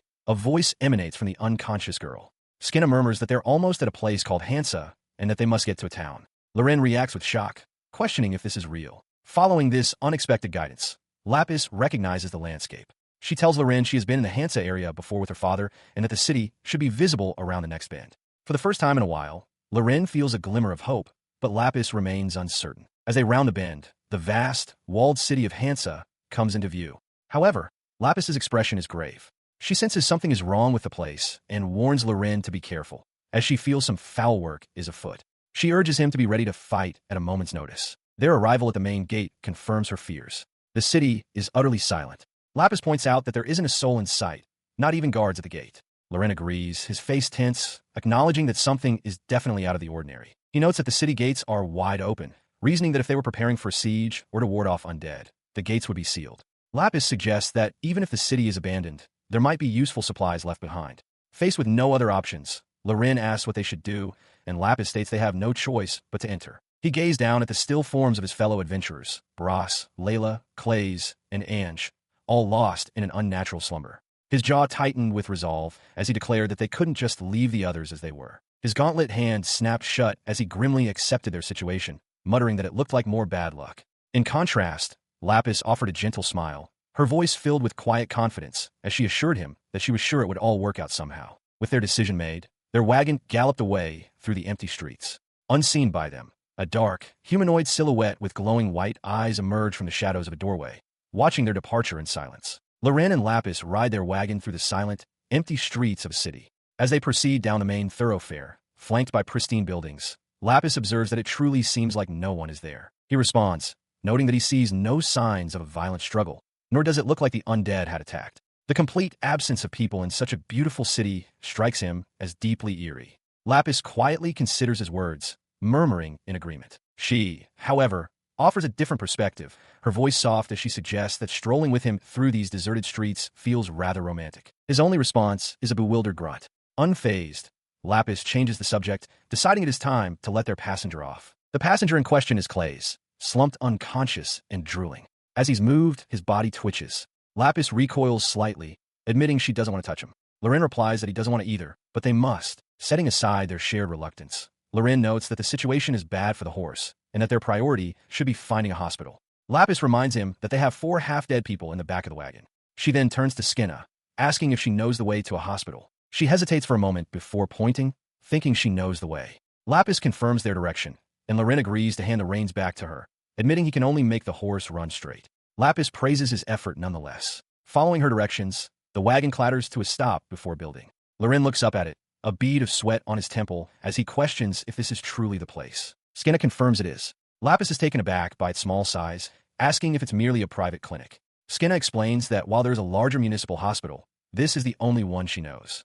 She reassures them, adding that the doctors here are said to be highly skilled and that her father used to bring her here all the time. As they stand by the carriage, Lapis voices her suspicions to Loren. She questions the logic of a lord bringing his daughter to a simple town doctor instead of the more prestigious court physician, wondering aloud if he finds the choice strange as well. She continues, suggesting that their lack of knowledge about the city makes a smaller, more manageable facility an advantage. When Loren presses her for more details, she deflects, claiming it was nothing in particular while gently stroking one of the horses. As they speak, Clay sits slumped against a wall, utterly spent.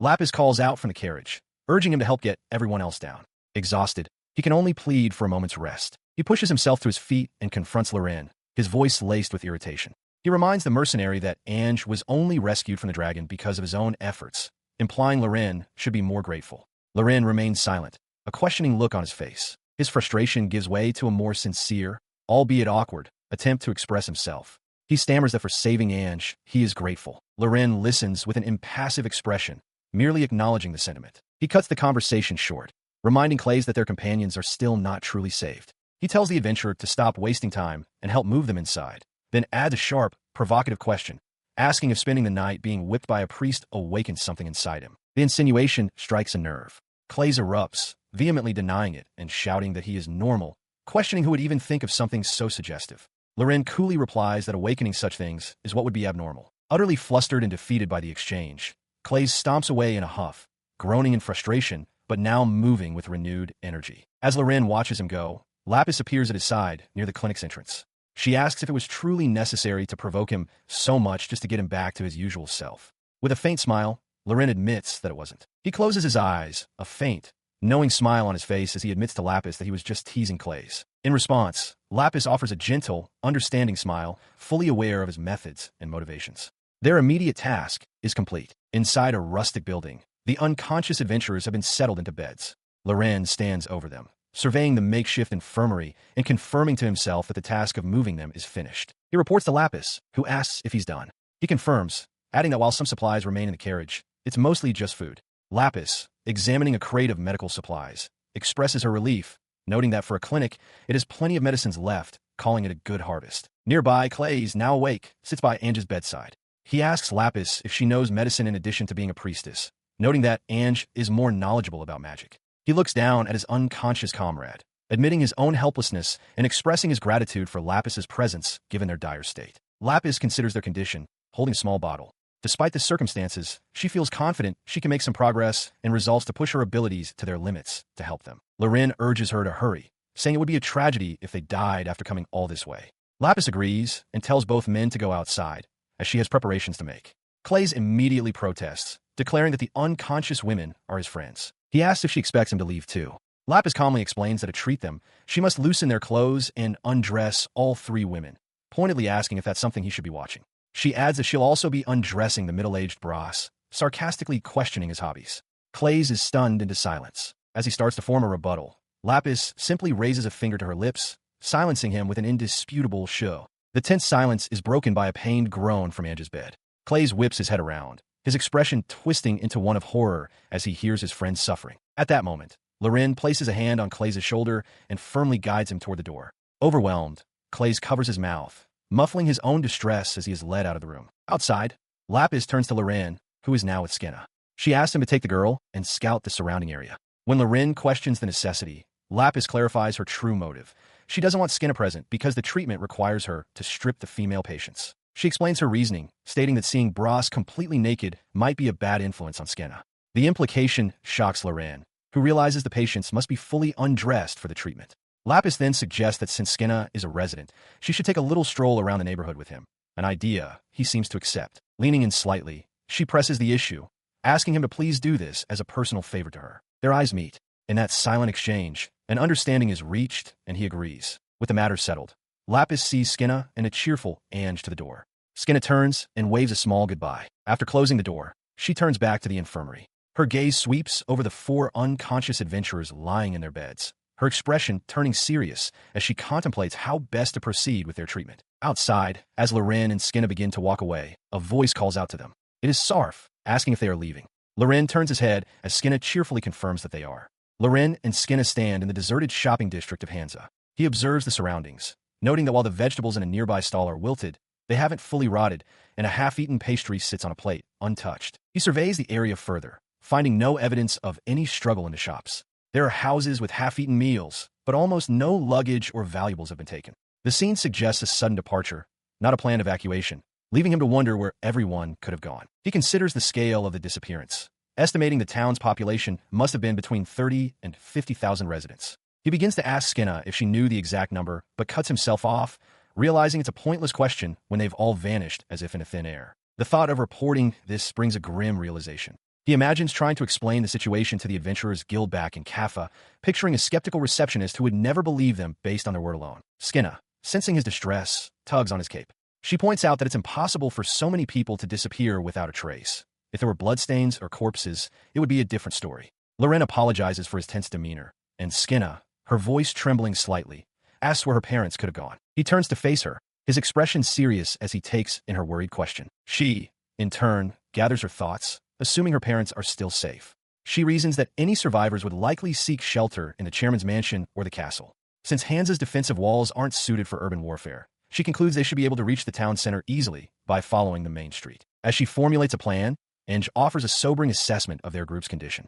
She states that out of the 7 of them, only 3 are currently able to fight, making a full-scale investigation of the mansion too dangerous. She advises waiting for the others to recover, but Lauren's grim expression reveals his doubt that they have that much time to spare. His focus suddenly sharpens, and he stops dead in his tracks. Skinner, startled by his abrupt halt, asks him what's wrong. He explains his sudden reaction, stating that he thought he felt someone's gaze for a moment.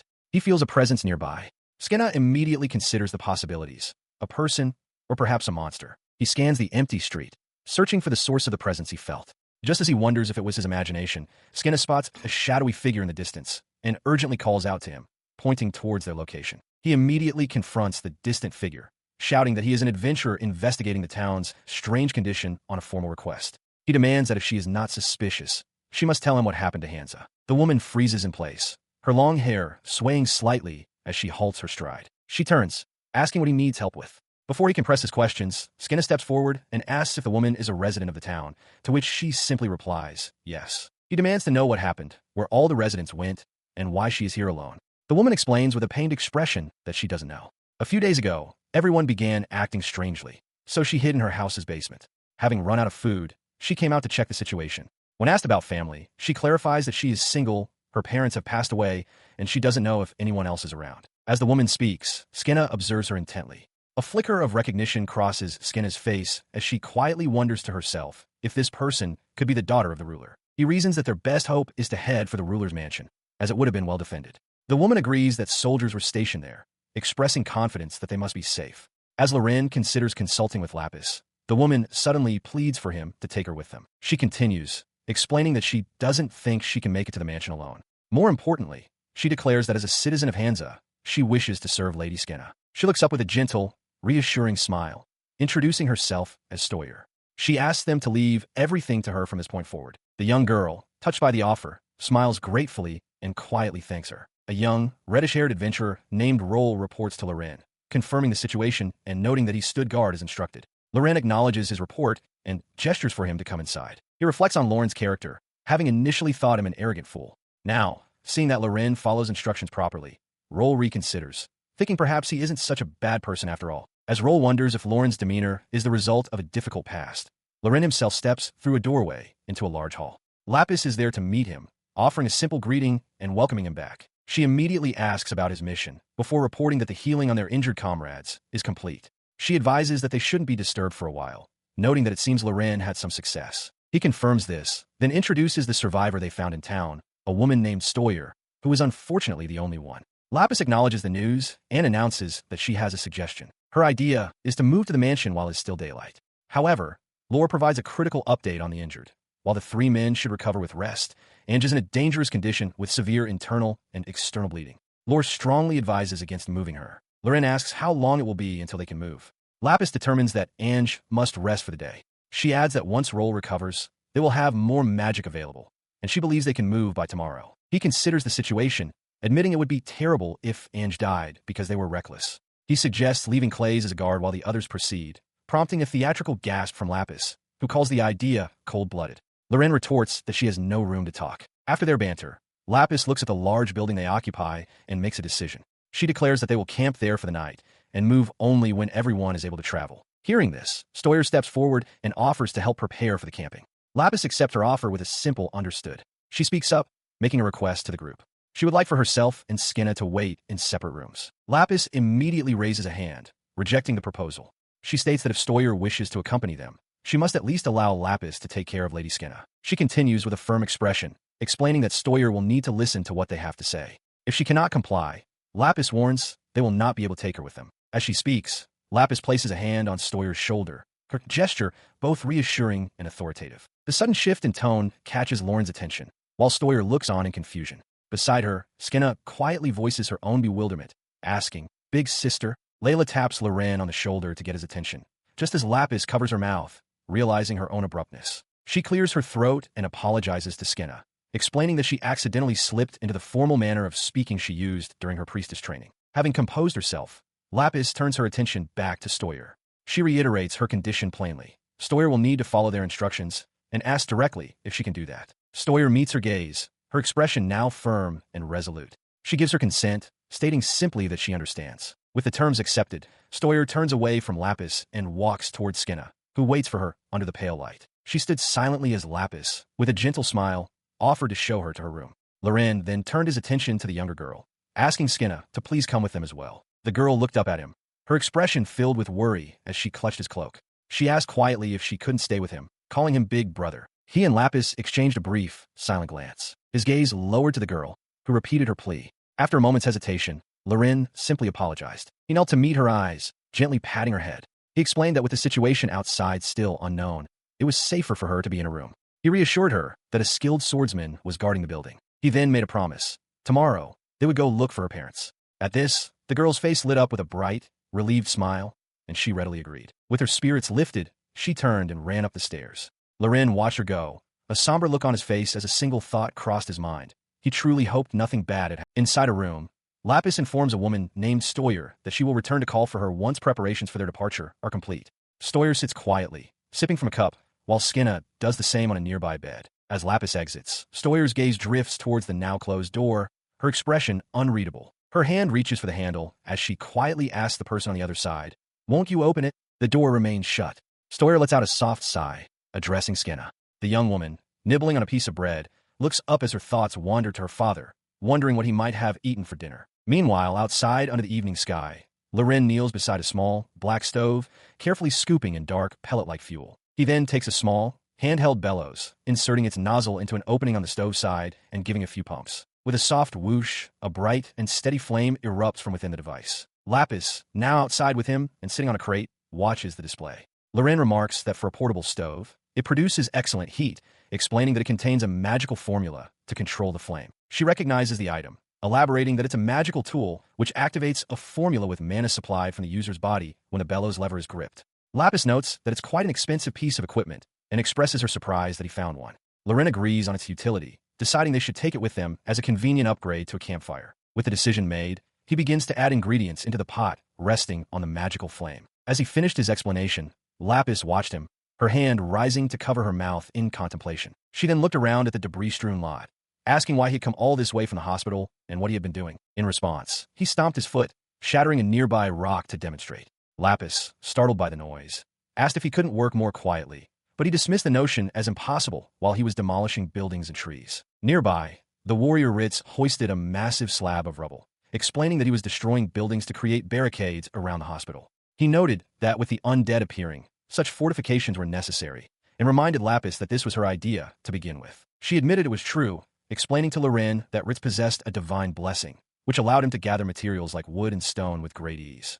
She suggested that if Loren was going to complain, he should help, but he flatly refused. Changing the subject with a cheerful smile, she returned to her original question, asking Loren what exactly he was doing out here. He explained that he was playing the part of blacksmith, holding up a small crucible. He had moved away from the hospital because working with fire nearby would be too dangerous. Lapis, intrigued, asked what he was planning to make. He stated that since they were primarily facing undead opponents, they needed weapons specifically designed for them. Lapis glanced at his massive greatsword, questioning if he was somehow unsatisfied with such a fine weapon. He clarified that the sword was more than good enough, but its immense weight was tiring to swing continuously. He admitted he wanted to conserve his strength whenever possible, a point which Lapis seemed to understand. Her eyes widened in realization as she deduced his plan. He was making silver weapons. Loren confirmed her guess, stating that silver was the standard for fighting the undead as he began to hammer a piece of metal over a small, glowing forge. He holds up the newly forged silver knife, its tip gleaming under the light. He judges it to be usable for the task ahead. As he stirs a pot of molten silver, Lapis watches him, acknowledging his work before stating that she has a question for him. She follows him as he walks away, asking where he managed to procure the silver he is using. He turns back to face her, a bead of sweat on his temple, as she stares at him intently, awaiting his answer. She answers her own question, revealing a pouch of Hans's silver coins. She notes that while they are likely an alloy, they should still be effective. Lapis then points out that melting down coins is a crime, a concern Loren casually dismisses. He brushes off the legality, insisting the emergency justifies it. His focus shifts to a more important matter, the status of Skinna and Stoyer. He confirms that he has locked them in separate rooms. Lapis wryly calls his actions rude, but immediately understands his logic. By building barricades so they cannot get out from the inside, he has also ensured that nothing can get in from the outside. She adds that she even nailed the windows shut, making the rooms perfectly secure by normal standards. Seeing her thoroughness, Loren turns to her and asks what she has figured out. Lapis finds his question too vague to answer. He clarifies, asking for her thoughts on the entire series of incidents. He lists the key questions: why Skinna was found in the forest unharmed by wolves, the cause of the mysterious illness affecting Bras and the others, and the matter of the lone survivor appearing at this specific time. Lapis apologizes if her conclusions are not what he hoped for, but Lorin cuts her off, stating he has already deduced 3 key points. He holds up 3 fingers, declaring that Skinna is suspicious. The symptoms of Bras and the others are due to energy drain, and that Stoyer is, without a doubt, extremely suspicious. He considers the nature of the affliction a special ability possessed by high-level undead. This power drains both life force and magical energy from the living, making it their own. It is said that those who perish from this curse cannot rest in peace and are doomed to wander as undead themselves. He turns to Lapis, questioning if she truly believes Skinna is the cause. Lapis confirms that it is a natural conclusion, given that everyone who rode in the same carriage with her has fallen ill. She concedes that from what she has seen, Skinna appears to be a normal human.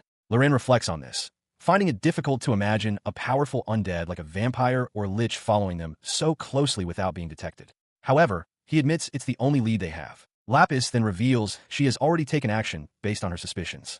She has performed a warding ritual on the sick room to keep Skinna away from Bras and the others, just in case.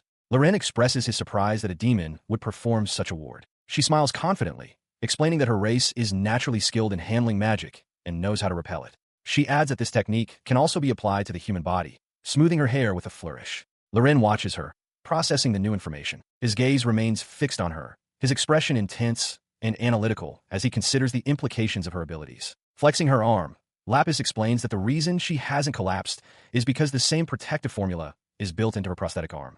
Lorin reacts with a start, realizing she is immune. The conversation shifts to the other survivors. Lapis speculates that Clay's survival might be due to some inherent hero's quality. Her focus then sharpens on Stoyer, questioning if she's truly a survivor at all.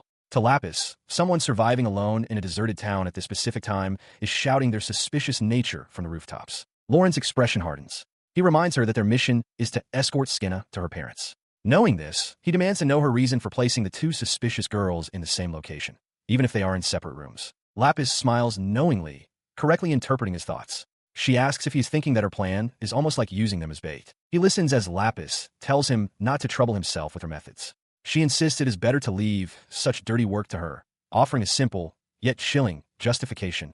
She is a demon. Her words hang in the air, accompanied by a confident, almost detached smile. Lorin, however, regards her with a steady, unreadable gaze, his expression hardening slightly. His silence breaks as he firmly tells her to stop talking like that. He sits down, looking up at her with unwavering conviction. He declares that whatever she may be, it doesn't matter. She is his partner now. His declaration catches her completely off guard. Lapis flinches, her composure shattering into flustered uncertainty as Lorin simply asks what's wrong. She stammers, unable to form a coherent response. Leaning closer, Lauren's voice is low but firm. He tells her not to try and handle everything alone, demanding she let him in on what's happening, regardless of whether she considers him a partner, employer, or creditor. Her expression softens into a gentle, accepting smile. With her eyes closed, she agrees, promising to try and rely on him more. With the matter settled, their attention turns to a bowl filled with small, silver-colored blades.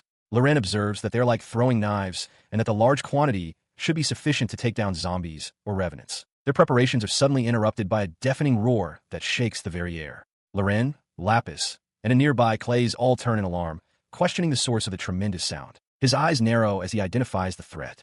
Undead, they have finally appeared, and in overwhelming numbers, launching their assault. He surveyed the shambling horde before them, their shadowy forms and glowing eyes pressing in from the darkness. It was clear to him, and to the other adventurers assembled for the defense, that there would be no rest before a large clinic. A makeshift barricade of rubble stands against a new threat. Undead creatures, swarming in droves, converge on the building. Standing before the horde, Lorin, Lapis, Ritz, and Clays prepare for battle.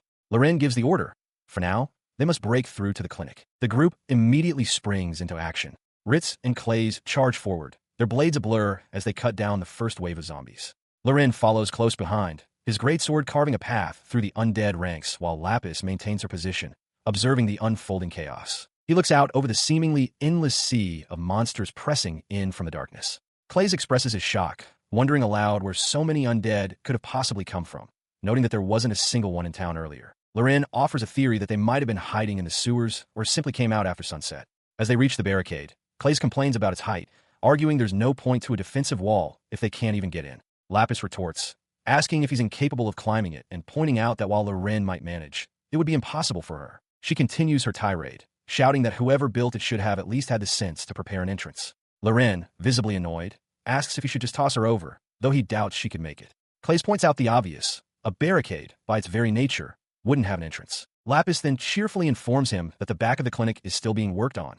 suggesting he head around that way. As they make their way around the building, she remarks that even in a time like this, seeing Lauren's face just naturally brings insults to her mind. She concedes, however, that since they needed to go to the back anyway, it is rather convenient. Once they reach the back, Loren confirms they can get in and begins listing their tasks. First is to check the carriage, which appears undamaged.